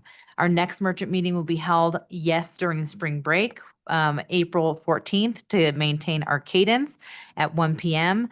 And this will be in council chambers and Zoom. And all of the recordings and presentations are available at bit.ly/TOT merchant meetings, MTGS. For the wayfinding, placemaking, and signage project, the town will host an open house to interact and engage with the material and samples in March, and will install a handful of prototypes for size and scale in April to help residents visualize the changes to the sign program throughout the town's metered parking zones and town park. Feedback is always welcome by emailing Communications Manager Lindsay Mills at lmills@telluride.gov. I think the thing I'm most excited about is that there will be fewer signs throughout our program, and they will be much more easy to decipher. So thank you for all your work on that, Lindsay. We received an update from the Telluride Foundation along the Good Neighbor Fund. So this update was from February 18th, so it's a little bit behind, but at that time, due to the large fundraising efforts, they were able to have more than 900,000 in committed donations. That total included the 100,000 contributions from the town of Telluride, Mountain Village, and TMVOA. In addition, of course, we know both municipalities are separately providing rent relief from their respective deed-restricted rental housing portfolios. Demand for this assistance exceeds historic levels. As of February 18th, 471 applicants have requested a total of $1,067,000, over $1 million, let's just say that, in assistance. For comparison, the entire 2025 calendar year saw 59,000 distributed through the Good Neighbor Fund, 85,000 through the Unitas Fund, and 41,000 through the Uray County Response Fund. So to date, 332,528 in Good Neighbor Fund grants have been approved, including the full 100,000 from TMVOA contribution designated for individuals who lived and worked in Mountain Village. In addition, 67,691 into Town of Telluride rent relief, and 24,892 to Town of Mountain Village rent relief have been approved. Combined total grants and rent relief assistance approved to date equal $425,000. Dollars. Pending requests total approximately $627,890 if approved in full. So there are still pending requests out there. Tri-County Health Network, who is helping administer the Good Neighbor Fund, has expanded staffing to 12 navigators to process applications. Due to the continued volume of requests, the Tri-County has requested a temporary pause on new applications to allow staff to catch up and better assess the overall funding capacity. Do you guys have any questions on that I can relay to Telluride Foundation? Great.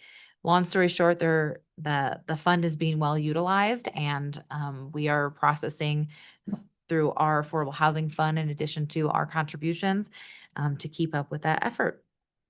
From the business stabilization assistance, We will give a more thorough update on March 17th after we have summarized the total applications received and awards issued. But to date, we have received 49 applications. Region 10 is processing those applications right now, and then the review committee, which is Elena, Maria, and then Patrick, our finance director, will go through those grant summaries and double check any of those awards, and then we look to process those awards in the first week of March.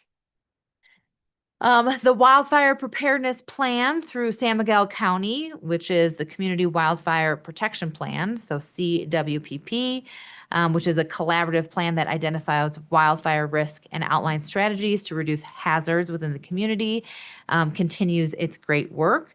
The county has launched a survey, which is up on their online for the community to provide their input. And they're coming up at the end of March. The community engagement will continue to take place. And this will include opportunities for residents and partner agencies to provide input before the plan is finalized. Angled parking, our angled parking pilot, which we had back at the beginning of this year. Hayden gave a overview of that pilot. We will be issuing a survey for the public to give their input.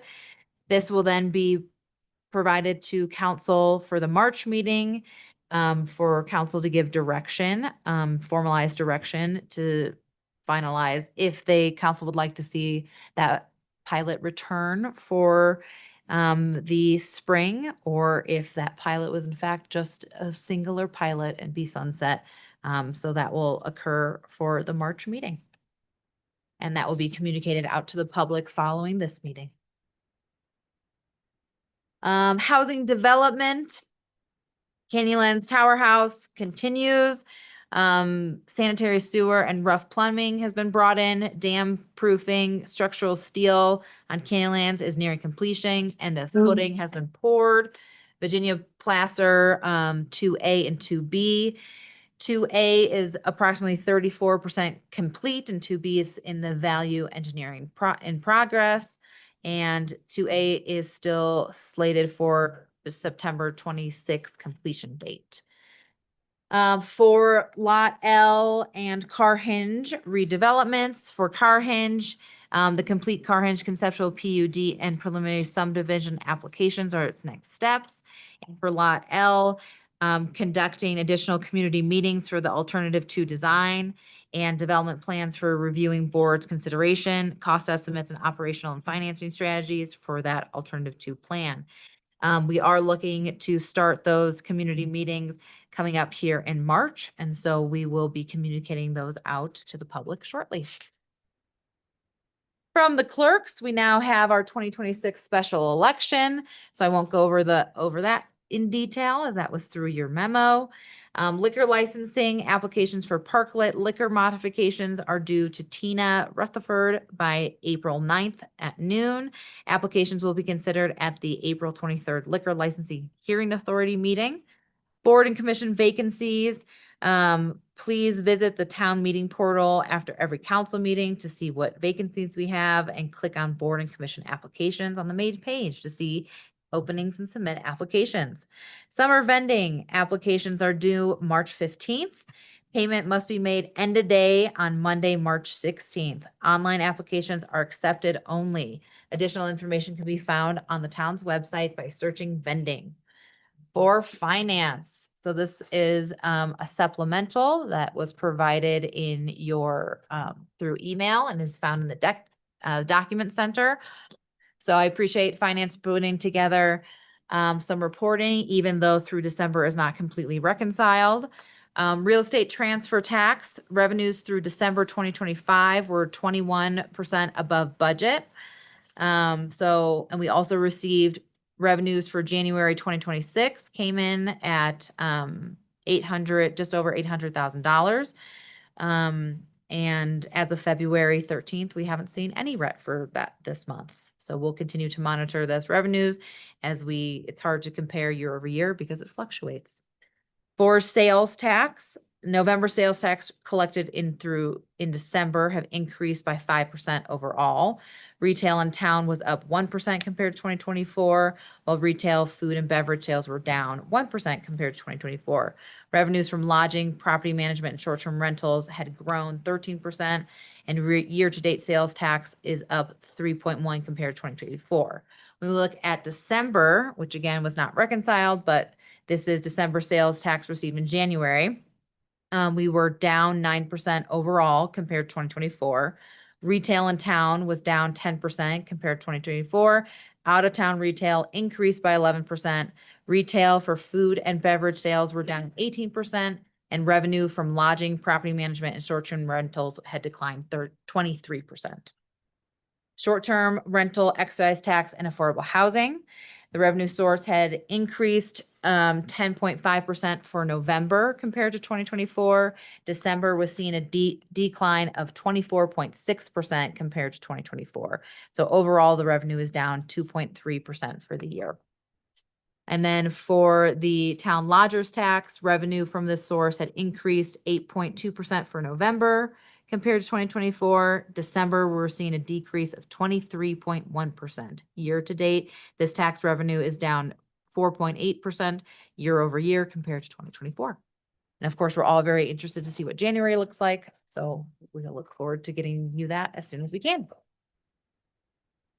From our historic preservation, planning, and building team, I'll just say they are working currently collaborating with the recruitment for a land use code compliance officer who will support enforcement across both departments in partnership with the marshal's office.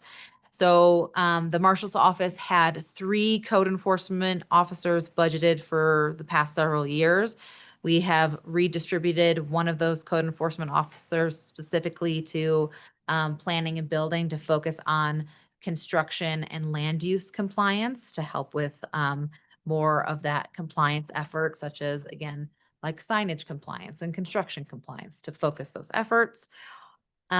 Staff from this division are reviewing the Colorado Wildfire Resilience Code, anticipation for the April 1st adoption and July 1st implementation.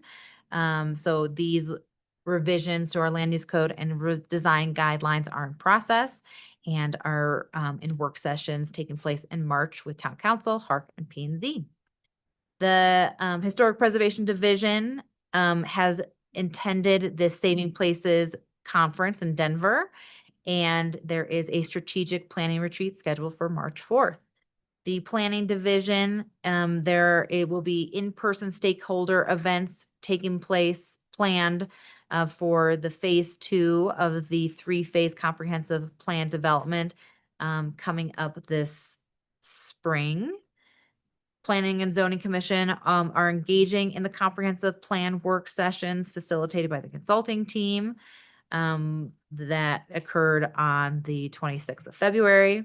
And the Public Art Commission will reconvene on March of 2026. And the Building Division is working right now, and they have attended the Low Energy and Carbon Code training recently organized by Eco Action Partners. From our Marshals team, just an update, due to the recent closure of the ski resort and the financial impacts of the community, we did delay implementing our license plate recognition system. So staff is now beginning that gradual rollout of the LPR enforcement. So parking customers are reminded to ensure payment is made at the meter zones and through our mobile apps, and that they have valid parking permits are displayed and active. Again, jump in if you have any questions at any time. From our Parks and Rec team, winter facilities, Hanley Rink closes for the season on March 5th. Our volleyball rink is currently open, but nearing its end of the season due to warm temperatures, and the oval rink will close on February 12th. So get out there and enjoy those rinks while you can. Nordic Trails and Town Park are open and groomed daily, and grooming status is posted online, and both The Nordic Center in Town Park is open daily from 10 a.m. to 4 p.m. and outdoor rinks remain open daily from 9 a.m. to 9 p.m. Town Park Campground reservation booking window will be posted on the town's website by March 1st, and the campground opens on May 15th. Winter recreational programming, adult open gym continues weekly with climbing, pickleball, volleyball, and soccer, and the rink programs continue daily. And spring and summer programming is about to begin. So youth and adult programming details for spring and summer are posted on the town website, and registration opens February 25th for youth baseball, adult softball, and swim team for returning participants. For special events, staff is working on event approvals, permitting, and contracting for the upcoming season. And Amanda Boltzley, our special events manager, is attending the Municipal Special Events Association Conference this February 17th through the 19th. And finally, from our Public Works team, the Spur Multimodal Path Improvement Project, the long-awaited bike path improvement, is planned to enhance pedestrian and bicycle rideability along the spur. So this is really repairing the wide cracks along the path, upgrading the drainage and grading for durability and stormwater management, and installing a new pavement markings for multimodal use. So this went out to bid, was awarded to Telluride Gravel. Construction is planned to start spring of 2026, weather permitting. The path will have detours around the crack repair operation and close during the paving operations. So pedestrians and cyclists will be seeing short-term detours, and there will be some access during the construction, but the path will have some closures during the paving. So we will be communicating those out to the public within those timeframes. And again, our hope is to have that during most of the spring, but for people to be on the lookout for that. Yeah, go ahead, Dan. Moving ahead, we had previously, or I had raised the idea previously of talking with the county about collaboration on resurfacing and repaving Yeah. the bike paths. Did we Yeah, try to so talk to we're- them at all? So I think where that came up, and if I misunderstood, we're talking bigger picture and a much larger fix the bike path, looking at it being like concrete. We were gonna discuss with the county, but I have not talked to them on this project in particular. Okay. But I can talk with Mike on that. If you haven't heard their underlining theme throughout this year, I'd be curious where they would fall in a partnership. No, But and in the context I remember about it is they had specifically requested collaboration with them around a different project. And so the topic of collaboration was at hand. And Okay. I'm forgetting the exact details of that project, but perhaps we can look back and find it. Okay. All right. I'll look back and find that. It was probably the park. I think it was maybe the park. The Mill Creek Park? Mhm. Yeah. Oh, with the water tap fee? Yeah. Okay. Save that request when we go to concrete. Yeah. Yeah. Okay. Well, we're doing it and it's gone out to bid. I understand. Yeah. So, Okay. And I think with that, we would have had to have it in their agreement for that waiver. if we're looking for ways to collaborate, it's always just good to Yeah. raise it and Yeah, continue to talk definitely. about No, 100%. No, I appreciate you bringing that up. But, and I can reach out to Mike and see what he thinks on that. For water and wastewater, for our regional, the Telluride Regional Wastewater Treatment Plant. So we had the lab remodel is progressing as planned. We have done a number of safety enhancements, including an eye wash and emergency shower stations, infrastructure improvements such as our HVAC upgrades with fume hoods and air filtrations. Structural work, we've removed outdated cabinetry and did some roofing replacement. We've also done some great work on the redundant screw press project. This was commissioning the redundant dewatering screw press, and this is complete and the unit is operational. I'm not going to get into the details. If you want to learn about that, it's in the manager's report. For the new wastewater treatment plant, The Board of County Commissioners is scheduled to review the covenant of the wastewater parcel this month. And the related items will also be considered on their agenda. Assuming those actions move forward as anticipated, the current plan is to close on the property by the end of the month. Ownership would then transfer to Mountain Village, allowing the project to advance into the design and development stage. Staff from Telluride and Mountain Village have continued monthly coordination meetings regarding the proposed sewer authority formation agreement.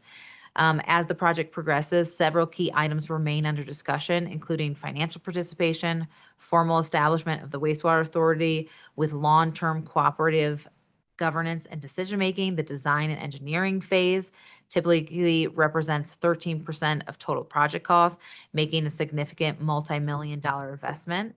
So securing appropriate alignment and commitment from both communities is important, from both financially and from a long-term governance perspective. So project timing is both critical. Both communities continue to maintain the existing facility with the necessary redundancies and technology while planning for replacement. So assurance of bonds for a new plant will also require the establishment of a formal authority structure. There is substantial work ahead, and continued coordination, communication, and shared education between both communities is essential for project enhancement. And a little bit more on that. When we're looking at the authority document, we have gotten very far. There are a number of sticking points that we're working through right now. Some being such as the collection system or how we want to look at the rate structure. There's a hair of chicken or the egg on some of these without knowing some of the additional information and how some of these decisions impact our constituents and how we're positioning ourselves within these discussions. So we're working through these different decision points while additional information comes through, and working together on that. So we continue to move through this process collaboratively as everything is moving in parallel paths. And then finally, for your updates, the Stillwell high pressure fill and drain line installation, the emergency temporary rock fall fence installation is complete. So if you look at Stillwell, you will see there is a rock fall fence there. This provides immediate protection for the work zone. So again, it is temporary. Public Works is finalizing the design and bid for the permanent high pressure fill and drain pipeline. And the project is scheduled to go out to bid in early spring of 2026. And with that, I will go into more details because we talk about that often in these reports, but I'll see if there's any questions. Great. Zoe, thank you very much. Before we move on to attorney's reports, are there any questions for Zoe? Great, very thorough, and we've been zooming through you the last few meetings, so it's nice to have the time for that thorough report for everyone listening. With that, we will go to 10B, attorney's report, to Kevin. Mayor, I don't have anything for public dissemination at this point.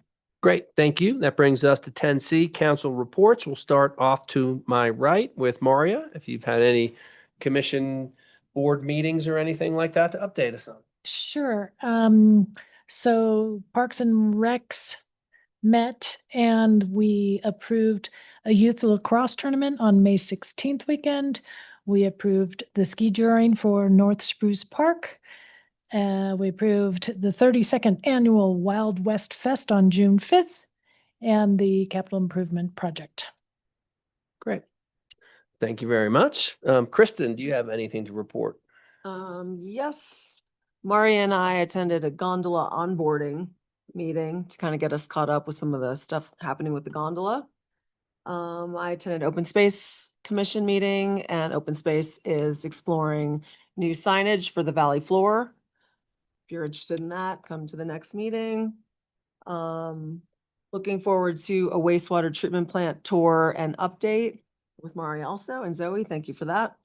And I did get an opportunity to tour several Town of Telluride vacancies in each of the properties, which was really insightful to see. I hadn't been in some of the properties, and I hope to get those filled as soon as we can through THA and moving forward. Awesome. Yep. Great, thank you. I'll just, if anyone on council, I know we haven't done anything official at the wastewater plant. So if you haven't done a tour, I would encourage you to try to schedule a tour. Obviously, it would have to be at a different time than Maria and Kristen, because then that would be a meeting. But they're doing a wonderful job out there.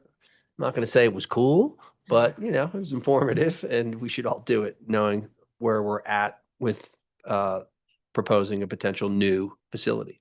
Elena, any updates for us? Yeah, so I had a case meeting, where we discussed, most notably the street closure for ski touring, which was approved, which is exciting. We actually, for I think the first time, had requests from businesses to extend the street closure. I don't think that's ever happened before. So I thought that was notable. You guys approved the Mountain Film expansion, so they're extending to a major event of around 4,000 attendees. And those are kind of the highlights from CASE. I went to a CAFE meeting, and I think, the important thing that I want to share from that is that the current administration now has access to Medicaid data, which mostly will affect anyone using emergency Medicaid if they have concerns about the federal government having their information. And I just wanted to remind everyone that they should continue to get health services, especially emergency health services, and that our Med Center has some other financial assistance opportunities. So if emergency Medicaid is not a good option for you, please do go to the Med Center and have that conversation with them. Don't defer any care that you need. There's still some confusion around exactly what the implications of this are, but we're kind of working with, or CAFE's working with an attorney to help better understand this, and hopefully we'll have a little bit more guidance soon. But I just wanted to remind everyone that the Med Center does have some alternative financial assistance and to continue to get care that they need. I'm going to let Ashley take G-Sub. I attended my first gondola subcommittee meeting, but I feel like since she has more history with that board, I'll let her take that. And then and then Housing Authority. I think the most pertinent thing is going to be on our agenda today. So we just had kind of a standard subcommittee meeting with, we looked at an exception, but I think what we talk about today is really going to be what I would normally share with you guys. So we'll get to that after, after these reports. Perfect. Elena, thank you very much. Ashley, we will hand it off to you. Yeah, well,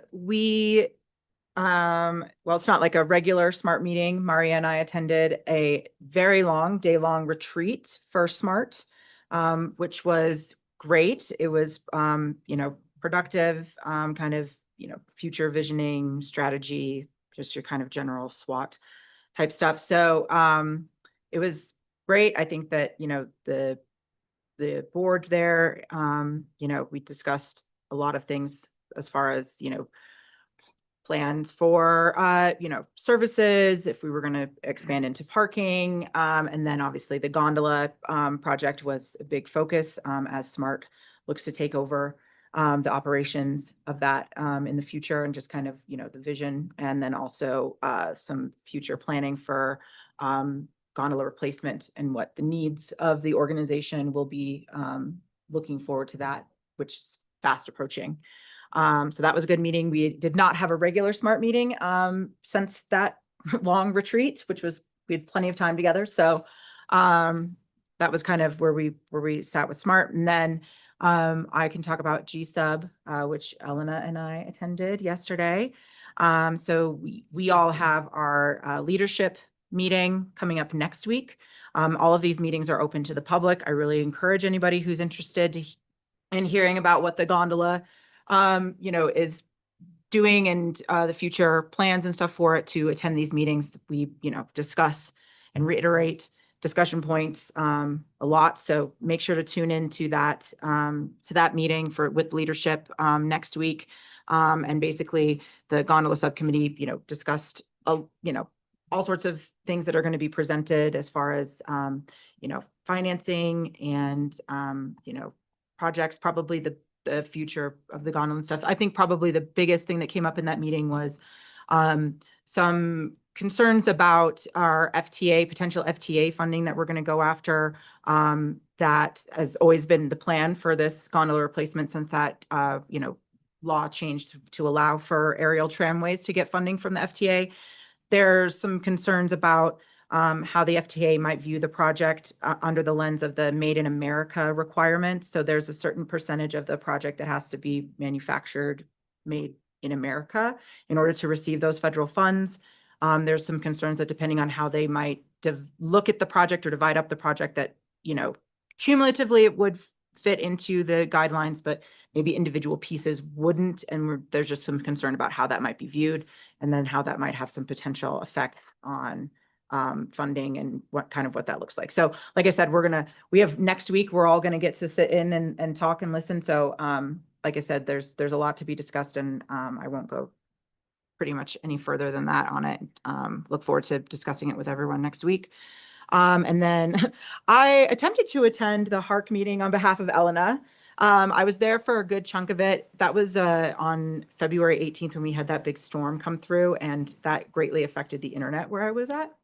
So I was there for most of it and got the first of the agendized items, which was approved, which was a remodel house on out here on Columbia that has some issues that needed to be addressed.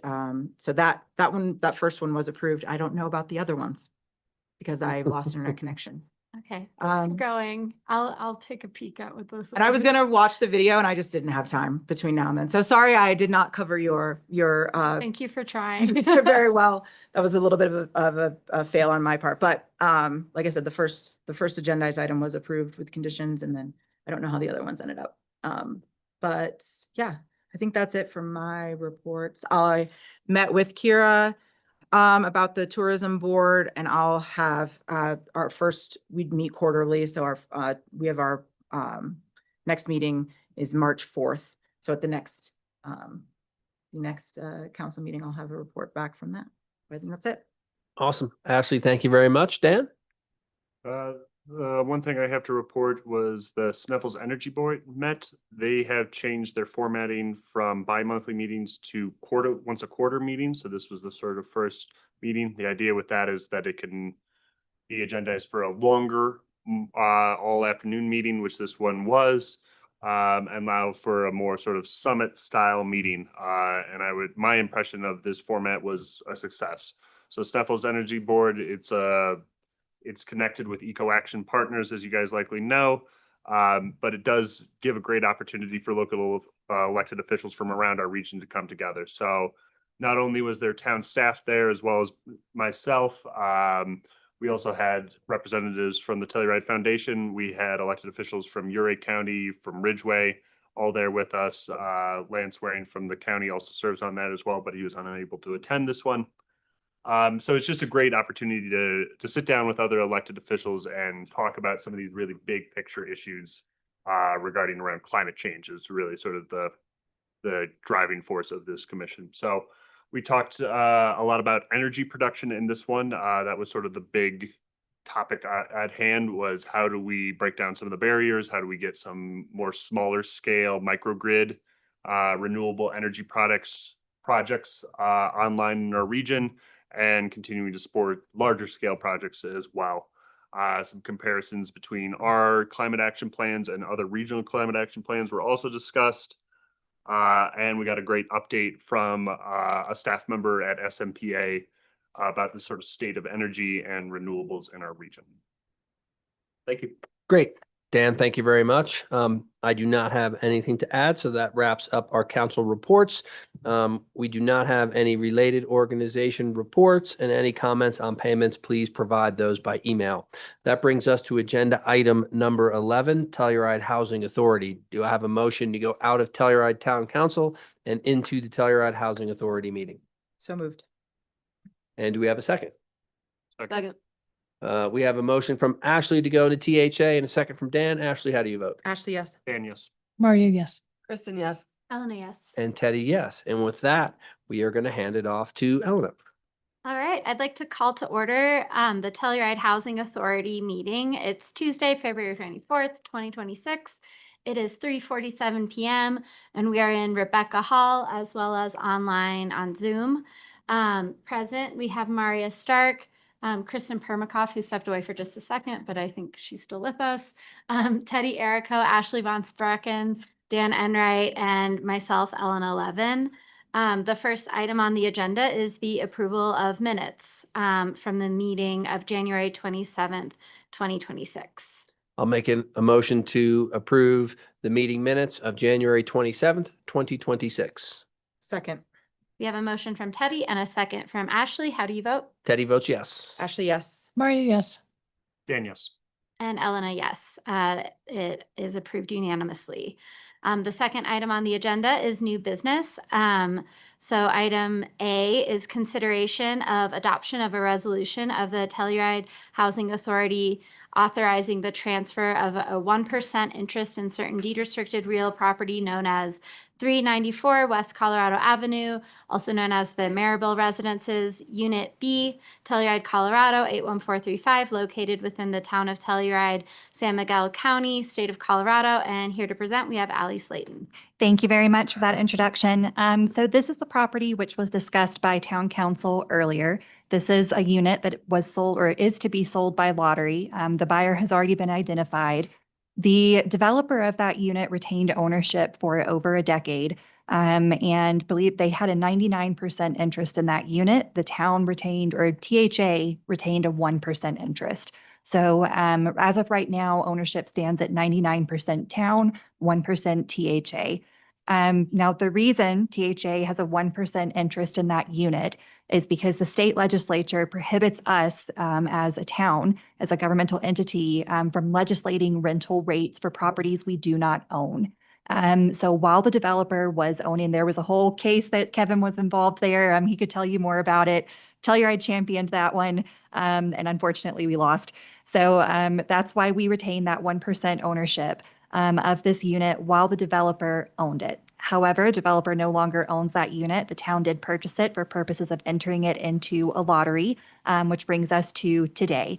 What we would like to do is transfer 100% of ownership to the lottery winner, which of course requires THA to authorize transferring its 1% interest.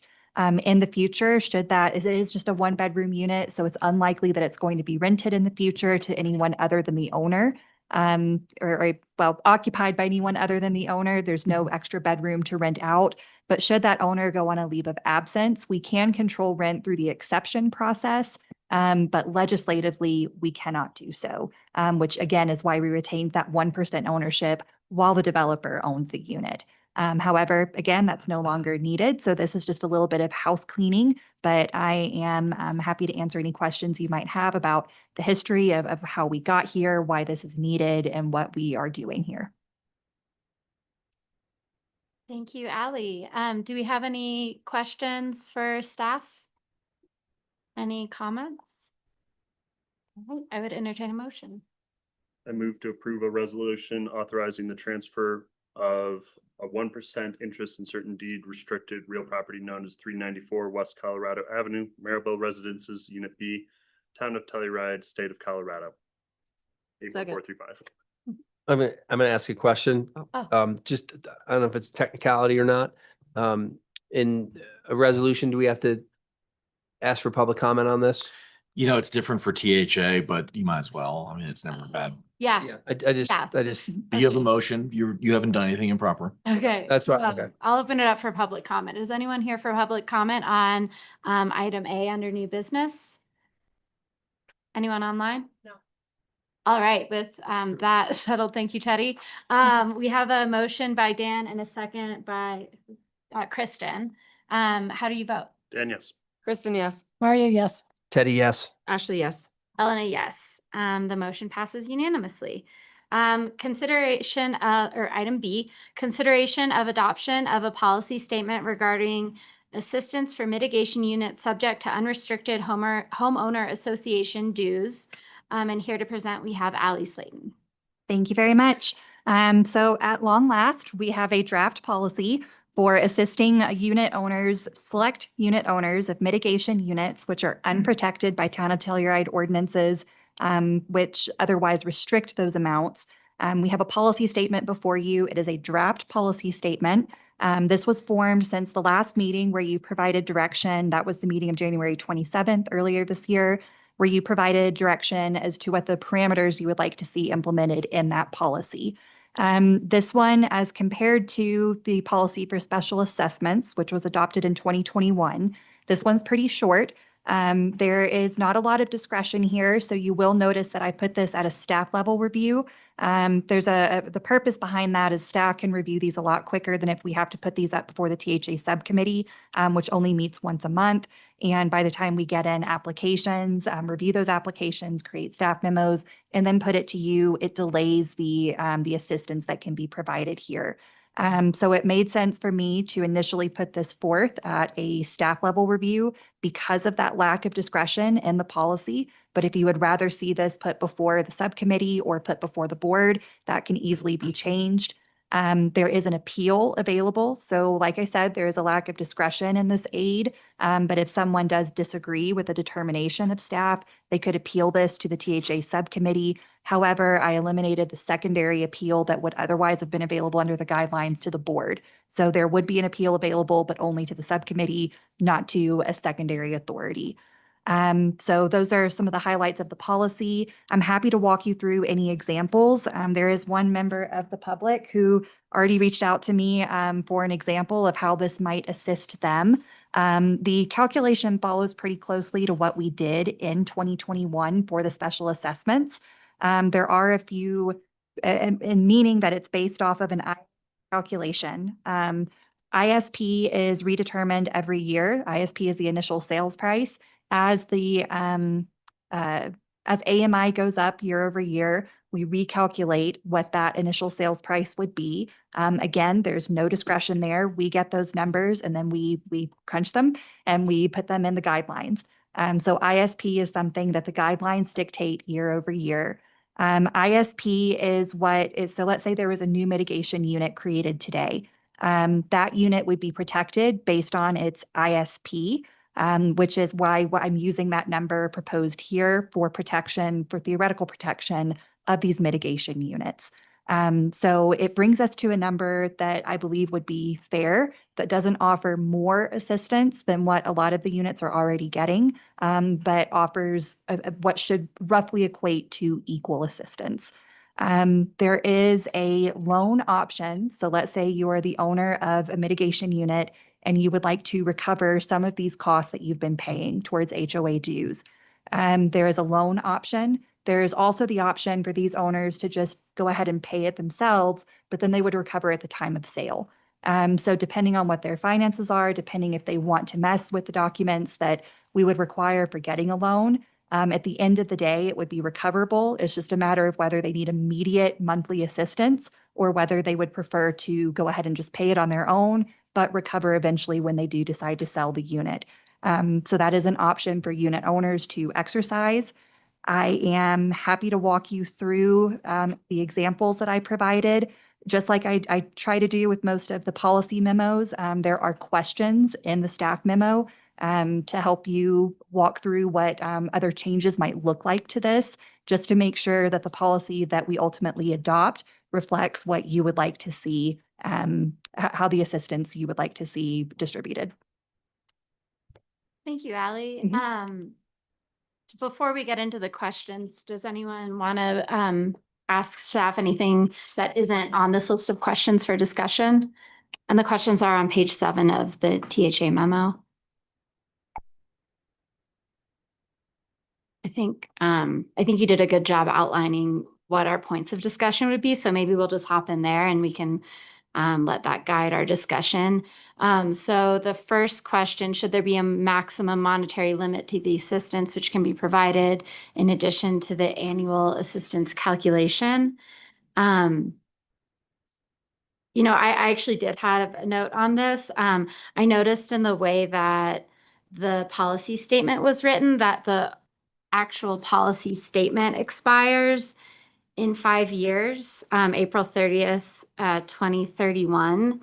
And when we were discussing it, what I had imagined was that the assistance for each homeowner would expire after 5 years, but this policy statement would remain a part of our policies. So if, you know, if someone's, because all of these HOAs started out at rates that were once affordable, but they've since moved into a level that isn't affordable. And so I was hoping we could kind of create this policy statement to apply to any future changes that might happen to homeowners that aren't currently stressed by HOAs, but might be in the future. So something that I kind of wanted to bring up is, do we kind of rework this so that the assistance is like that 5-year period starts when a homeowner starts receiving HOA assistance, and that 5 years kind of gives them a window of time to try and figure out a better housing solution. Maybe they have an opportunity to sell and move somewhere else. And then this policy statement can still apply to someone who might still be in one of these units, and 10 years down the road, they find that it's not affordable and they're in the same situation. Well, yes, if I thought part of our conversation was to see how we could phase out the existence of these units, right? So in my mind, setting just a limit for the entire program would assist in getting all of these units changed. That was my understanding from the conversation too, which is why I put the 5-year limit on there. But what you're proposing, Elena, we could do that. So it's up to you guys to decide what you would like to see, but either option is feasible. I mean, my reason for saying that is we have 11 of these units, right? Is that still the accurate number? We think there might be a couple more that might have been Yeah. missed that we haven't heard from, but it's around that Minimum number. 11. Yeah. And I think there are like probably 4 of them that have problematic HOA fees that we've heard about. And we've seen some of the numbers from the other ones, and they seem still reasonable in terms of, you know, that comparing it to a percentage of the ISP and what our deed restricted HOAs look like. So my fear is that, you know, while some of those units might not currently be problems, I wonder down the line if, you know, if they're not phased out in this 5-year period, are we going to just have this problem again with different units that didn't come to us at this moment in time because they didn't have an issue, but, you know, with those uncontrolled HOA fees, I would rather have something that would have more long-term applicability. And then once all these units are no longer in this specific category, which we haven't really discussed what that looks like yet, but then this policy no longer applies and maybe we can remove it. Dan? My concern with that idea is that it would incentivize tenants to, when they are getting ready in the next couple of years to sell, to then opt into this program for the purposes of raising their MSP. Because it would be essentially guaranteed raise to that, even though it's not really recouped by them, but it could perhaps, I mean, you know, if you're leveraging it to buy a new house, then you have a higher valuation that you could then turn into it. I feel like there would be some incentives for all people, all units like this to take that up on the offer, when instead if we give it a finite limit, as we're acknowledging, not every HOA is an issue with it. And by giving it sort of an indefinite timeline to begin the project, and then there's a 5-year clock beyond that, I think then we're going to have a much longer timeline. And I do agree that part of the purpose is to encourage the phase out of these units. well, so the program would add to your debt owed, not necessarily your equity to your buying power, because you still have it's essentially loans. So you don't get that money as equity. You would still have to pay it back to the town upon purchase. It depends how they desire to take assistance. So right now, if you're paying $900 a month in HOA dues, it just goes right out of your pocket. You don't get to recover any of that. Someone who is eligible for and applies for assistance would have the ability, after the calculation is reached, let's say they get $300 a month in assistance. We could either loan them that $300 a month, and we would probably do it on an annual basis. So loan them $3,600 a year, which gets added to the MSP, but then repaid upon sale. Or that owner could say, I don't want to mess with loan documents. I'll go ahead and pay the $900 a month. But at the time of sale, they would be able to recover the money that they put forth. So there's options for assistance, one of which they would have to repay, but that's only if they're taking money in the beginning. The other one, they pay, but they recover upon sale. Okay. I mean, I guess part of that too is that they would still have to be paying an excess of the 1.5% ISP. So, it's not that just anyone could qualify for this. They would have to by the numbers show that their HOA is unaffordable, burdensome by the terms that we decided for our own program. So that's where I don't know if it would necessarily be abused. And if they were able to qualify, then we've already decided that their HOA is too expensive for deed restriction. One option for what you're proposing, Elena, is that this does not have to expire, and we could extend it as we get closer to that 5-year period. Let's say people aren't selling their units, they want to stay in their units. By some miracle, HOA dues have either stayed the same or gone down a little bit. And we don't have to expire this. So we can go ahead and put an expiration date in there. We could extend it at a later period of time if we think it's warranted or if it's working. Or we could go with the option that you're proposing, which is to start that clock when they first get assistance, rather than start it as of adoption and expire at a date certain in 5 years. So I think there's definitely options. This does not have to go away. The way it was stated to me last time when I was drafting this is that we would like some expiration period, whether it was 3 or 5 years. But we can definitely change that if that is the consensus. And I'm curious as to what other people think, because I kind of started this conversation. Yeah, it's a tough one. Yeah. Because if people are happy in their homes and we're helping them, I see both sides of we want them to try to come up with different solutions where they're not subsidized, but if we're getting the money back, doesn't matter if they're in it for 7 years, for example, versus 5, and therefore I'm okay extending it a little bit as a starter. I don't think we need to offer more than 5 years of assistance to an individual person. It's just whether or not we want this program to end in 5 years, or if Okay. I interpreted the same way you did from our previous conversation. So I understand why you put it in this way. Part of me, feels like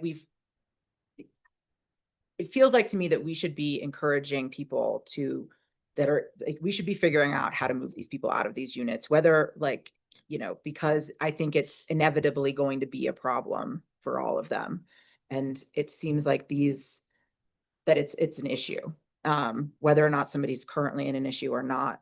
It feels like it's an inevitability is the way that I kind of perceive it. So for me, I would agree maybe with what Ali was saying about maybe we leave it right now that it's ending in 5 years, and then at the end of 5 years, whoever's sitting on THA at that time could determine to extend the program. But I think having a sunset on it to again, to be hey, these have structural issues in the way that this program is set up.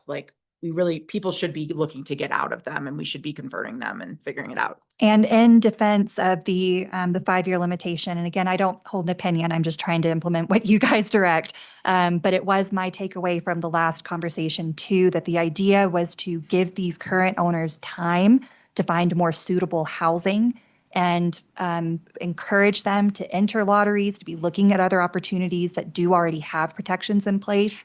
And then once these units do come up, let's say an owner wins a lottery for the Entrada unit, And we would be encouraging them to enter those lotteries. Once they get rehoused, we would then look at re-tiering these units and eliminating the continuing subsidy.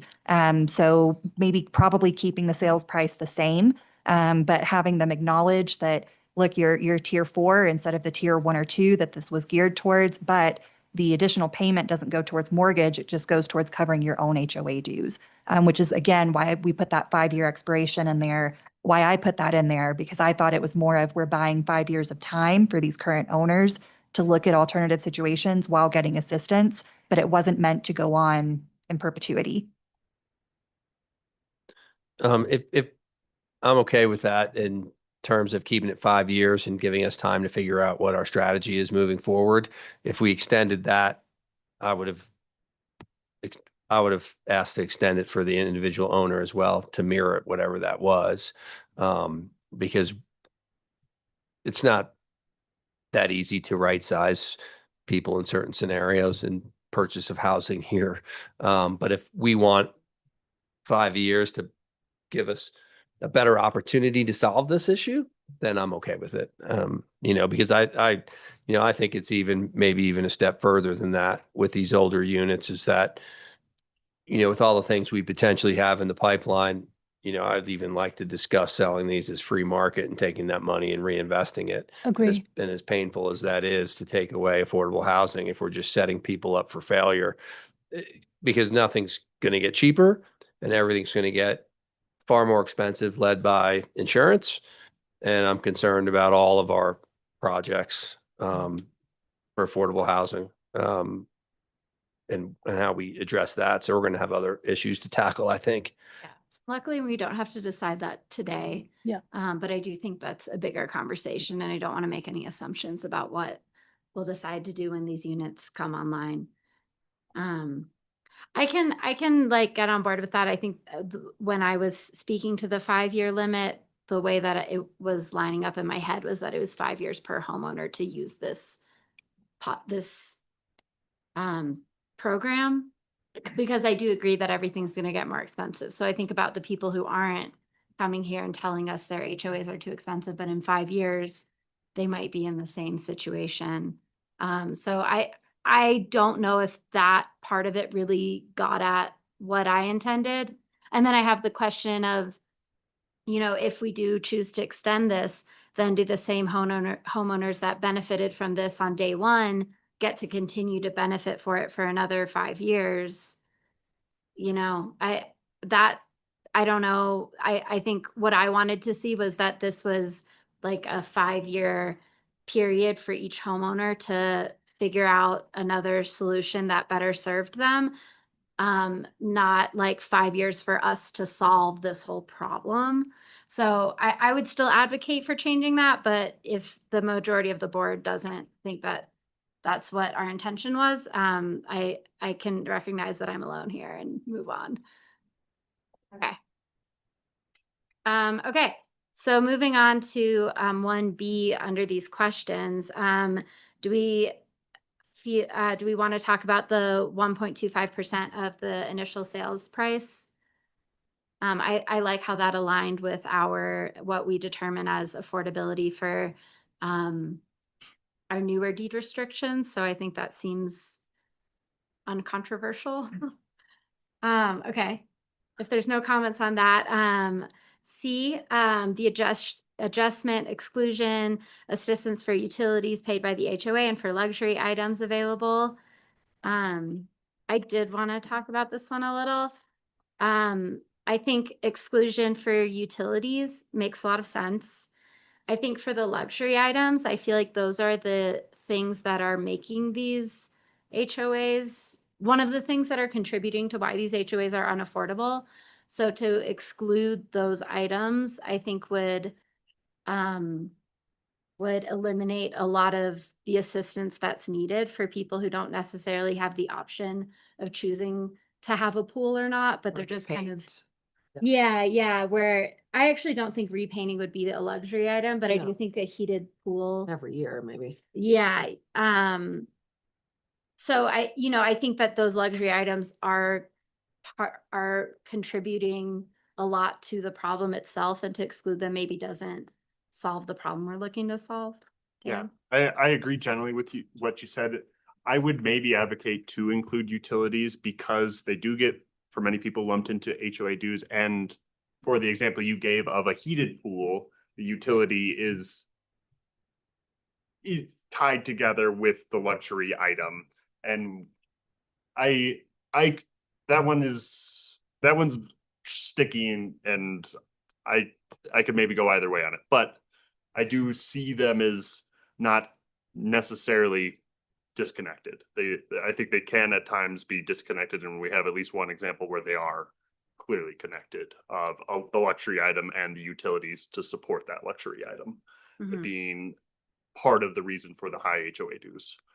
But I do think if the utilities like within the condo are covered, like for instance, in my HOA, water is covered in my HOA dues. So I do feel like that doesn't feel like something that should be covered by this program. And then we get into splitting hairs. I agree though, because my condo is the same way, that our water, so like every time I flush the toilet, that goes in, we pay that as part of our HOA dues. And then our trash service is also included in our HOA dues, as well as, I think those are the only two cable, that's the other one. Our cable service is also included in our HOA dues, and we can't opt out of it because it's all one package that we share.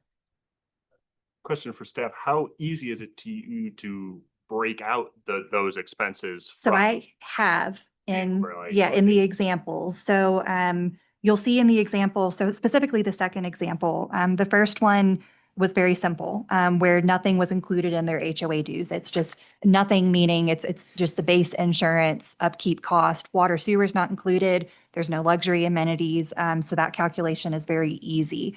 In example 2, and so this is page 11 of the THA packet, I give an example where HOA dues include water, and they also have a luxury amenity of a pool.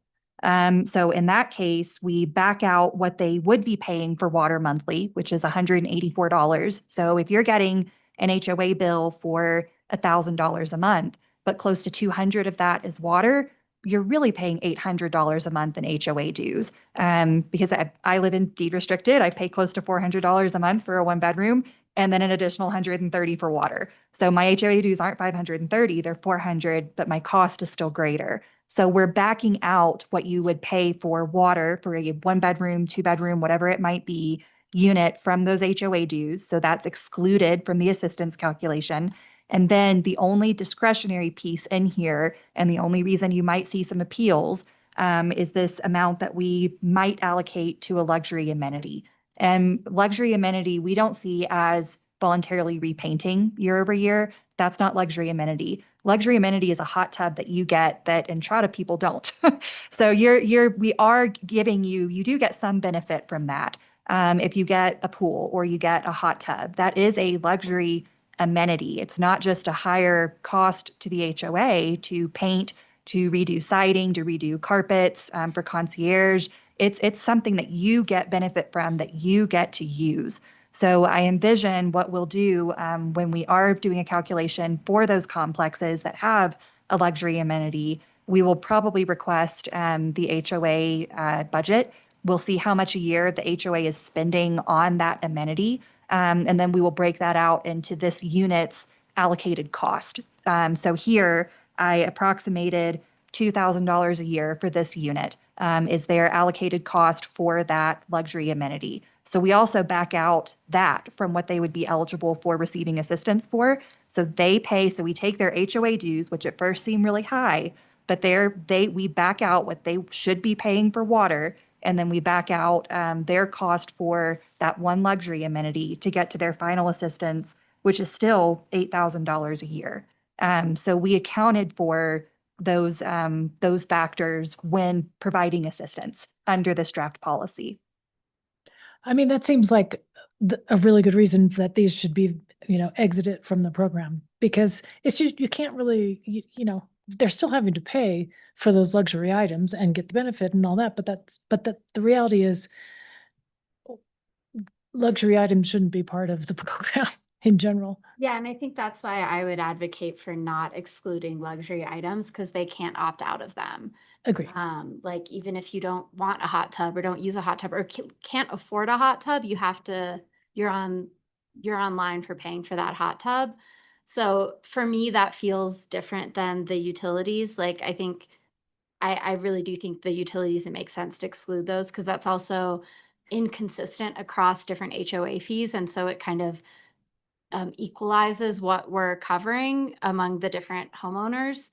But I do feel like the luxury items are not they're not an elective expense for these people. And they're, I think, really contributing to why the HOAs are so high. Yeah.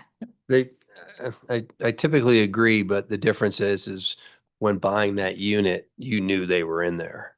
And although some of the other things as part of the luxury amenities or the insurance or the cost of upkeep increases your HOA dues, you were, you know, kind of aware of those increased fees when you bought it. I mean, it's tough for me because part of me thinks, you know, kind of the opposite. Like if you get a luxury item, you get a luxury item, you know, and you should be able to use it and enjoy it. I know there's some places, right, like Element that may restrict the uses of, But they're not paying for that in their fees. They're also protected from increases in dues. yeah. And So there's a trade-off there. Here, there is no trade-off. You pay for it, but you get to use it. yeah. And what you may, you know, whatever we decide, it just might be beneficial going to these HOAs and saying, hey, can we give these owners a choice and back it out? And yes, other people's dues would go up, but I mean, The HOAs don't want to negotiate on this. We've already kind of Really? been down that road. Yeah. And the other thing is, I think that HOA, like if people bought 10 years ago, I don't think they could have predicted just how much everything would have gone up over the past decade. This has been so inflationary. So Yeah. yeah. And I was saying the only reason why I say it is I remember, you know, a long time ago working on the development at Element 52, and the owners would get, you know, it's a little bit different of a circumstance, but the owners would actually get mad that they got to use it. I mean, it was really bizarre to me, right? Like if you live there, you should get to use it, but that's a circumstance where, you know, the payment is maybe not there, but you know, that's why sometimes it could go either way. Well, and I think, you know, knowing that these HOAs are constantly evolving with new owners, like there's the current attitude or the current response, and correct me if I'm wrong, Ally, but that we've gotten from testimony from the owners and from our attempts to reach out to get data from the HOAs is they don't really have a lot of interest in working with us. And they would prefer that there were no deed restricted units in their building is like generally what we've heard. Getting a nodding approval from Wayne over here. So, Oh.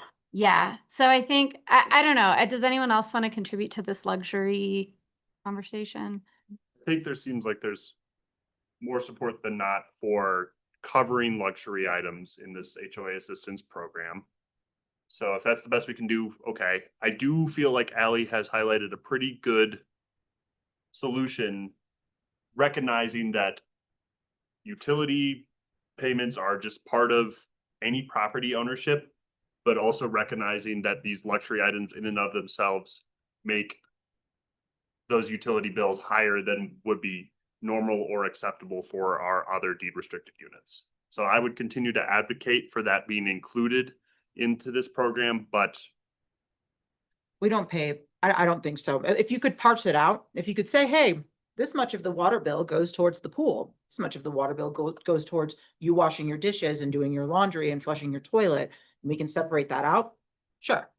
You can't. So to me, it feels like that, again, people are getting Square footage. Yeah, we have to just Well, draw a line somewhere, and it feels like utilities are easy to pull out.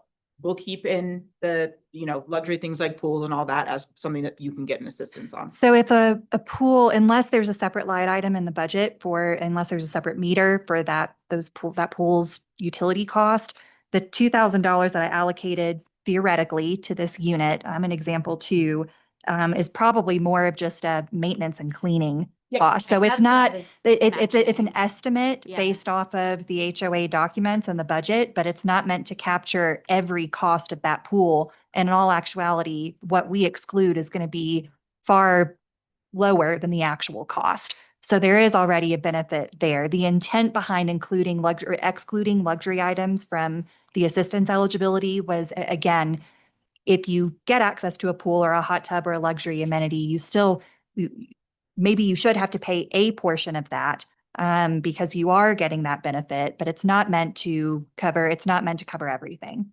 So it's a way to have an owner pay some piece of that cost because they are getting an additional benefit without us straight up subsidizing all of that cost of having that luxury benefit to that unit. Yeah, I think, I think it's a good compromise and I think it. Great compromise. Wait, so are we deciding to exclude or include luxury items in the assistance? You can include it in the assistance. Okay, I agree. Yep. I think that's, Good enough. is that, okay.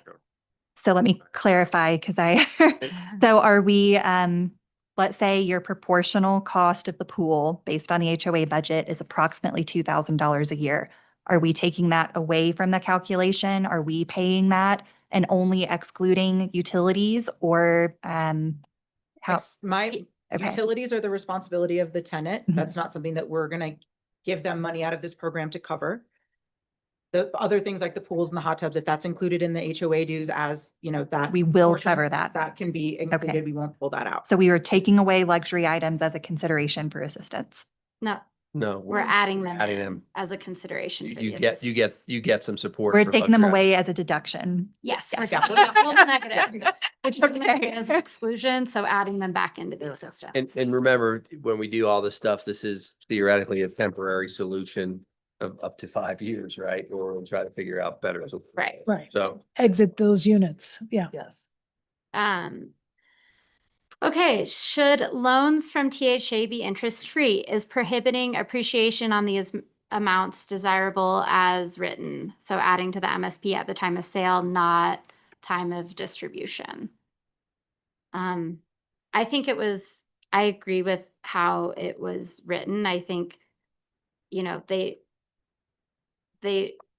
I'm okay with them being interest-free and prohibiting appreciation. I think if they do have interest, then we allow appreciation. I think the two go hand in hand. I'm okay with interest free just to help our locals in a short-term solution of less than 5 years. I think it's that, because we're gonna need to spend a lot of time to figure out lots of HOA issues. Right. But would appreciation help them more? I think that's hard to say because, well, it depends what our loan rate is.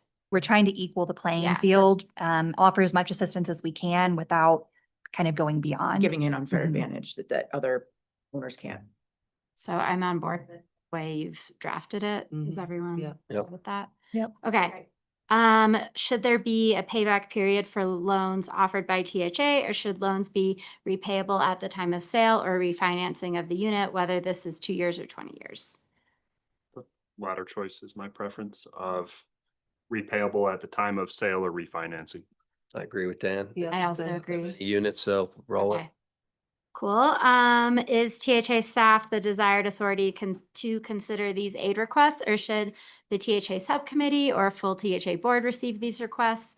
Should the board hear appeals if the subcommittee has already heard an appeal of a staff determination? I think that THA staff can make these determinations. I don't feel like we need to see it at THA sub. Do we want the full board to hear any appeals if they've already gone to the subcommittee? I'm okay with that. I mean, I think that is consistent with other appeal processes that we have in our guidelines. And so keeping it consistent, I will be pretty shocked if it gets to that point. I agree. Yeah.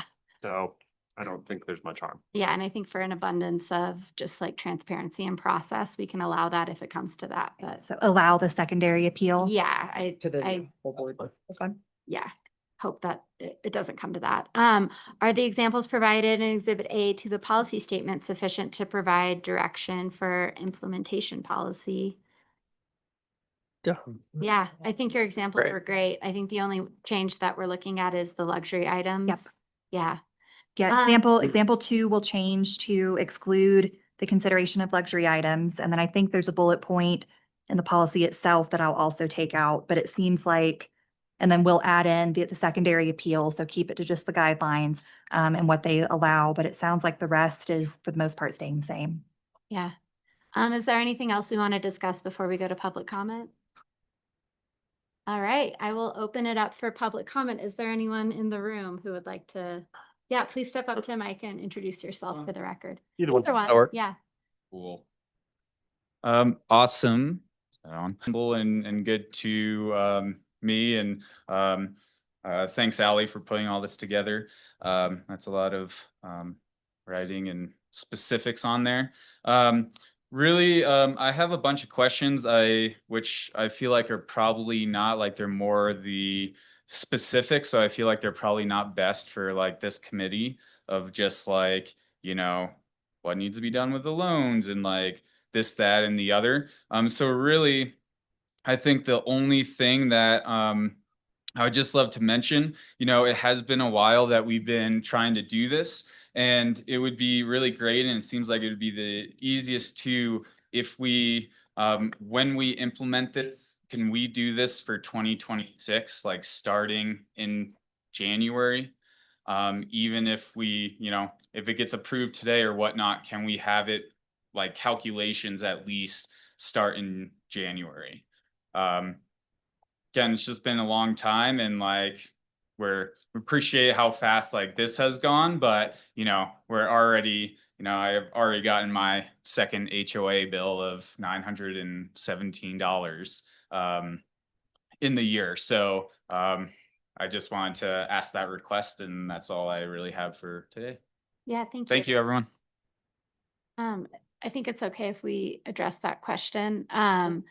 This will take 2 readings correct, at council to adopt? No. Nope. Okay. we So can unless adopt you it have, today. unless I did put in the proposed motion today, so you adopt this by resolution at the THA board level. There is a proposed motion with a checkbox and lines for changes, because I assumed you probably wasn't perfect. But if you would like to, because this is only going to be staff level, once we adopt this, it will move pretty quickly. We don't have to wait for going before the subcommittee. So we can either adopt this at the next meeting after I've made all those changes that you've suggested today. However, I'm not too concerned about the changes that you've directed. I think we probably could adopt this today and have it ready. We could have applications ready by next week, I think. I think getting this done as quickly as possible is a priority for me.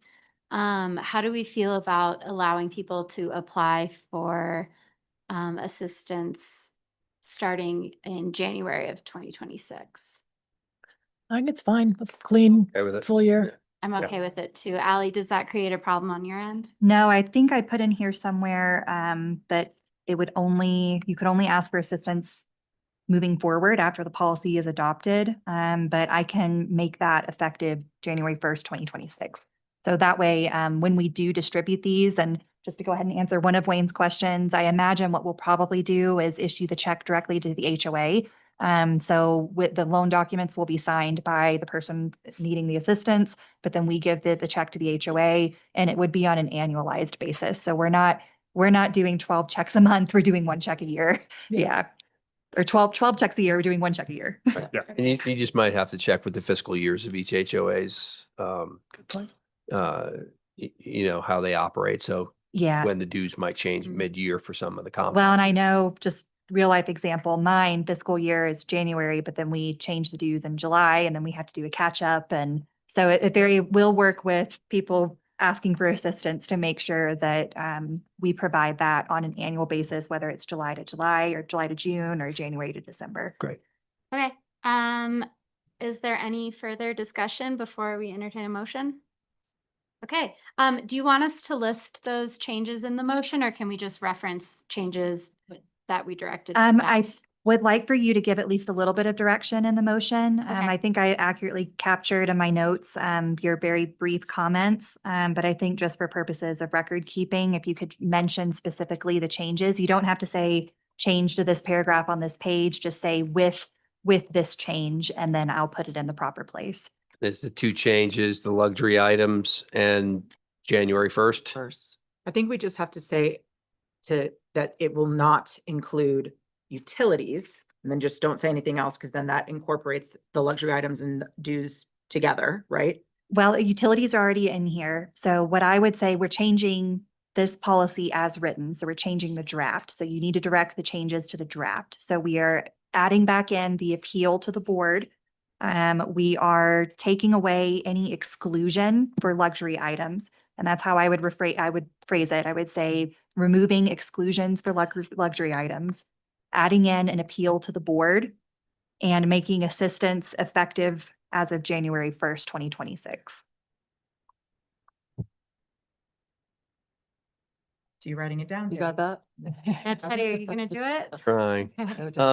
I'll move to approve and adopt policy statement 2026-01, assistance for mitigation units subject to unrestricted homeowners association dues with the following amendments: that there's now an appeal process to the Board of Directors of THA. It is retroactive to January 1st, 2026, and the removal of luxury items as an exception. A second. Does that work, Ally? Yes. All right, we have a motion by Teddy and a second by Dan. How do you vote? Teddy, yes. Dan, yes. Maria, yes. Kristen, yes. Elena, yes. Ashley, yes. Oh, sorry. It's passed unanimously. Fine, Sorry, I doesn't don't matter. have it. All right, so with that handled, our next item is adjournment, and I will adjourn this meeting of the Telluride Housing Authority by mutual consent. Great. Nice job, Elena. We will go back into Telluride Town Council meeting. That brings us to agenda item number 12, executive session. 12A, gondola funding for a conference with the town manager and town attorney for the purpose of determining positions relative to matters that may be subject to negotiations, developing strategy for negotiations, and or instructing negotiators under CRS section 24-6-4024E and section 4.6.c of the Telluride Home Rule Charter, an executive session to discuss the purchase, acquisition, lease, transfer, or sale of real, personal, or other property interest under CRS section 24-64024A and section 4.6.a of the Telluride Home Rule Charter. All right, let's do it. Let's go. Let's do it. Gotta get it. Oh, Gotta get the vote. Yeah. So moved. So moved. second. Second. Right, wait, who made the motion? I said so moved. Okay, we have a motion from Ashley. Do we have a second? Second. And a second from Ellen. Ashley, how do you vote? Ashley, yes. Yes. Maria, yes. Kristen, yes. Dan, yes. Teddy, yes. Approving now to go in the executive session.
We're going to start the recording.